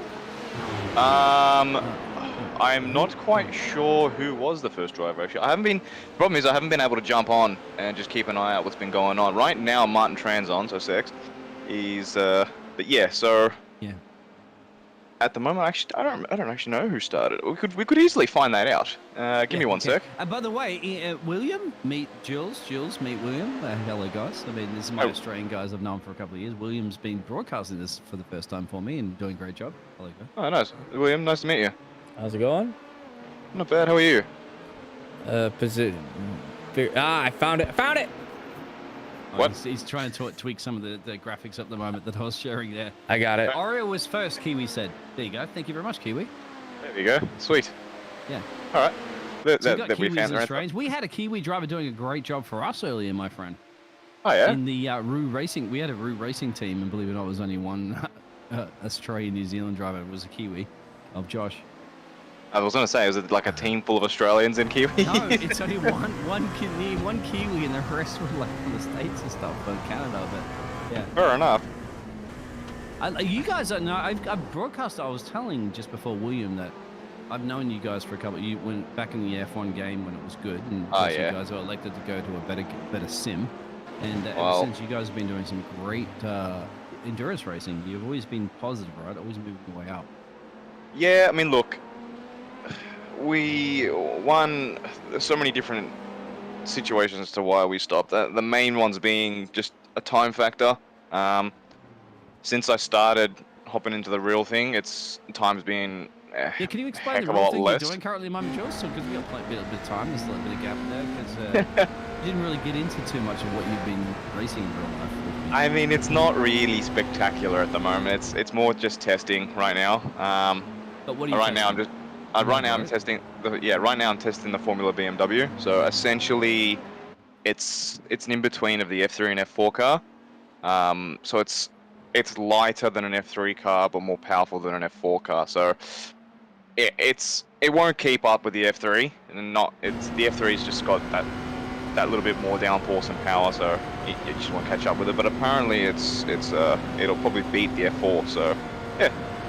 And how's your pace? How's the team? Or it's expensive of motor racing, as you know. Oh, don't. I mean, yeah, the guy that actually was racing that. for us was Josh in New Zealand. He's one of the karting champions in New Zealand, and he unfortunately couldn't continue because of sponsorship. But as you were saying, that's the look. If it was hard to get sponsorship before COVID, after COVID, it's become nearly impossible. So it's really this is the other thing too. I mean, businesses here in Australia, they don't really have an incentive to sponsor. Before COVID, I know businesses used to get quite a bit of incentive when they donated money and whatnot. Now, there's not really much incentive for them to do it. That's the problem. So when those incentives start going up a bit more, you'll start to see more donations and sponsorships and stuff like that. So, but being 26 in the early phases of racing, it makes my work just a little bit harder. So why don't you knock on Daniel Ricciardo's father there and see if you get a couple of money out of Perth? I mean, it's only a 6.5 hour flight from where I am. Yeah, just knock on the door and say, hey, support the Australians, and Daniel Ricciardo might even throw some pocket change your way. We don't know. Aussies support Aussies. I mean, look, it would be nice, but this is the other thing too. Even flights are ridiculous here. Going from one side to Australia to the other side, it's almost like going to Europe. Like I remember when. Why do you think I don't live in Australia anymore, mate? I exactly agree with you on that. It's crazy expensive there. Overall, but back to the racing, of course, mate, because I would love to chat to you all day, but we have 24 hours outside the door. I can't be 24 hours, but who's your strength in your team? Now, name all your team members. Martin's currently in control of this car. Well, at the start, it was Oreo was first, as was mentioned. We've got a sheet here. I haven't really been keeping up to date in it because right now I just have with work back in as well, so I just haven't had a chance to really keep up to date with what's been happening. I will be doing the Bathurst 12-hour in February at some stage. So yeah. So I'll be getting that ready at some stage soon. But I probably should get it done hopefully by the end of this week, and otherwise work and it's racing another week. And life, yeah. Yeah, I mean it's not even now. I'm still playing soccer too. I'm doing 2 sports, so. Oh my god, man! Wow. I haven't given up on anything. Final 16s next time for the Australian team will be all good to go. Yeah, for sure. Let's have a look. I'm looking at the time slots now. So that's 5 o'clock. So let's see here. This is where one. So Oreo should be hopping in the car in the next couple of minutes. So right now, Martin Tran's in, as you said before. But yeah, Oreo will be the next one to hop in. Who we got? Then Martin was back in the car. It's almost on the hour mark, isn't it? So you practically box. Well, then again, you're at LMP too, so it's about an hour mark, isn't it? For the yes and no. It depends. They've had, I think, from what I was listening in before, they've had about 7 minutes of repair overall in the 4.5 hours, whatever it's been so far. So that will throw the strategy. Oh, there's a spin. There's a spin. There is Thomas has spun. P3 Thomas Timmerman has just had a spin at the current moment. Picture. Look at that one. He just got on the throttle a bit too early. You can see him on the apron right now. It's not too bad. No, he'll be able to recover. It looks like everything's pretty spread out at the current moment, so not gonna have a massive effect on what is going on. At the current moment, Tran is. Looks like, yeah. How's his lap times doing, actually, real quick there? Because, yeah. And by the way, Jules, Williams. I feel like I'm missing out. What are you guys? Williams, I feel like I'm missing out. Broadcasting is doing a great job, mate. He's getting all the tools all handy up there. Definitely is. How are you finding the broadcasting, actually, William? I had to change my computer cooler 30 minutes before I fucking started this stream. Oh my And god. he got it done too. I saw the pictures. It's fucking, and it was something else. Sorry, Kenny Duvall actually just hopped into the pits.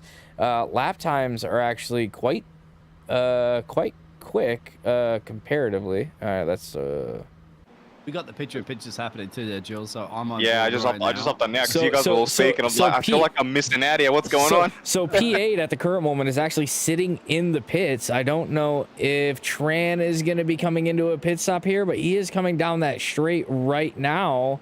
It is going to be kind of close. I don't know the exact pit situation for Tran, but No, he doesn't go in. Stayed out. no, Yeah. no, he is actually a couple laps down, it seems, from Duval. Oh, it's going in. No. Sorry, I get confused. Turn one. My apologies. There we go. Yeah, I don't think this is for position. Like I said, he's about to. Oh no, he just got brake checked coming out of the corner though. What just happened And this pit there? lane exit traffic as well. Is that actually for position? Quite no. No, it's not. Yeah. He's 3 laps down. Yeah, 3 he's laps not gonna down make from P8. But let's go ahead and see what just happened there from him. He's gonna be right on that actually. They might just be on. Oh. Oh, hang on. This might be in delayed. I think I'm watching this in delayed. Yeah. Yeah. It was You're turn watching 1. the He way. just got squeezed right there. Oh, that's a shame. Well, you're 3 laps down. At this Thank you, point, Andrew. your focus is to just set some good lap times, keep the pace. It looks like Tran is a bit slow at the current moment. He's running around the 137s, which is not so ideal with those LMP2s. At this state in that race, you really want to be down into the 135s ish. With the state of the track. It's currently only 24 degrees C on the track, which is really, really nice. So those lap times should be coming down. But, as long as he keeps it on the track and keeps it safe. He could be suffering maybe with some sort of damage or instability. I know when he's got the car underneath him, he's lightning quick. So he could be, I reckon it's either he's got, I think they were talking about some sort of damage before. And maybe some instability in the setup. Who knows? Who knows what it could really be. But I know Martin's lightning quick when it comes to these things. So I'll be back in 2 seconds. One moment. Yeah, go check up on that one, and you can bring Kiwi down here as well too, because he did the first stint. I'll drag him in if he's Anybody have a around. chat, they are welcome to come and chat to us. Easy, I'll be back. Looks like we had some passes here in through the pit stops. You have 150 laps currently completed by Kyle Menger, and he is about a 1/10 of a lap ahead of Jay Markin here, about 10 seconds ahead. Alpha's going in from P8, so yeah, exactly. They trying to think if they're ahead of them or not. No, they're not. That's a little. Yeah, if we pull up the if we go back into the LMP2s here, you look at P8, that's Kenny Duvall, and he is quite a ways ahead of Tran at the current moment. It's just, 6 laps ahead. The field is just well spread out. If we just pull up the, class here real quick and show you what we have going on. Looks like we started out with 15 drivers, and we are 5 drivers down right now. 3 on the lead lap. Nope, 2 on the lead lap. 1 just took a pit. We got 1, 2, 3, 4, 5 cars a lap down. 1, 3. So Tran and the OCE esports organization are currently really in no man's land from all the other cars. So they would need something pretty serious to happen. 3 laps is not something you can make up purely on pace, even in a 24-hour race. So You'd be surprised with this team, my friend. They can make up for it before. Something's gonna need to happen, I think, for them to really gain up any positions. But it seems like they are down. If we pull up the gains here. Martin's got off track a little bit. A little slow to Ollie Willie coming out of that corner. I just caught that one. I'm trying to update the stream title to include, obviously, the OCE racing team, because the Roo racing team unfortunately are done and dusted for their Yeah. first stint. Yeah, if we look at the gains here, it looks like the trans squad actually started up in P4 or P5, and you know, not sure why they lost some positions. They did say they had about 7 minutes worth of damage, which could explain those lap time deltas, losing those paces. The Hernandez and the other team is up 9 positions, so they're doing pretty well for themselves. And looks like the team in P1 currently is started in P2. So let's go ahead and pull up the class for. We got Kiwi in here real quick there. So Kiwi, at the moment, I believe, hello Kiwi, you were the one driver to, and just to let us know your driving name as well. But you're the one that started this race, right? No, that's not me. I'm in the car. So Oliver Robson and Martin Tran, they're doing. So it's gonna go Oliver, Martin. So they're gonna. So Oliver started the race. Is that correct? Yep, and he's about to get into the car in the next pit stop. Okay. And then Martin will get back in the car. Right. And then so at about 7 p.m. my time in New Zealand, I will get in the car for a 2-hour stint. Another Kiwi driver, mate. Do you know Josh? Because we were just casting Josh a little bit earlier from New Zealand, a karting champion over there in New Zealand. No, I don't know. Yeah, probably don't. Yeah. I thought you guys didn't know each other. You're like 5 people in the population. I'm kidding. Yeah, we all live in mud huts down here. So it's pretty special to have internet, you know? Yeah, that's why Australia New Zealand squad here, obviously, for the OCE. This is by the way, we were casting the Roo squad, but earlier there was only one driver, which was Josh. Everybody else is from the States, but you guys are all from Australia and New Zealand. Doing good, I'd have to say. Like, not ideal, but only. I think just a couple of incidents. Oliver had one in his stint where a guy in a GT3 rear-ended them, and then Martin had the same thing. So it's just a little bit unfortunate. You guys have been good in the past. I've seen before, as I was mentioning this to Chris, to Jules, that in endurance races, I've casted you guys a couple of times. Even deliberately in casting you guys, I've been casting to other teams and seeing you guys in there. You're very, like, you play the endurance game well. You don't take crazy maneuvers and dives that we saw earlier, actually, before in the other split. Yeah, you guys are more patient, I have to say, for your racing, because you realize it is an endurance race. So what is the key to success for that for the OCE racing team? So for us, the goal was we want to race the 24 hours. We don't want to end up with an hour-long repair or something crazy like that. So it's just getting to the 24 hours as best we can with the best of our ability. I think we've got quite a wide range of talent. And Jules was saying something real quick. Sorry, cut you off. Jules was saying something about have you had any repairs yet? So yeah, I think we've had 2 slight ones where we've taken at our pit stop. So we haven't had to tow or pit out of sequence yet. But I think there was a 1 minute 30 repair, and then a 5 minute repair on the second time. So that's the reason we're down the 3 laps on the position above. 3 laps for a 3 or so 4 second pit stop extra? Really? No, minute extra. So I think we're with those there. So we're sort of just playing on staying consistent now and then getting through. Who's your power driver on the team? Who would be your number 1 driver on the team? So the guy in the car now, he's pretty quick, but then going overnight, we've got confirmed. He's Jacob Craig. He's quite fast, so he'll be one to look out for. And then I think that after Jacob, we've got a guy named John. He's also quite fast. He's the one who's actually done the setup for us. So there'll be a couple of guys to look out for. But then myself, I'm probably one of the slower drivers, but I'm just going out there to be. Every driver says the slowest driver. But like my goal for this team is just to go out there, do my stunts. What's your I rating, real quick there? So I'm only like a 1500 I rating. So, that's not bad. So yeah, it's okay compared to these guys that are all close to the 2K or above mark. But we were talking about this before. William and I were saying that the I rating's not always absolutely reflective of the pace of drivers. It's just the way that the game dictates the amount of hours you put into it and all that sort of jazz. So yeah, and the classes you race also dictate that a bit, I think. There's a crash. I'm going to show on the highlights in the picture-in-picture in the moment. That was Dale. And actually, Dale is currently in P4, but that's in the other class, of course, for the hypercars. Yeah, there it is. Ooh. You can see the headlights kicking in at this moment, which means that the sun is setting here.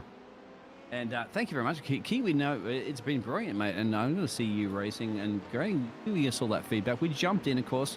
I told you guys if we get a chance, we'll stream it. And William's been doing a fantastic job doing all the broadcasting at the moment, capturing all that. Because of course you guys are Australians, and I'm Australian. I'm patriotic. I want to have you guys represented on the stream as much as possible.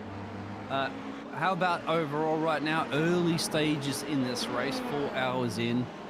And 20 to go. You're in the pit lane right now. Martin's in there. Overall picture, how far do you think you're going to get here for your class?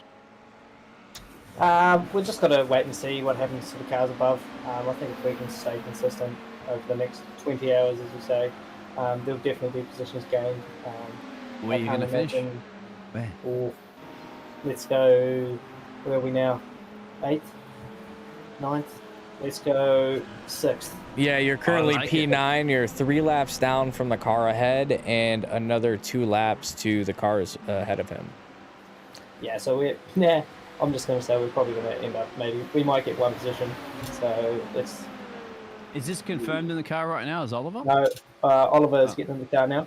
Who is Oliver? Just so Oreo. Okay, yeah, sorry, because I know the Discord names. Go ahead. Yeah, so Oreo's in the car now. So he's the guy who started the race for us. Yeah, here comes... Your team spotters out there be like going, okay, passing the car on, how is it feeling, and all that sort of jazz, right? They'll be talking to each other. So yeah, what's just happened is, so Martin's spotter for the past 2 hours has been Oreo. So they're sort of like their own little team. So I think the next stint after Martin's next stint, the biggest handover will be from Martin to me.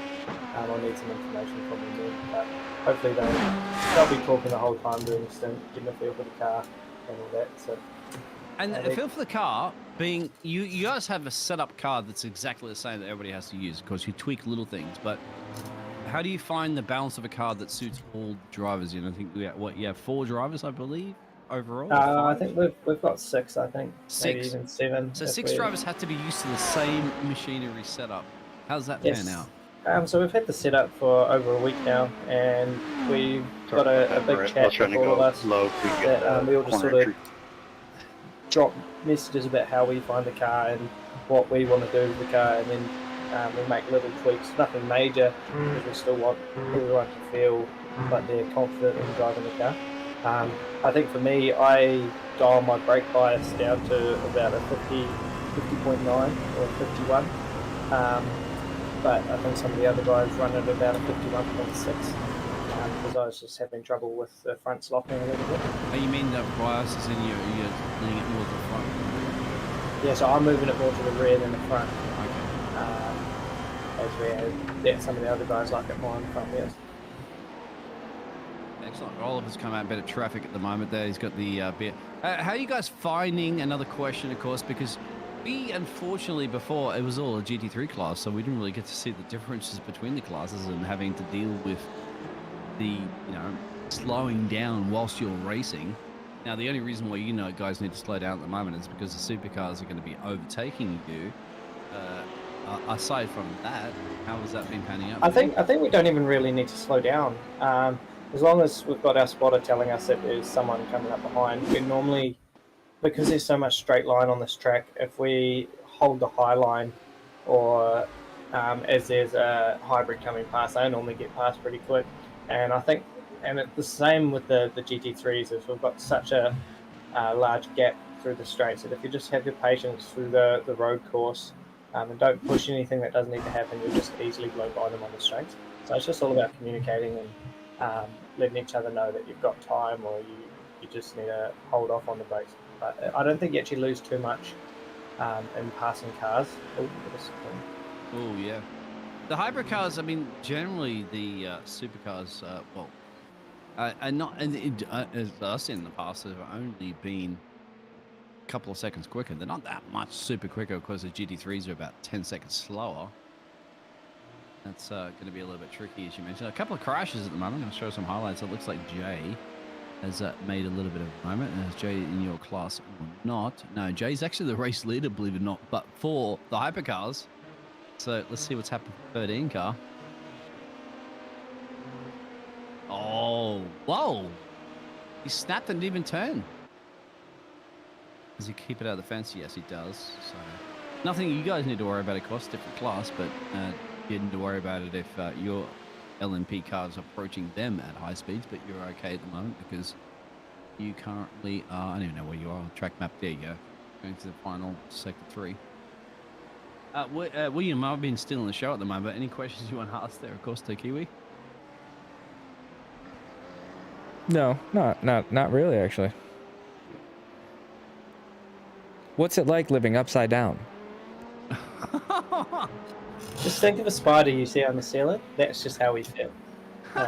It's just, you're just hanging out, and like sometimes you just gotta lay a bit of a nest to sleep. Otherwise, you just like, it's just a bit awkward. Sometimes you get a bit dizzy, especially if that happens. I just do a handstand and hey, William, the right way. When the I think it was Apollo 11 left the Earth's orbit to head on the moon, mate, the Earth was upside down. All right, so Australia was and New Zealand were on top, mate. I'm sorry, that's just the way it looked like in the Apollo. That was one of the first times you had a craft exiting the Earth's atmosphere and heading towards the moon. So hey, the pictures don't lie, my friend. Maybe you're the one that's upside down. So was there a lot of action at the beginning of the race? Because at the current moment, it seems like the field is actually very, very. Oh no! Oliver has to pull out of that to avoid a collision, but he lives to see another day coming through that turn 1. Whoo! That was a little bit close right there. If I'm completely honest, I was actually at work at the start of the race, so I don't know the ins and outs on the action that happened at the start. But I don't even know how many cars there are actually in our class, but I think the LMP2... There's 10 now. There was, you had a full 15 car grid to start, but 5 of them are already out or did not start the race, actually. If you pull up the class at the current moment, you have actually another car has dropped out. Actually, you now only have 9 cars in the LMP2.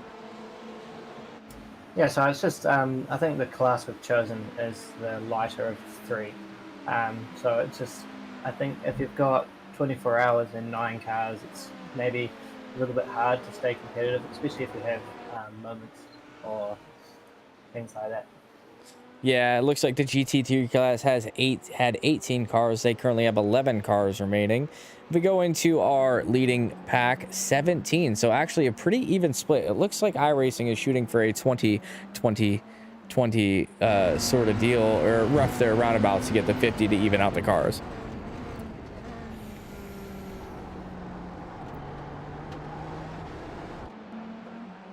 Have you had any issues so far with the LMDH class and getting a little bit aggressive? Because the pace can be similar based off of the skills of the drivers between the two, with the top split drivers of the LMP2 cars running around the same pace as someone who is probably not as well versed in these new LMDH cars.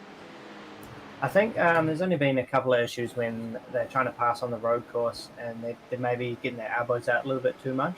Because through that section, if they're not deploying the hybrid, the cars aren't actually that much faster. And it's just when they get to the straight, if they just have a little bit of patience, they're just going to, that's where they make up their time. But I think it's just driver experience and endurance that you just got to take your time and just work through it. But I don't think we've had too much trouble yet.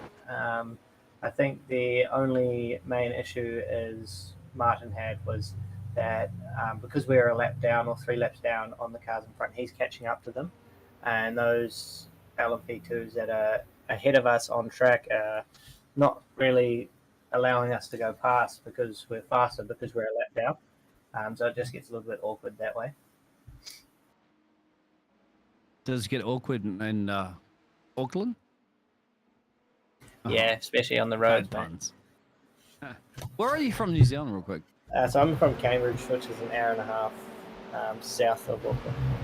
Oh, you're in North Island, okay. I've only been to Christchurch, so I can't really learn too much of Yeah, tell so me it's a beautiful country, but mate, I'll tell you what, I'm going to retire there one day. That's yeah, no doubt about it's a that cool one. place. Yeah, for sure. Yeah, the rest of the world can go to New Zealand, will still be like, yeah, we're all good. Until someone realizes that we're actually kind of cool with it, and they're like, you know what? I know, we're gonna yeah. take you. Close your borders, mate. Just as you did during like lockdown during COVID. Like, get the hell out of our country. We're all good here. Yeah, it's a no from me, dog. Yeah. And you have some of the quickest drivers in the world, of course. I mean, we were speaking to one earlier before with Josh, and of course, remember McLaren, Bruce McLaren. Yeah, we got We'll know about that. got a couple of hot shots in the IndyCar over in the States as well. Yeah, that's true. Yeah. Cool. Small country, but fast drivers. Yeah, so it's quite cool to see. Just the country of. Don't tell the Aussies that, mate. They get upset. We got 5 million people, and then we got a couple fast people on the world stage, which is pretty cool. Driver skill to population ratio is on top of the timesheets there. Something that some in the United States of America need to listen to, Will. All right. Okay, you got 300 million people, and you got more New Zealanders probably in motor racing than you have US drivers. So something's going wrong We're there. too easy spending our money on cheeseburgers and chicken sandwiches. True. Actually, they are building a racetrack the town over from me. Currently building a brand new auto club, and Where's the town over from you? like 20 minutes. So I might be. What town? I might. Town? Howell. You're not gonna know where it is. It's in Michigan. Okay, in Michigan, yeah, there you go. So what we're gonna be doing? What do you know out there? They don't know that. So what I'm thinking about doing is probably getting like a shitty Miata or some shit like that, and just making a little naturally aspirated V6 and taking that out on the track up there. Nice. Wear a helmet and seatbelt, that's for sure. Looks like we could. Yeah, Oliver's doing good after his stint here. Jumped in the car. I have to say, comfortably driving it. I don't see any real mistakes. The 137's flat that he's doing. Now, let's compare that to the other LMP drivers. That's actually very, very impressive. There's been a crash. I showed that one on the window. That's from Thomas. That is further down the field there. But, getting nighttime there. Scandinavian racing team for Norway has made a little. It's hit the marbles for sure. Bang. Yeah, that's classic. Yeah. So at the current moment, if we just go ahead and show the some of the lap times here for the current paces of the drivers, and then we will go ahead and also look at the current weather situation. Track temperature down to 24 degrees C, so cooling off quite a bit. Actually, air temperature down to 23 C, so the track temperature is just not really holding stable. So you're going to see that track temperature coming down and see those lap times start to improve a little bit.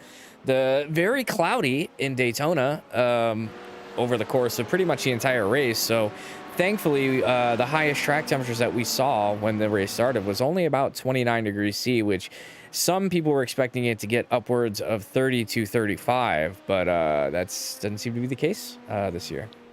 Oh, Nico might be. Oh no, actually, Nico making a mistake there. The Canadian driver in the supercar, another crash.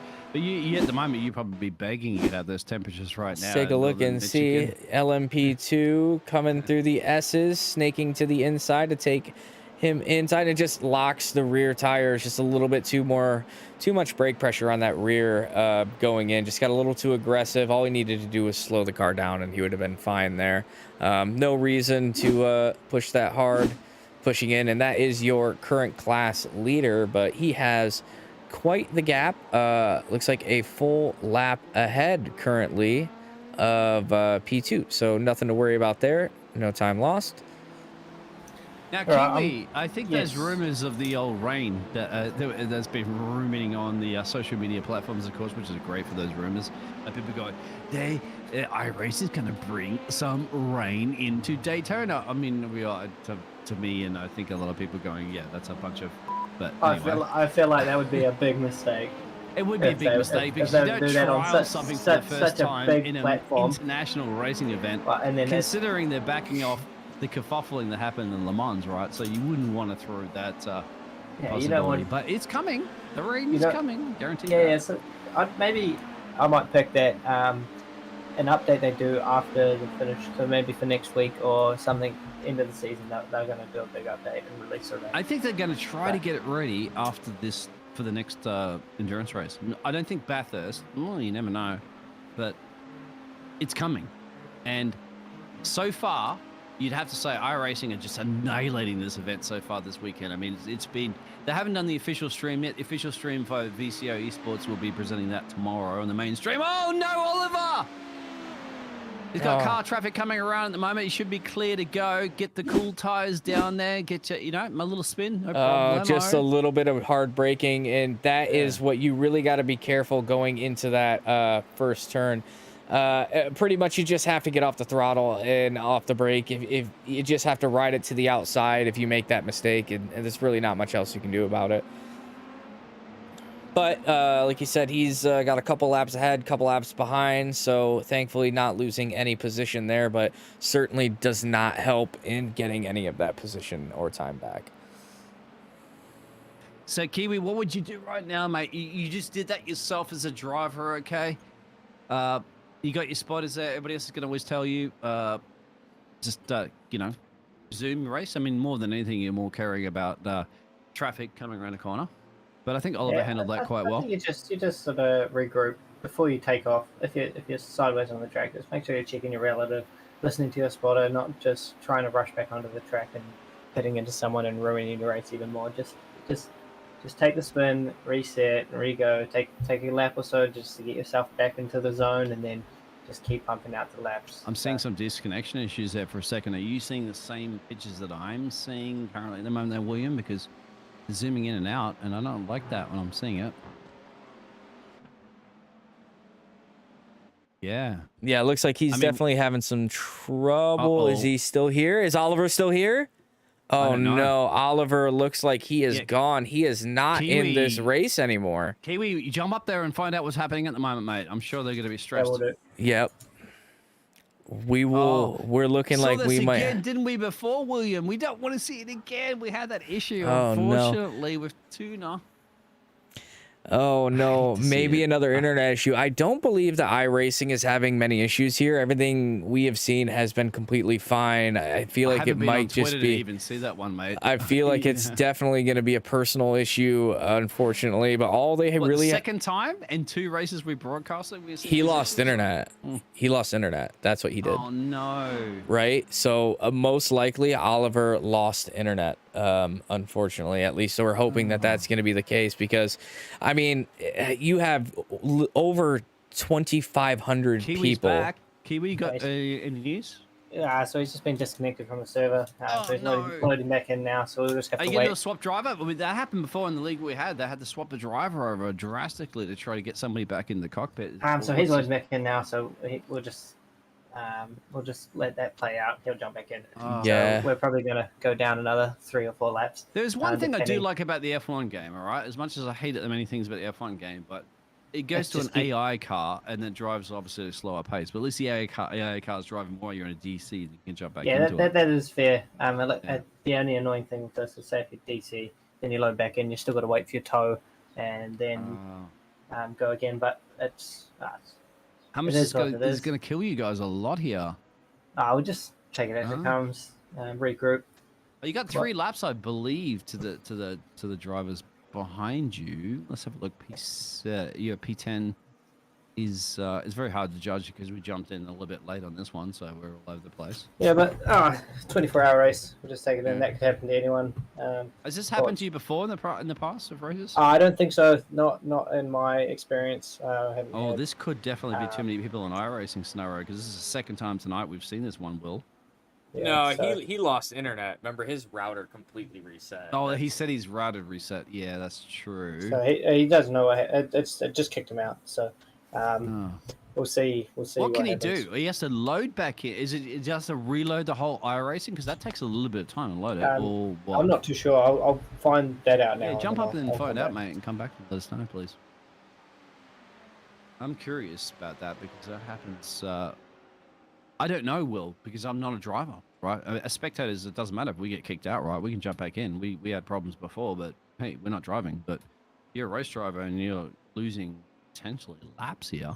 I mean, you could get on there right now and Max Verstappen and complain, right, and get kicked from a server and then say this. Yeah, but I think I think yeah. the differences here is we've seen a handful of disconnects, and we have 2,500, most likely more, with all the people watching, because there is probably close to 3,000 people currently on these iRacing servers, and there's going to be, remember, there is going to be more, because not only are these races going to be going on, all of the races are going to be going on at exactly the same time. So you're going to have about 10,000 people, if I had to guess, at iRacing at one time doing this exact same race, right? Whereas in R Factor 2, the main issues that you had over there was you had DDoS attacks on the main server. Well, you only had about the whole server down, right? You only had about 50 You only had about 50 people. It's not like you had a million teams, right? So just the amount of scale difference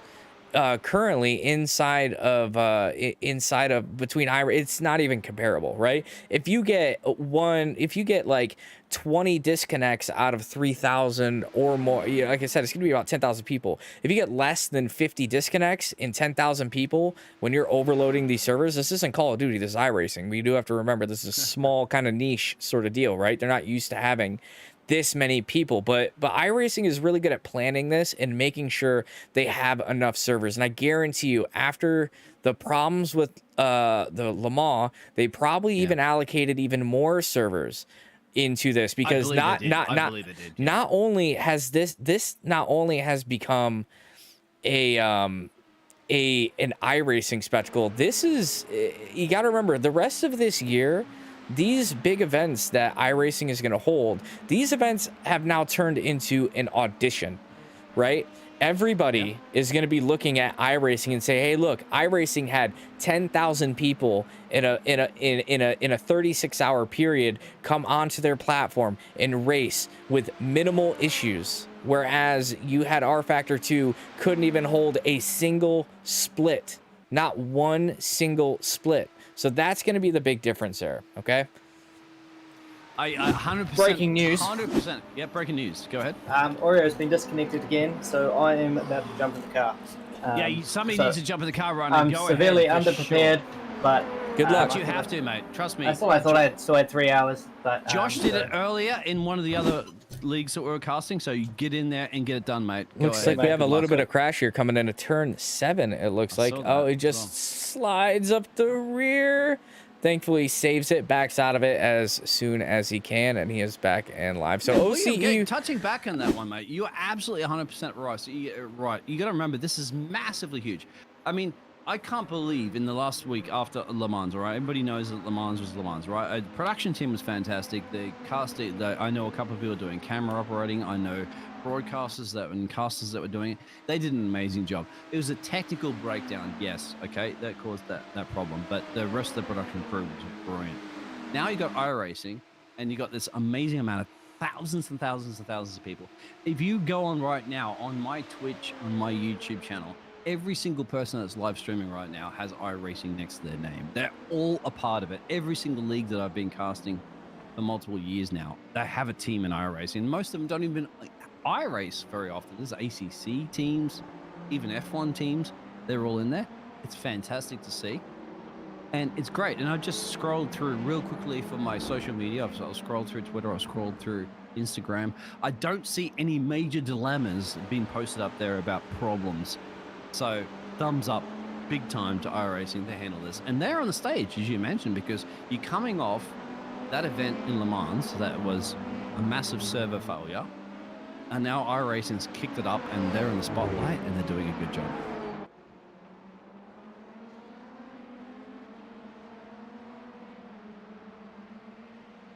You have to say.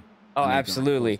Well, I just took a quick count real quick, and we have 2,000 people in the servers currently, not including the extra 1 to 200 it looks like spectators, and that's also assuming that like all the drivers are not inside of these sessions right now. So you probably only have 1 or 2 drivers actually inside of the session just in case and ready to get into the car. The rest of these guys aren't even in these sessions. So you're looking at numbers realistically of 3,000 people ready to race, and you also have another 200 to 300 to 400 people in practice sessions preparing for the 2 a.m. split that's going to start. Yeah, you got to remember there's 3 other splits after this one.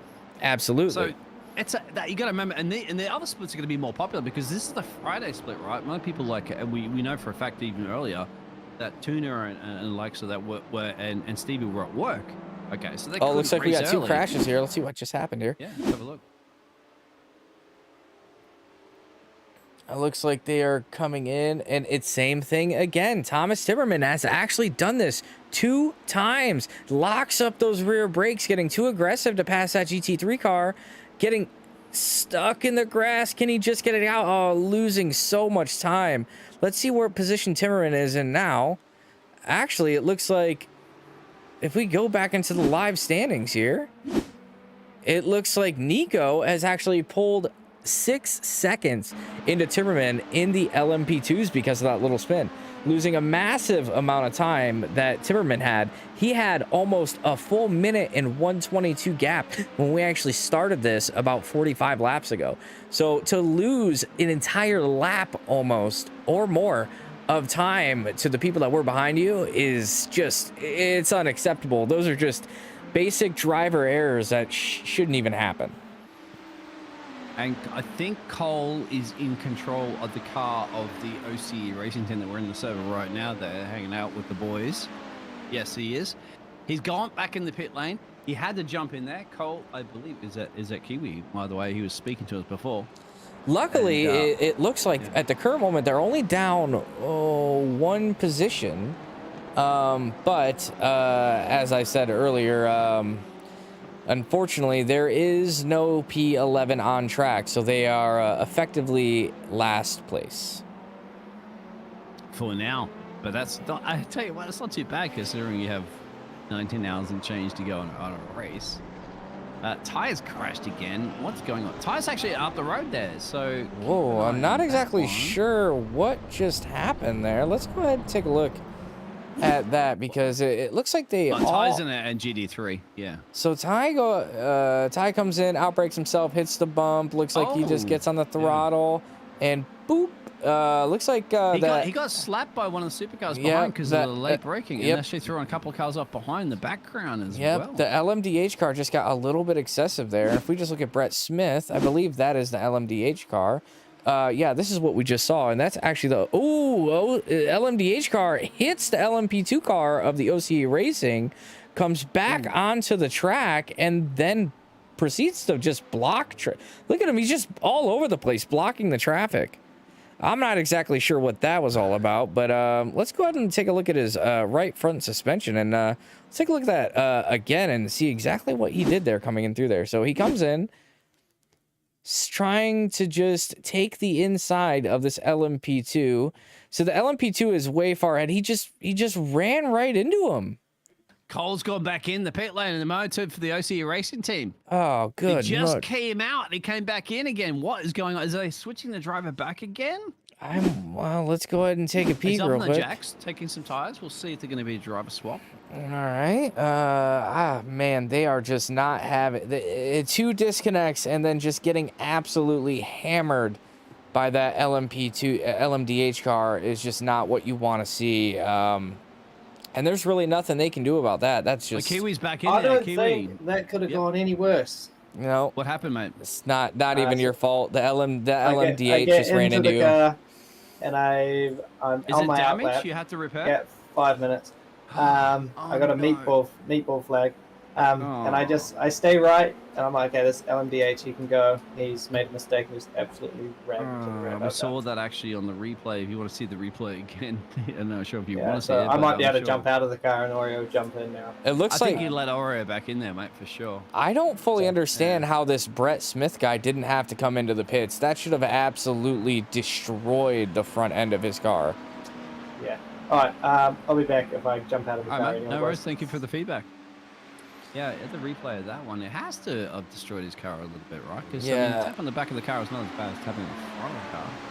Yeah, so I mean, if you look at this right here, I don't know if this is just a little bit of an iRacing glitch, but if we go back into that crash real quick, into the right front suspension of that, you see he hits him with a decent amount of pace. It's not a small amount of speed. You can see the difference. He is closing very quickly. Not exactly sure on what he was thinking here. He just drove right into the back of him, and he seemingly takes 0 damage from that incident, which That's an ouch. I don't really understand. I don't see any damage to the front right of that car, but that is actually something I have experienced. I took a head-on collision coming out of turn 7 onto a GT3 car, sent the GT3 car in practice into the stands, and had no damage. So I Did think you get an autograph? I don't know exactly what happened. So at the current moment, it seems like the damage model on these LMDHs is just a little bit funky, and just something they might need to work out a little bit. It could be. We can ask Oreo right now, that's joined us in the chat there. Welcome, Oreo. And explain a little bit of what's been going on currently at the moment, and your name, of course, in the iRacing. What is going on, boys? What's going on? Yeah, we would ask you, my friend. You joined us because we don't know what's going on. There's a lot of stuff going on, no doubt. Oh, and, I'm telling you, one day we'll get a good OCE endurance race. One day. You've had good endurance races in the past. I've seen you guys gain positions. Yeah, that is but today in Daytona is not quite well. Tonight is not working out here in. Yeah, so explain that. All right, you did a run before, and just recap everything. You were chatting with the guys. Yeah, so I started it off for us today. I did 3 stints. It went well. We managed to get off. I didn't want to qualify. I just wanted to avoid any potential incident. And then so I started towards the back of the LMP2s. We made it through. We got someone decided to go up the inside when there was already a bunch of traffic. It gave us a little bit of a bump on the back left. But besides that, we were pretty strong. Then Martin, or his name's Sexy, had a little. I think he had a moment with the Ferrari, and then that guy wanted revenge. So it's not. Look, it was going well until it wasn't, and then my internet, or I don't know if it was the game or what, something had a moment there, and then they got disconnected, and then every time I joined back, it just wasn't joining back. I don't know, it was weird. But anyway, I'm back in now. We've had that problem as well too from other league as well, drivers. Strange, and usually, I'm not very known for my strong internet connection, but we solved that for today. We moved like a booster into my room, and I have full bars, so I wasn't sure if it was exactly. Are you on Wi-Fi? The internet or what? I am. Get the blue cable out there, slap a couple connectors on it, and then to Cat 5 that stuff. Never Wi-Fi, mate. I know. I don't care if you have to run it 5 kilometers down the road. You can run a bit of Cat 5 cable through. And if everybody complains in the house going, what is this cable? They're like, I'm in an endurance race. Okay, just deal with it. I'll remove it after. I might have to move. Yeah, I'm going to need a 5-kilometer cable. I'm going to probably have to move. I'm probably going to move my entire desk down to next to the modem. No, for you get the Cat 5 cable to come up to you. It's cheaper and easier. Yeah. Well, I'll have to deal with my parents. Go on YouTube. How to connect the Cat 5 connectors on one end or the other, and Cat 5 cable's cheap anyway. So, but yes. Yeah. Anyway, that's in the past. This is the present. Correct. Anyway, so no. Apparently, there was another moment. I haven't been briefed on what just happened, but apparently we're meatballed.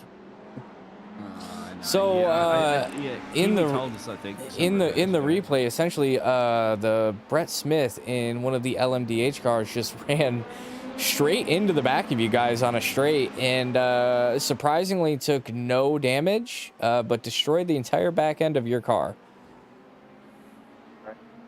Yeah, the back end of their car, and they're still running.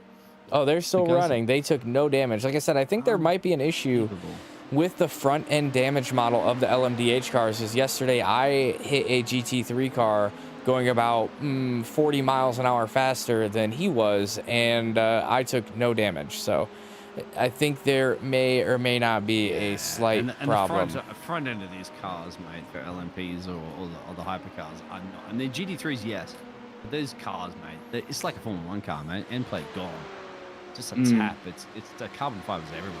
I mean, there's no way that these supercars can handle slapping the rear in the rear on the car. Is like that's where the engine is, the exhaust and light jazz. Like that shit's tough.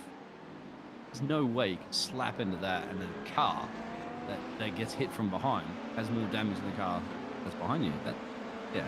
Then again, I'm not the person that's in charge of the iRacing modeling, and they probably know more than me. I'm not a race driver, but you guys are sharing experience of how it doesn't seem realistic. The damage model is definitely not as realistic, I would say, as other cars, and other sim racers have definitely stated that the damage model is oddly aggressive in some areas and then non-existent in others. Whereas in something like ACC, you can rub a little bit, you know, you can have things happen, and you can kind of continue on. You can get a couple of those scrapes. Whereas in iRacing, the cars seem to want to morph together, like Dragon Ball Z style, as soon as they start touching each other. So they like to. So update. Yeah, update. Kiwi's back. Update. Thank you. We actually get 5 minutes of required, 5 minutes of optional. So Oh. that hit on my outlap has cost us 10 minutes of time. Oh, you said before about 5 or so minutes, so you add in another 5 to it. Yeah, so it was 5 minutes required, and then we're like, well, we're 10 laps down now. We might as well take the other 5. You're not last, I believe. So- There's Well, still. you're last. We're last out of the people that haven't rage quit yet. So, Yes. Okay. But there's still at least 9 more people that can rage quit, so we can win the race. Like, And it's- 20 hours to go. Well, give or take 19. So you gotta remember, it's still early. You don't even a third of the way through the race. Yeah, so we'll just go out. And We'll everybody just else try. can get slapped up the bomb and get damage as well, as you know. So Yeah. you don't count yourself out just yet. Oreo, do you want to jump back in the car, or am I going to just do a stint? I don't mind if. Let me check. When was the next swap over?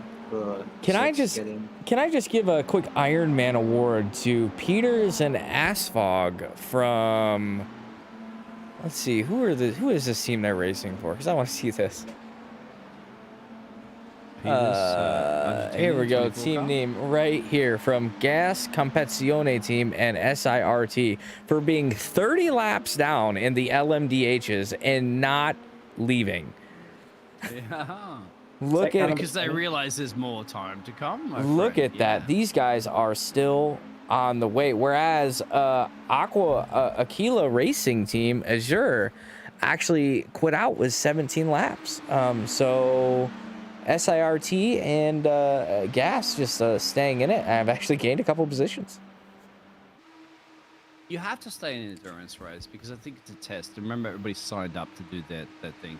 We're getting into nighttime racing, which is going to be exciting because I've seen a lot of people practicing during the week, but every single time I join a practice session, it's always day out. I haven't seen anybody at nighttime, so when the track's cooler and the headlights are there and the endurance kicks in, that's what I would like to see. That's where the OCE boys do kick it up a gear. Unfortunately, they've just been kicked up the bum a little bit more with damage that they have to get back in gear. But Aussies, mate, don't you mess with the Aussies. Aussie spirit, you never give up.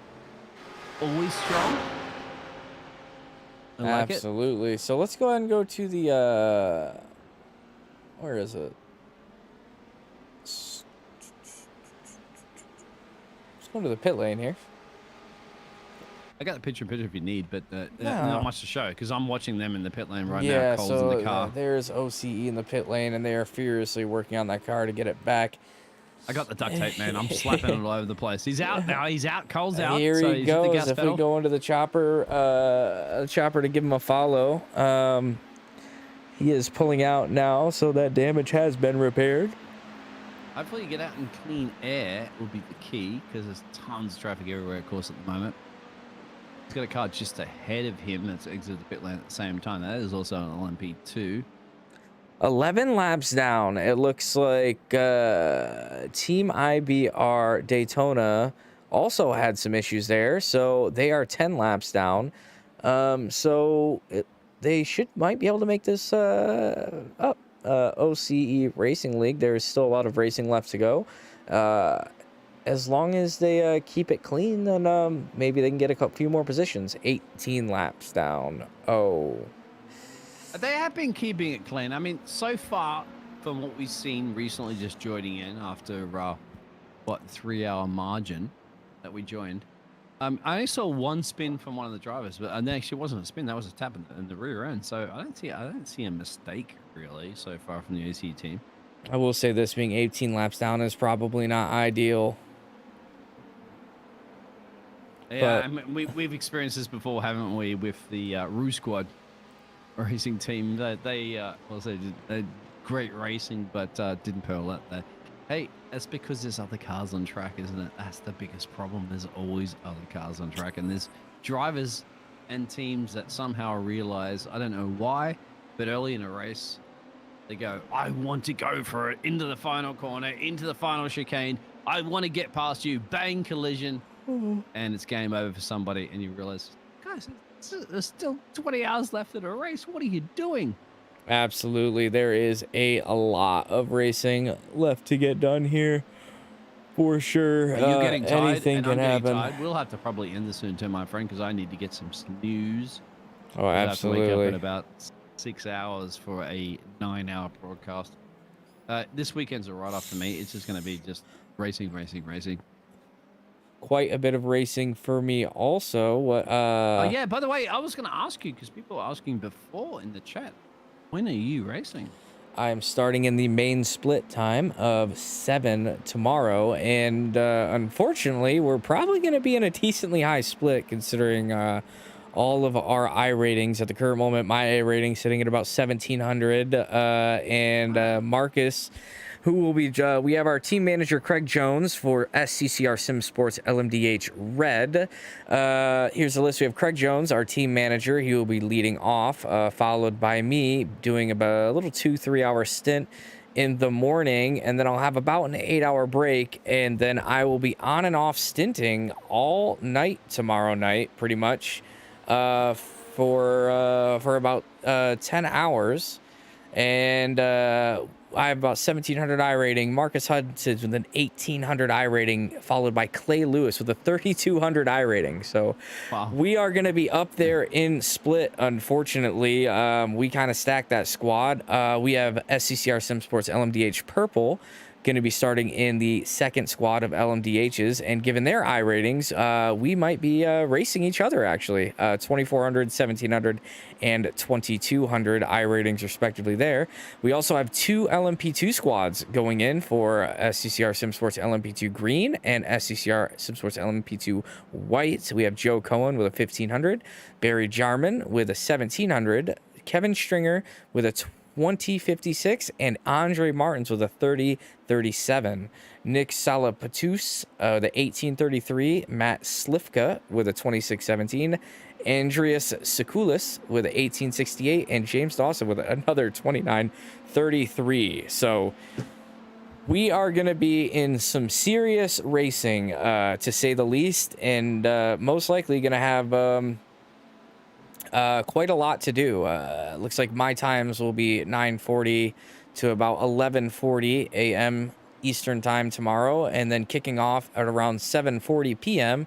I will be on and off stinting until the end of the race. Yes, well, exactly. And I hope to catch up with you a little bit later on after I do some more adventurous broadcasting there for ACC, actually, believe it or not. And I hope some rain in the ACC, actually, because we don't get rain in iRacing. That's it. I have to say, William, you've done a fantastic job for your broadcasting. You've done it brilliantly. And we broadcasted, what, 3, essentially covered 3 different leagues and racing and all that sort of jazz, and hooked up all those fantastic graphics. So we have to shout out massively, of course, to the Roo Squad where we met, no doubt, for the Brew Racing team, but unfortunately had retired. But a great, fantastic job from Josh that got that car up in the P1 there and continued the battling. And we had a little bit of internet issues, of course, if one of the drivers, and then bad driving maneuvers there in the past. That it seems to be something that's mirroring here that we've seen in OCE as well. Absolutely, and thank you to the and Aussie it's, guys for allowing us to come in there and cast some of this because I wanted to catch up with these guys that have been doing a great job. And well, hopefully we still will have Vanzi, right, in his league. And hopefully they are still going to be continuing to do some great job. Absolutely. I am actually going to keep Thomas Barnes is split up for. Yeah, good job. Keep it up, mate. Yeah, for sure. I have to depart because I have to. I'm not gonna be. I'm Yeah, just. It's and I know you do it's too just as well. gonna be up. I am not gonna be awake Keep it and on. doing Yeah, anything. just keep it on the car and whatever. Yeah, that'll be fun because why not? I mean, the streams. It'll probably end, but in I think, if I'm not mistaken, that YouTube can only go for a certain amount. Just let YouTube run it out until it ends. Yes, so we're gonna go ahead and join Thomas Barnes and just kind of. Yeah, I'll join this real quick there. I want to just see how it's panning out before we leave. Yeah, and you're just gonna. But anyway, departing the OCE guys, thank you very much. It's been a pleasure, William. Yep, welcome, William, to my Aussie lads.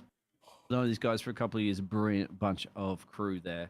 Jillsy, Chris, confirmed. You've spoken to Kiwi before, Chris, Oreo. They're all absolutely fantastic guys, and good to see them racing fast and quick.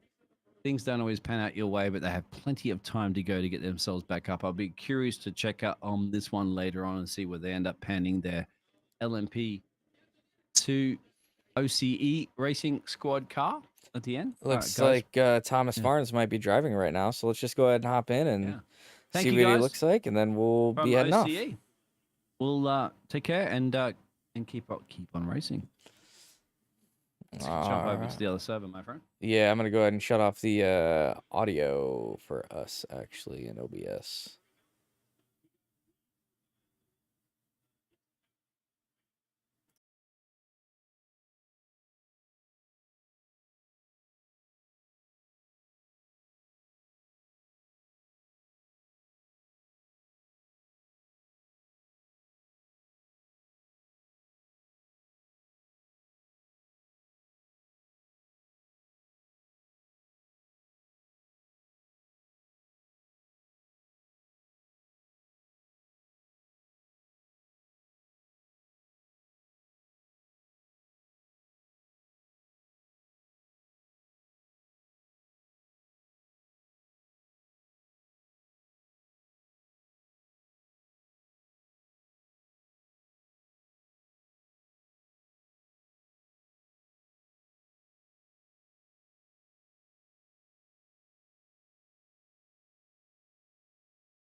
Do you not know what blue flags are, mate?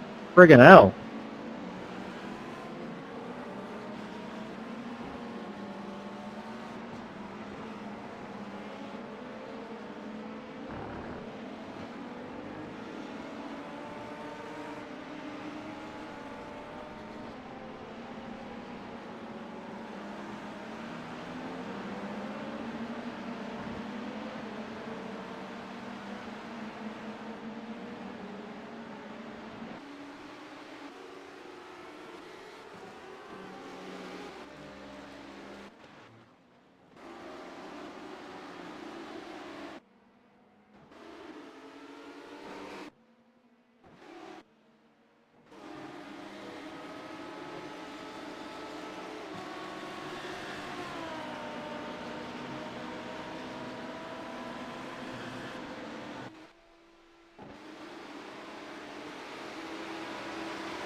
Does anyone need any spaghetti noodles with their meatball flag?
Alright, Kev, so we are locked in for 7 in the morning.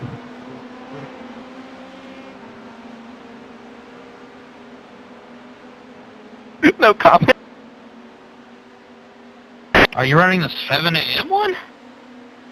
Did you die?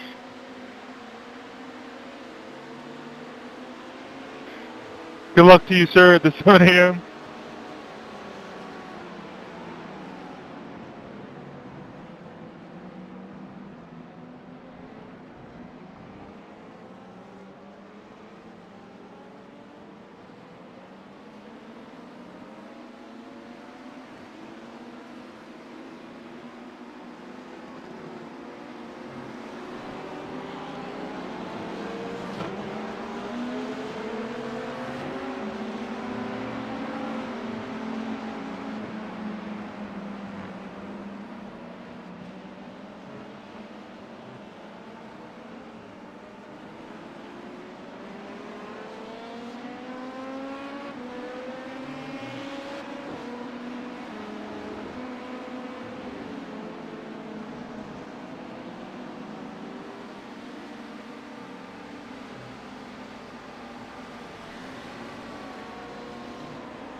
And Mon's Chris is giving it to you on the inside.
Inside, Nick. Inside, it's yours.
Come on by, Robbie. Cheers, mate.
Thank you.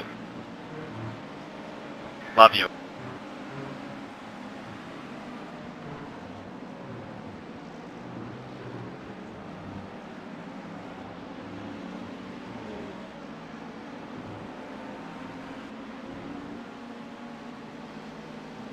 Okay, Tom. I'm trying to slow down the leader.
Hi, Ryan. Bye, Ryan. Love you. Did you get Talon's DM? Yes. Sadly, I don't think it's gonna work out though. Hey. Or it might. Use the secret sauce.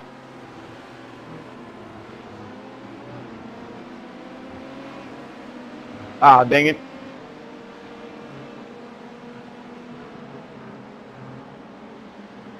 Just drive the car.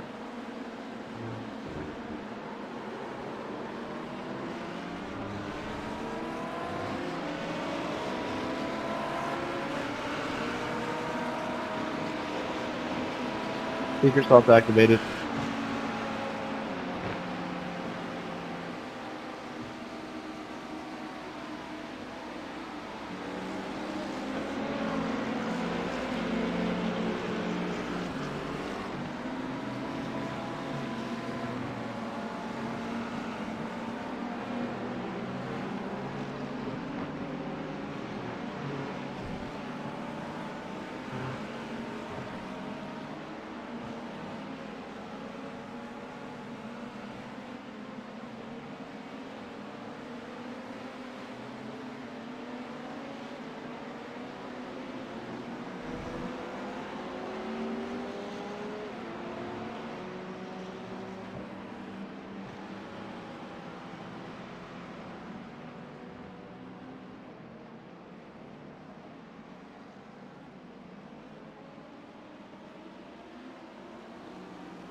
I mean, we can block 5 hours in, but it ain't gonna end well for either of us. Hey, bro, I just want to run the bottom, man.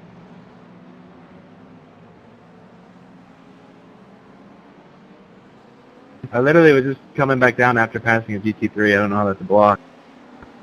Ryan, I'll let you know right now. Don't block our next driver in the car. You will die. I'm just giving you the fair warning before it happens.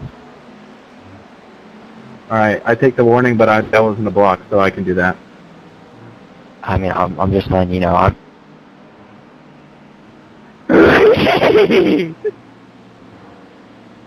Guys, can we all just get along, please?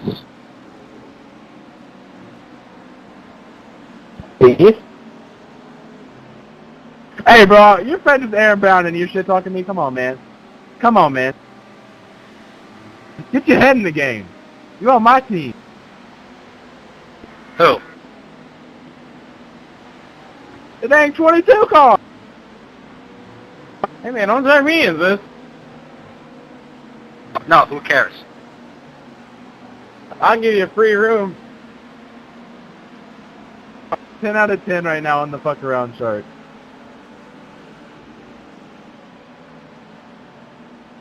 I'm just messing with you guys. I really didn't mean to block you. I thought I made the move clean. I apologize.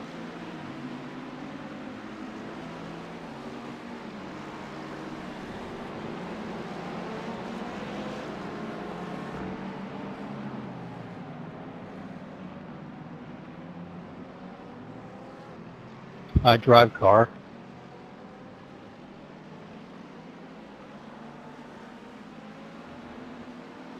Hey, I need somebody to Instacart me a case of Blue Yummies. I don't think they Instacart it this time of night, buddy.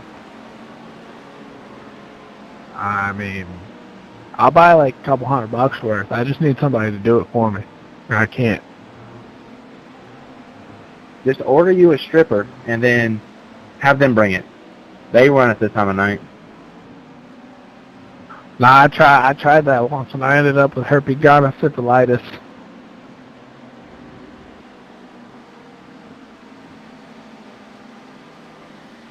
What's the herpes-gonorrhea? You don't want to know. It hurts real bad.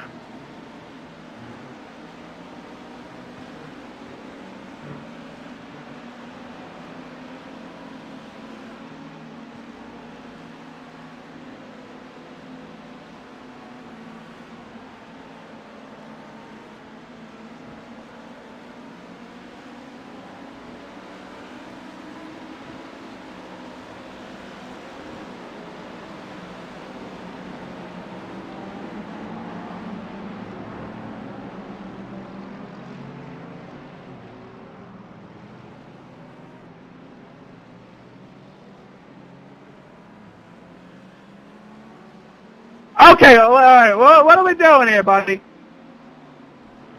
guy had the compass out and everything. He was just getting back in line.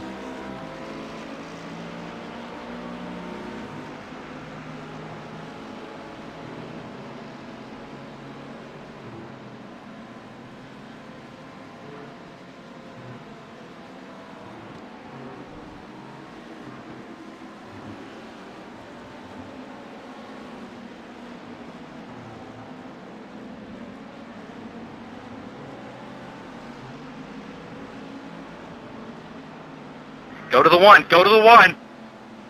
To the one. Till you see God and then some.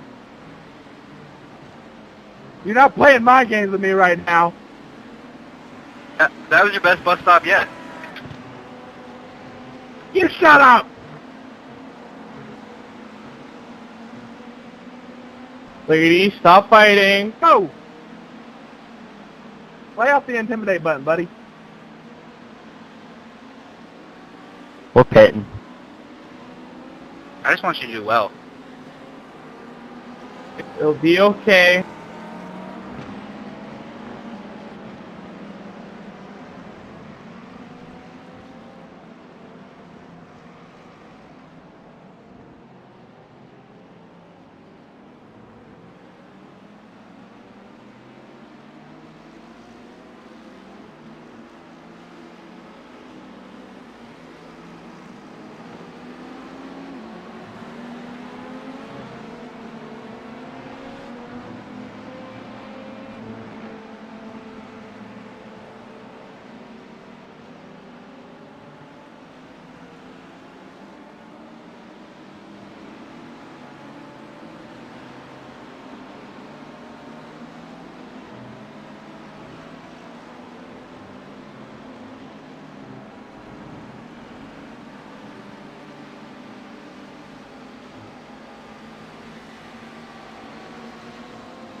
My tires are dead.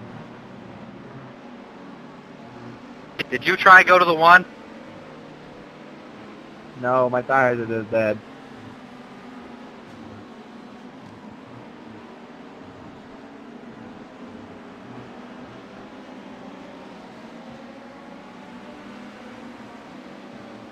Don't touch our e-race car, please.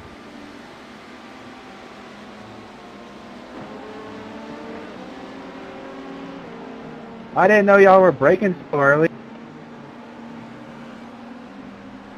I didn't know you were gonna make the corner that way. Good on you though, bud. That was my braking point every damn time until I had to rotate in the middle of the corner to not hit you.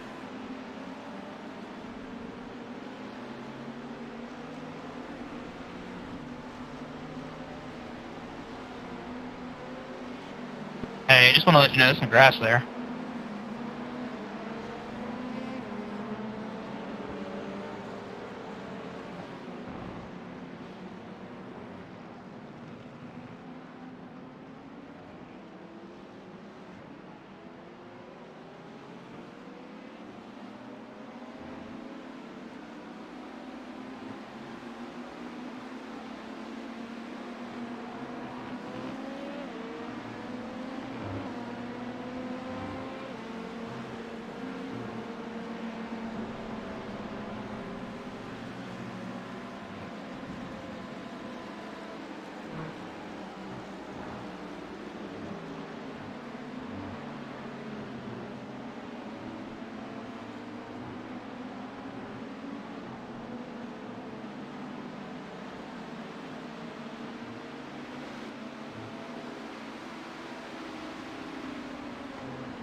Hey Ryan.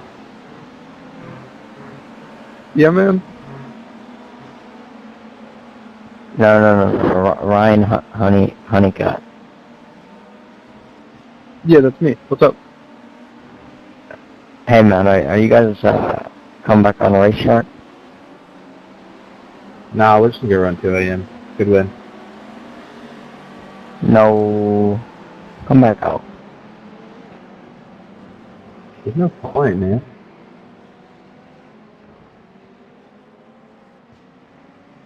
Yeah, I'd love to, but there's just no point. Are you guys gonna sign up for the 2 a.m. one? Yeah, that's what we're going to do.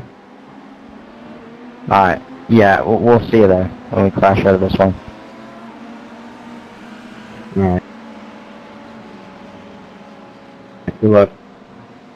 Alright, good luck to you too. Love you, man. Yeah, sorry for any damage I got. Just Nah, you're good, man. yeah, I just had different breaking points and freaked me out whenever that happened. I apologize.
I see you at 2 a.m., Aaron. Love you, buddy.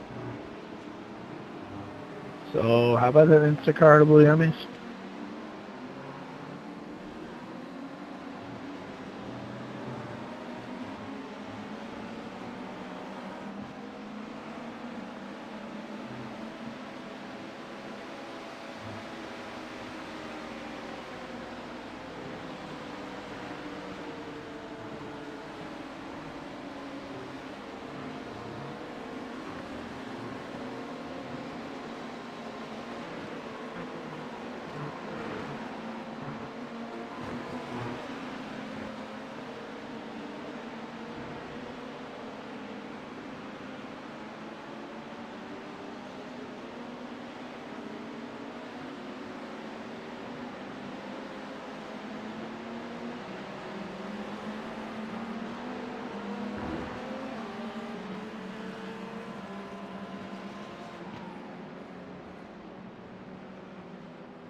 Thank you, Travis.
Sorry for the call from Taylor.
Yo, you come on, man.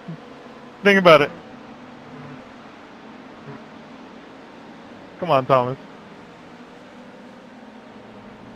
Dude, you can't be that mad at me. It was an accident.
Jack, if you're gonna go on the bus stop with a GT3, just either go for it or back out. Don't hesitate halfway through the bus stop, please. I'm sorry, man. I have a lot of troubles with that. I like holding hands with the GT3s.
Hey, 44 GT. I didn't mean to cut you off there. My bad. Up in Horseshoe.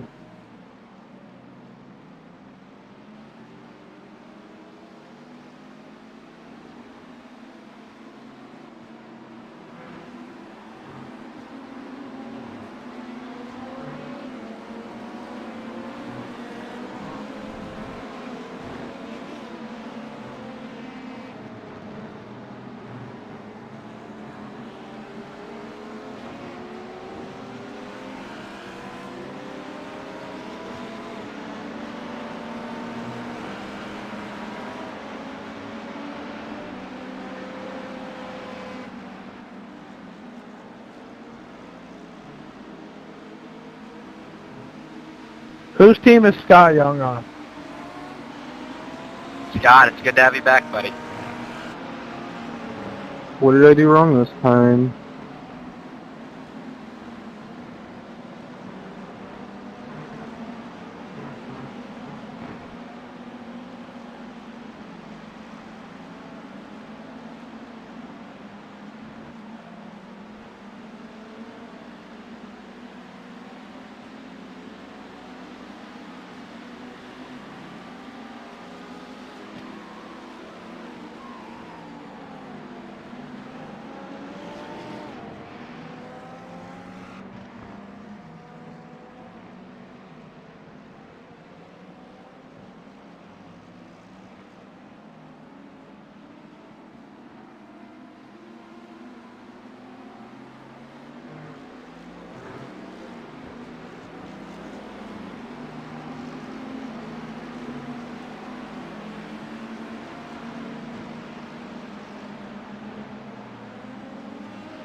Sorry about that, Kaden. Nah, you're good. It's okay, man.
I mean, I was giving you guys the corner.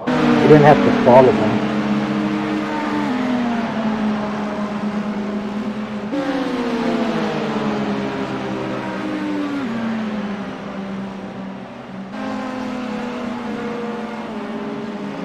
But we don't know you're giving us the corner. Try to stay on the racing line, please.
Go ahead, you got the whole call.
Thank you, Nicholas.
Element to the inside, like you.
Hey, you can't park there.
10.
Thanks, Andy.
My bad, 7-7. No, you're good, bud.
Beep, beep, beep, beep, beep, beep.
pull out on the oncoming traffic too.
Dylan, mate, what the fuck was that?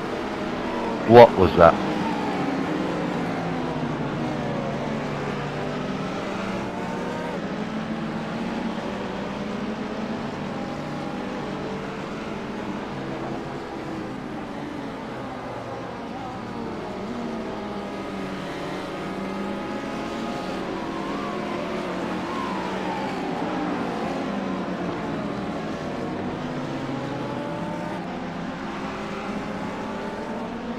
Sorry, 57.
That's a pretty stupid dive bomb, Tyler, considering how far you are in the lead, mate.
up.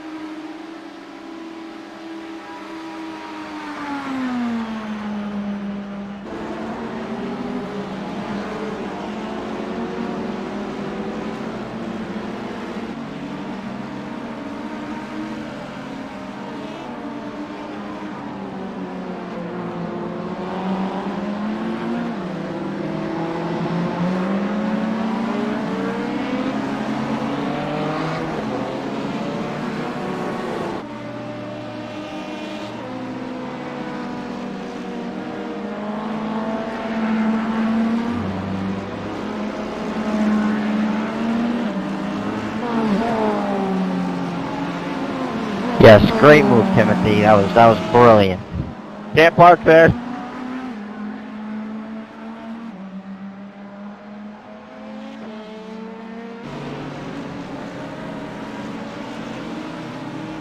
Too bad. New master of parking racetrack, eh?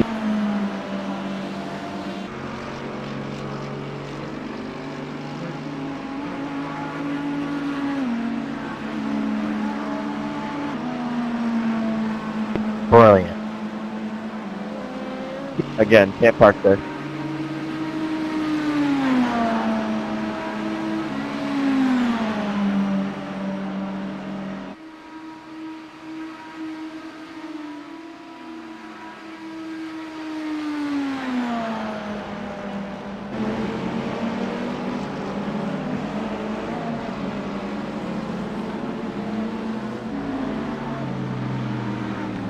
Fun fact for you guys. There was 225,000 blue whales in the 1900s. Now they're an endangered species and there's less than 3,000 remaining. Yeah, and the last one's your girlfriend.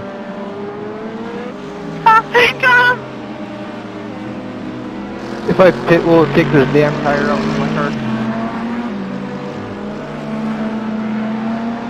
You say you got tires stuck under your car? I meant cone. Sure. Our driver never stops complaining. Holy. He's wide, but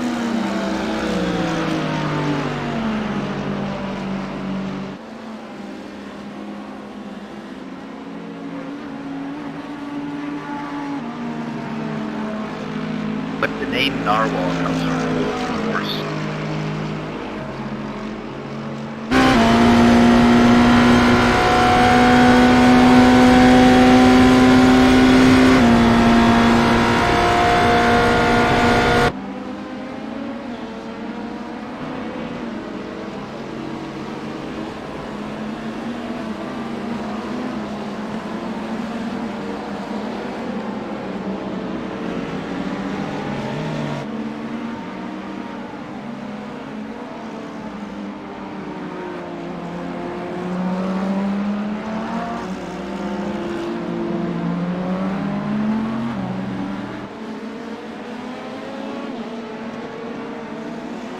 Guys, my mind's blown.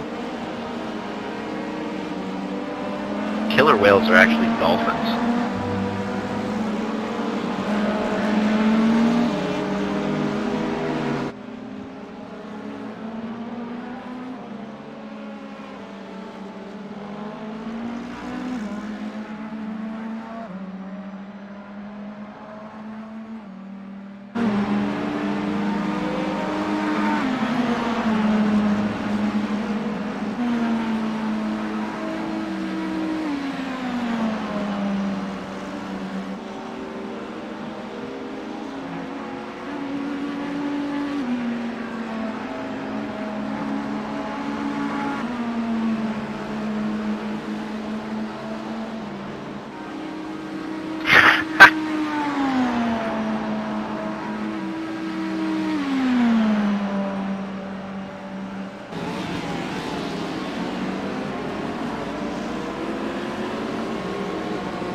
Parker. I thought you guys were hitting the next split, the 2 a.m. one.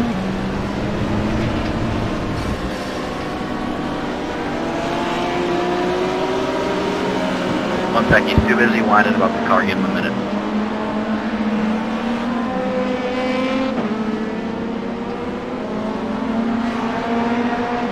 He's gonna get back to you in 2 to 3 business days.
Box, give me box.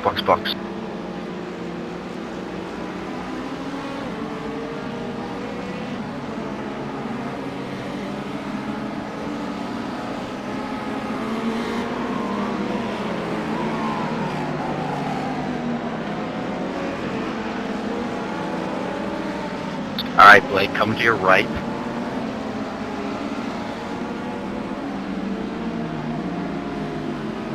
Thanks. Good man.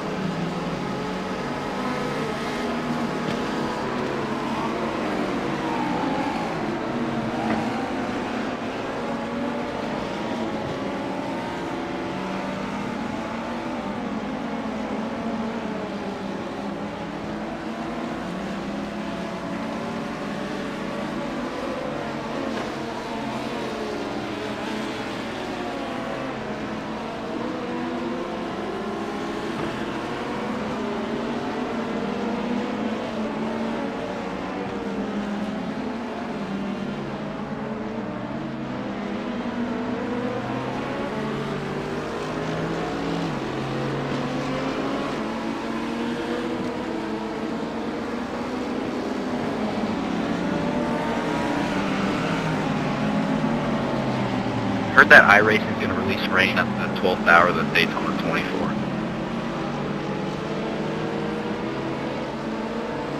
I believe it. At least we're not getting DDoS. Alright, guys, come to your left here. Thanks, boys.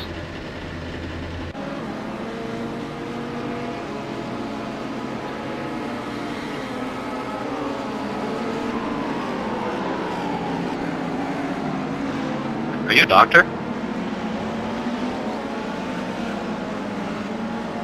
Because I want to pull a physical on you.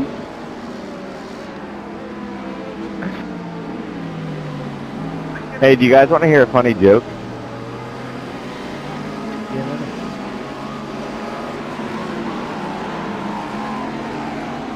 Yes. What do girls at a party and parking spaces have in common? What? If you turn up late and all the good ones are gone, when no one is looking, you just flip it into the disabled one. Man. I can make that joke too, because I only have one hand, so I have a disability, and I collect a disability check.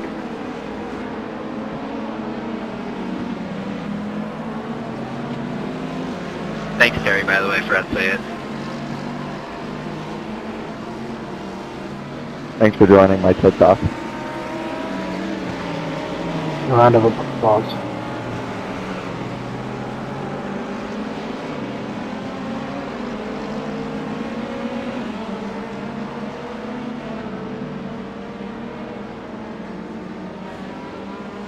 I cannot feel my right big toe. Did you get that checked out? Shake it. Shake it, shake it. Did you know if you stay up for more than 17 hours, you're considered legally impaired?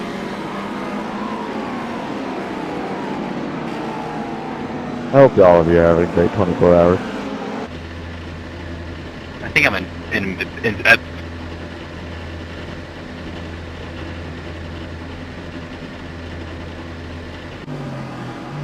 bunch of drug drivers out here.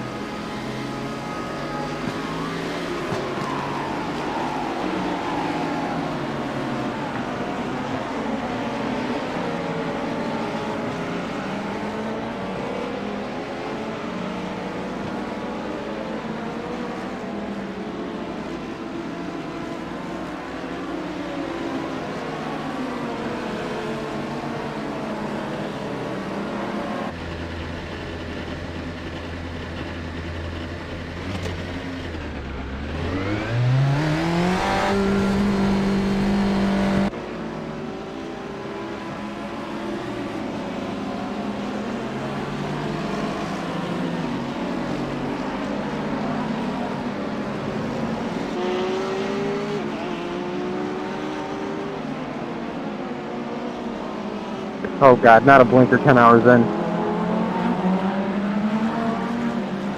Don't worry, Devin. It only hurt for a little bit. Oh, you're definitely drunk because we're a lot more than 10 hours in. That's what you said last night too, Parker, but I'm still hurting. Oh. Come to your left here, Tristan. Alright, outside. Right. Clear, bumper clear, bumper's clear. Clear by 5 now. What do those Xfinity cars feel like in real life? Why, who's an Xfinity driver?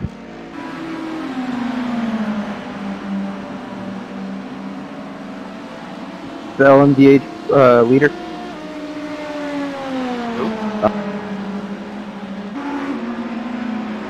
I don't think the guy with one hand drives in the Xfinity Series.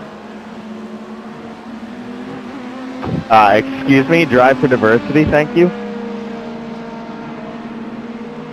You know, fair point. You got me there. One hand still out lapping the field doing 131. Come on!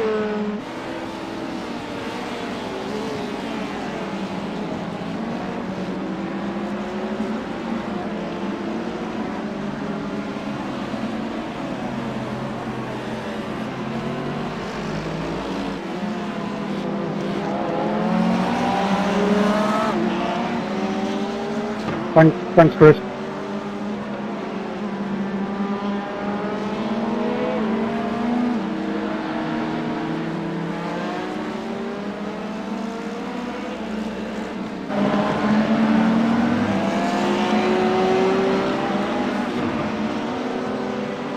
Yeah, so I have my thing is called Dinosaurus syndrome. I got it from playing hockey. It's like crushed my spine, so like my right hand, it looks like a T-Rex claw basically, so they call it Dinosaurus syndrome.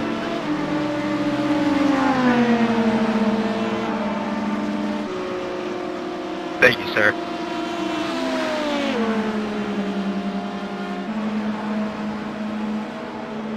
Did everybody do the dinosaur or what? What'd you just say?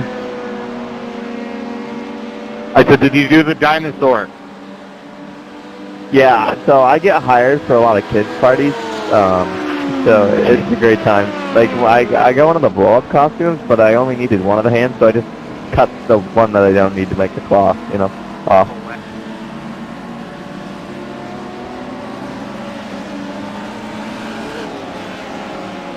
So if you'd like to hire me for your child's birthday, I'd be happy to. It's $100 a day. People pay you $100 a day to scare children? Yeah, well, like, if you wanted to be scared, it's $250 plus gas and pit pass.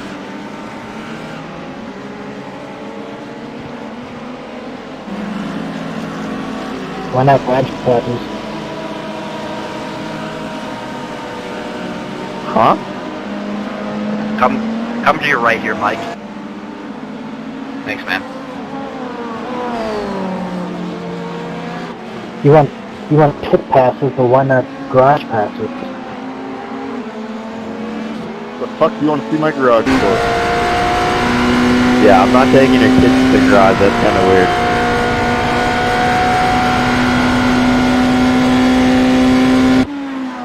Just a ball pit. What about an inflatable trampoline?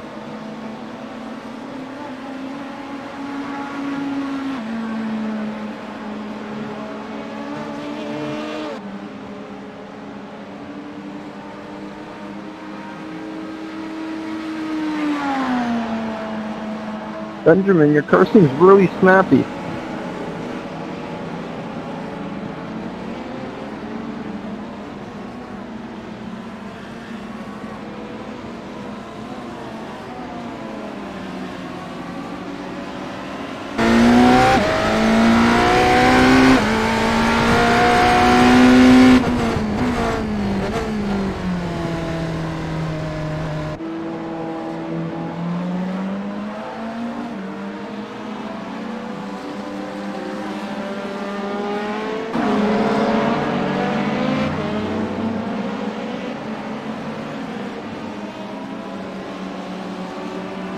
What's y'all's favorite energy drink? Energy. I like men too. Those things make my chest feel silly. How much sugar that got? I'm watching my figure. Pretty sure it's called diabetes.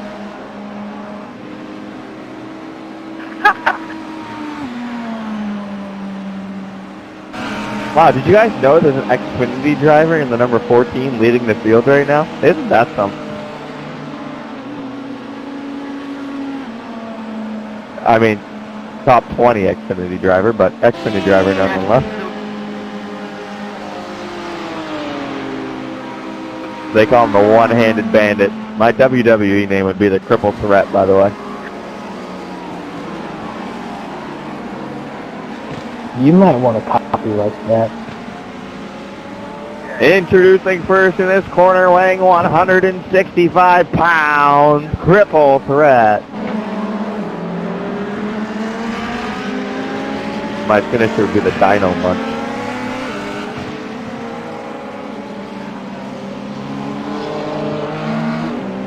Oh, spaceship coming on your right. Safe, man.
I didn't know he was doing that, my bad.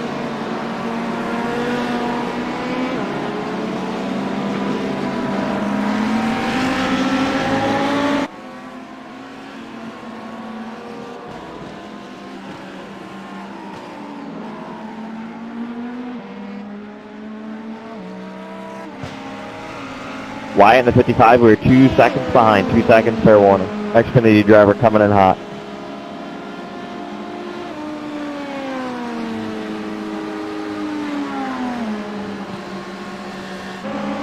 Alright, everybody sing after me. Hands. Touching hands. Sweet Caroline! Bum, bum, bum. Time has never felt so good. So good, so good. Like,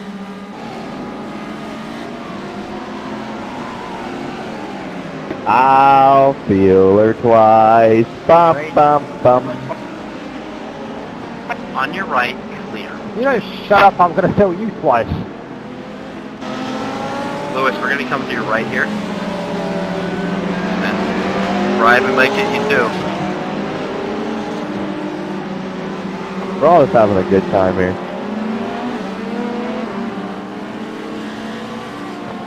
I might be a little bit drunk, but that's okay. We just have to drive in front of the car, mate. It's not a problem. Oh, we're driving our car, dude. I was driving a drunk and one-handed. Our bloody car as well, mate. I mean, sing along to 12 hours to go. Oh my god, we haven't even hit 12 hours yet. Yeah, Devin, that means we all got 12 hours still left together. Doesn't that sound fun? Yes, sir. Raise hell, praise Bill. I like this guy. So, what do you guys all do for your hobbies? Like disability check. We're gonna be here a while, we may as well get to know each other. I like trains. Alright, next. So do the Tennessee cops. I think the Force pretty nice. You know, the NFL's nice. I like Fortnite. Alright, does anyone have any cool hobbies? Collecting disability checks. I'm gonna get.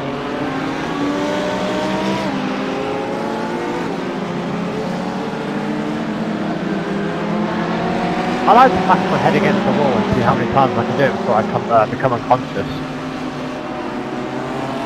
Yeah. That's really cool. Fortnite Battle Pass. I just shit on my ass. Thought I farted, but I shit, and now it's sticky when I sit.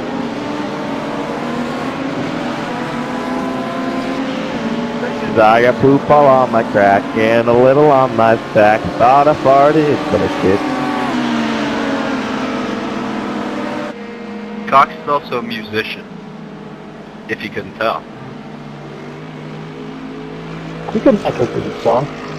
Billboard Top 100 easily. Dear Lord, I ask you to look over us and we can believe to bring this 13 hours to this race. Dear Lord, Powerball's up to 150 million. So if you could help me out, it'd be greatly appreciated. Dear Lord, can you please turn off your Connect mic? Someone has a microphone up their bottom.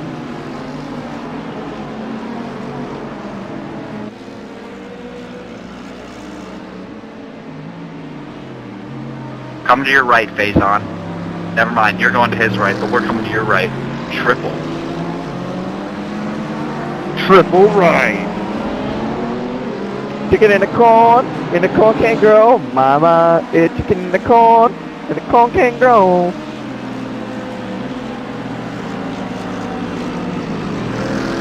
That song makes me go beep beep boo boo dot dot.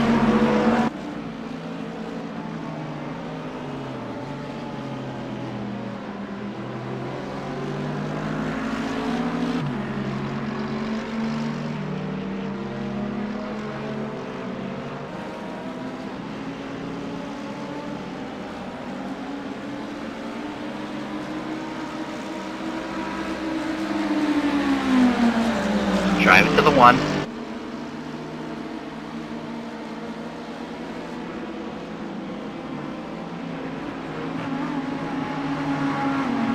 Y'all steer clear, we're pitting. Steer clear. Our driver's having a sneezing seizure attack, so hang on. Make sure you gotta swallow his tongue. What's a normal reaction to iRacing?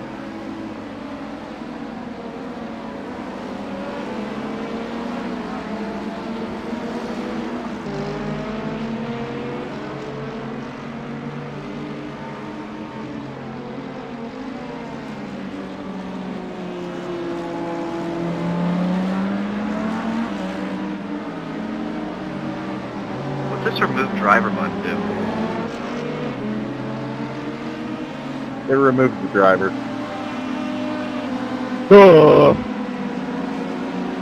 Should I mess around and find out, Robert? I mean, you could have two laps on the field. Might as well. I don't think you have much left to lose. My virginity.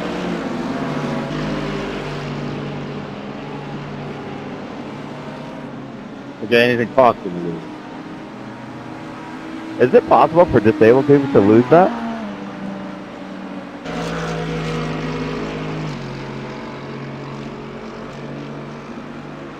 He's there. Good pass, Jack. Good overtake. That was solid. Our driver would have done the same. I just want to let you all know you all are my favorites, and I'm having a wonderful time with all of you. Can I just ask what you're drinking? Crown and Coke. You're my favorite, Wilson. Great job. Oh, I appreciate that. My mixture is about 80% Crown and 20% Coke, with a little side of white Coke on the side. Parker, wake up.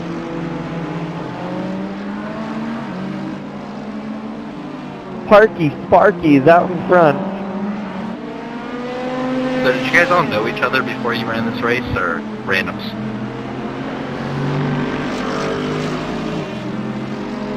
I wish I had friends. Yeah, we just did random squads here. Bullshit.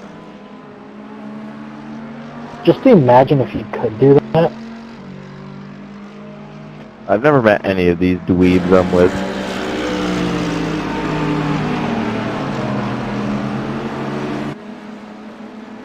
What's a Parker Retzloff? I googled him. Says he's some type of big name. Must have daddy's money. The other two are Pinty's drivers in Canada. Or one in used to be. Wow. I'm on a team with some good people then. Coming on your right here. Never mind. ISMC driver. Drove one of them big yellow trucks. What's a panties driver? Why come on my road?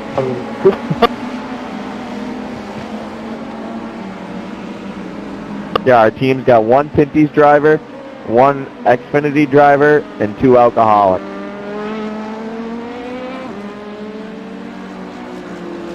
And a has-been. We're gonna be there, Brian.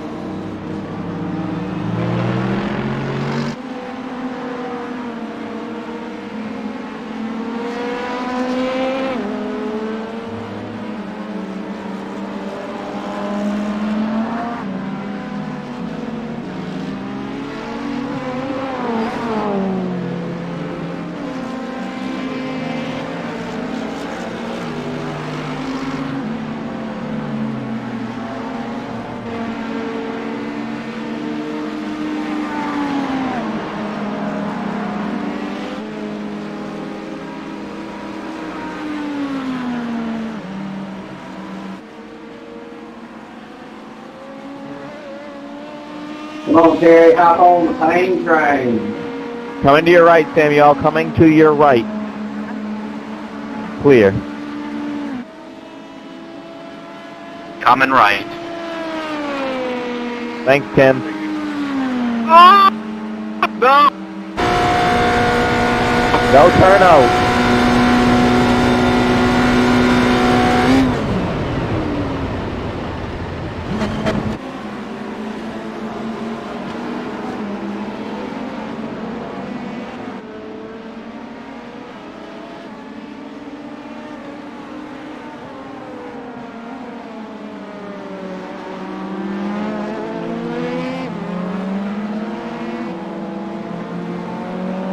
Stuart, I like the paint scheme, by the way. Stuart Little.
appreciate you for doing that.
Ian, why not just wait till after the corner, for God's sake? One sec, I'll check it out.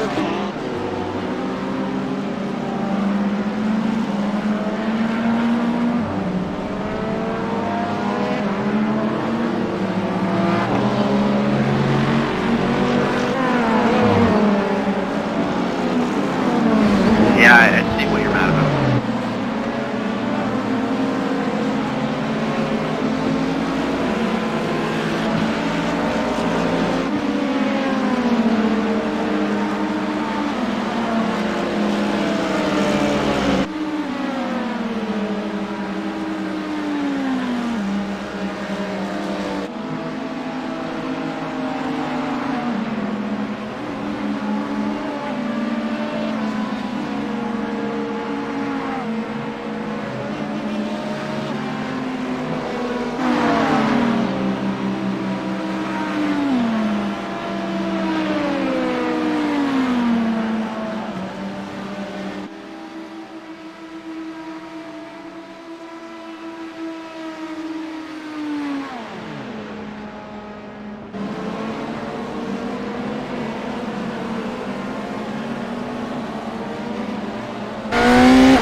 To be honest, Andy, you can just yell at him if you want.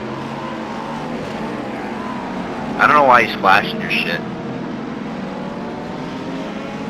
Oh wait, never mind. Andy's next. Sorry, Stuart.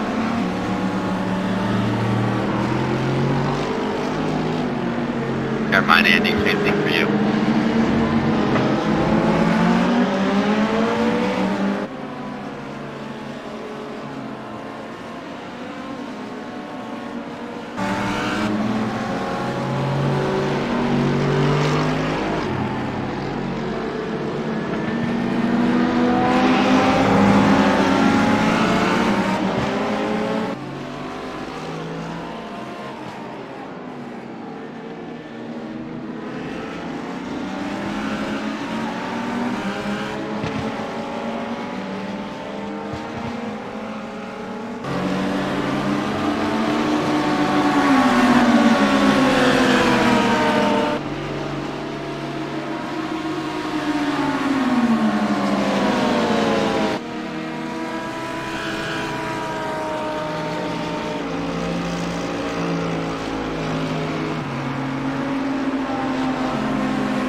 Timmy, you're in a faster car. Please pass.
I'm just gonna act like that wasn't terrifying.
y'all think about tie dips? Controversial topic of the night.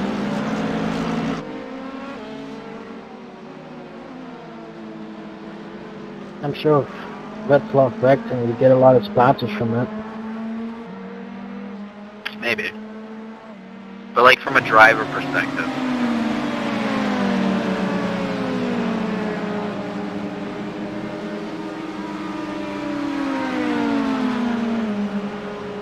No comment.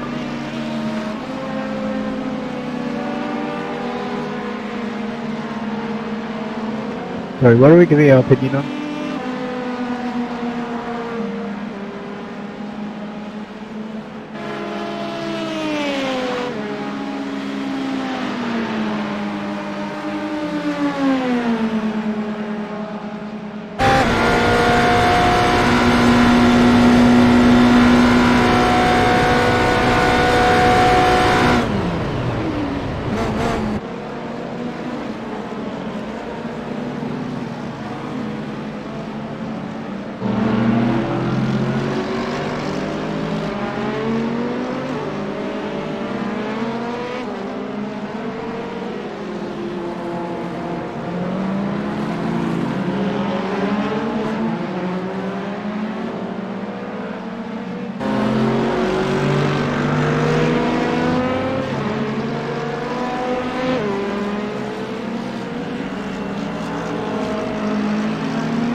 Hey, Tony, man, come on, man. Hey Tony, I'm walking here.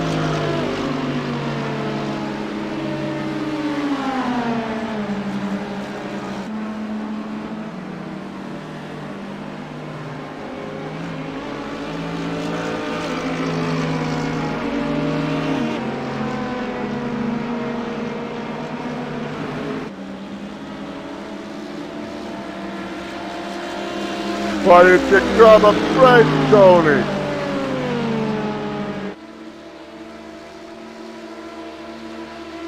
Patience is a wonderful thing. Just remind me again how much your lead is.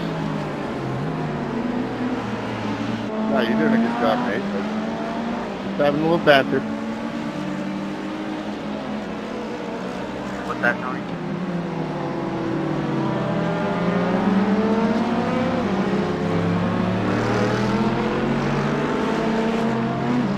Tony, I was asking how many laps you're leading.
pitting, guys.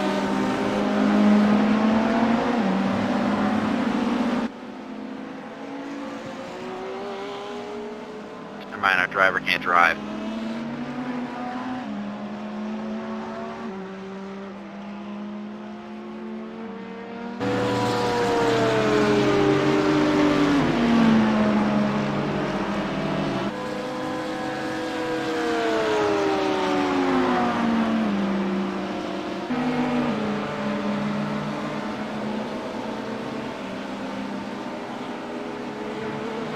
You do a cool trick on pit road and they give you a 40-second penalty. That's crazy.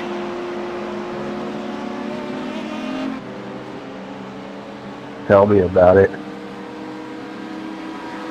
I just did a reverse entry into pit road and they gave me a 40-second penalty for it.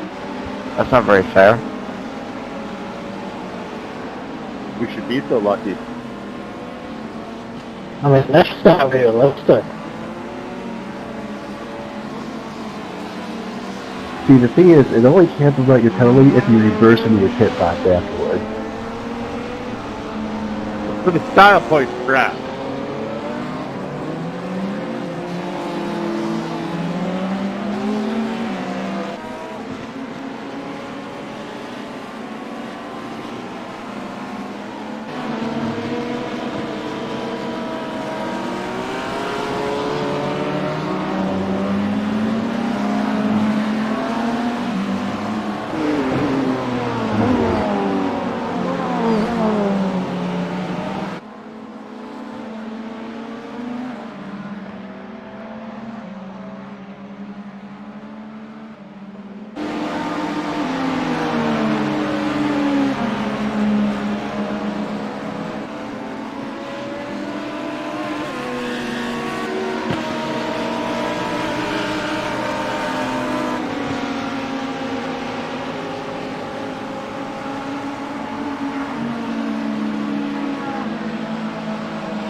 You want me to ask him?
Colonel Sanders.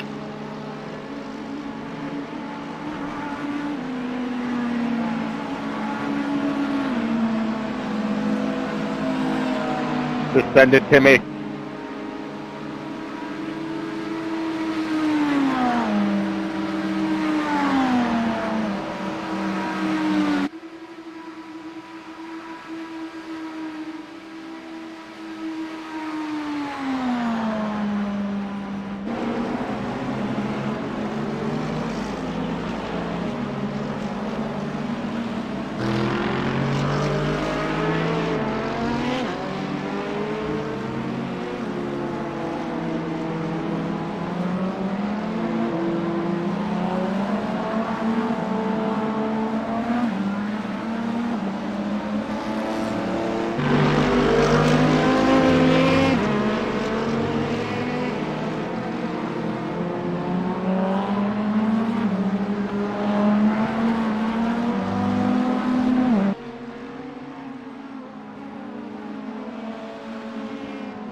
Bam, bam, bam.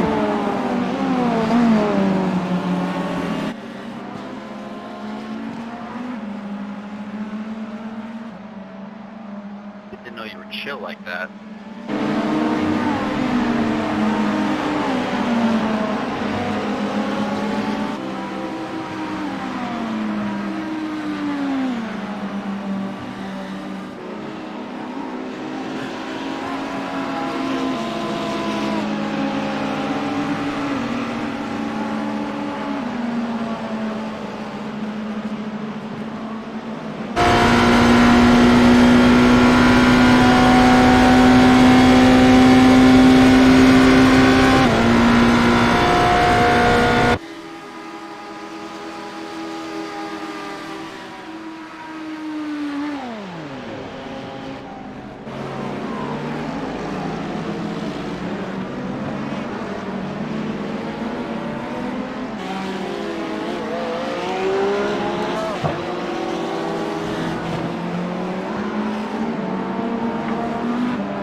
You guys ever ran in a train tunnel? Taking a survey. Anybody else's teammates flake on them, so now you have to do 2 more stints when you're only supposed to do 1. I'll join your team if you want. You don't want him, he's Canadian. I'm just not sure about the logistics of it. Yeah, what's that supposed to mean? But if you want to, like, disabled sponsorship money, I got that. I'm so tired, it's not even funny. I'm so drunk. Devin, it's a good thing there's a long back stretch. You can take a nap. You're right. I mean, you could just bend the thing for your team, Devin, and just plant it up over, like, into the lake on the backstretch. Tell them your back hurts from carrying them, and then just bend the thing.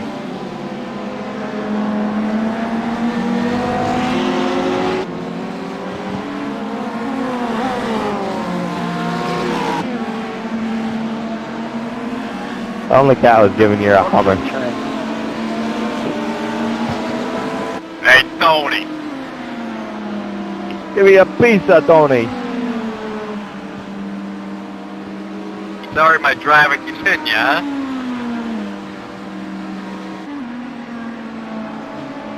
Yeah, you wanna screw around with me, Tony? I take your pizza. What, the pizza? Anything but the pizza. Italians are southern now? Come on, Tony.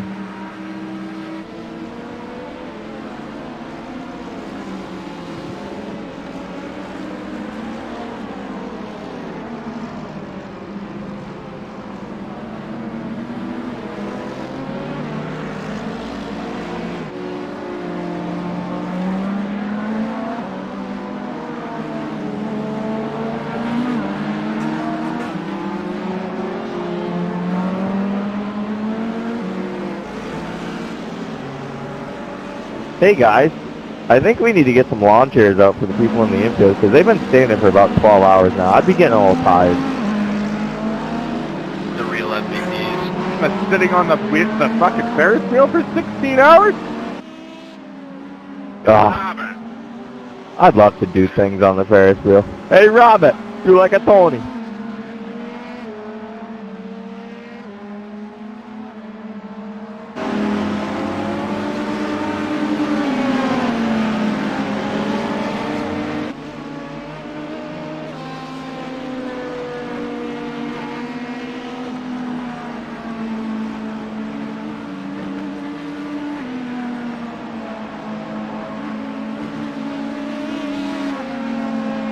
Hey, look at that. Kobe just caught a bass on the infield.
Hey Tony, just a heads up, we're beating this lap.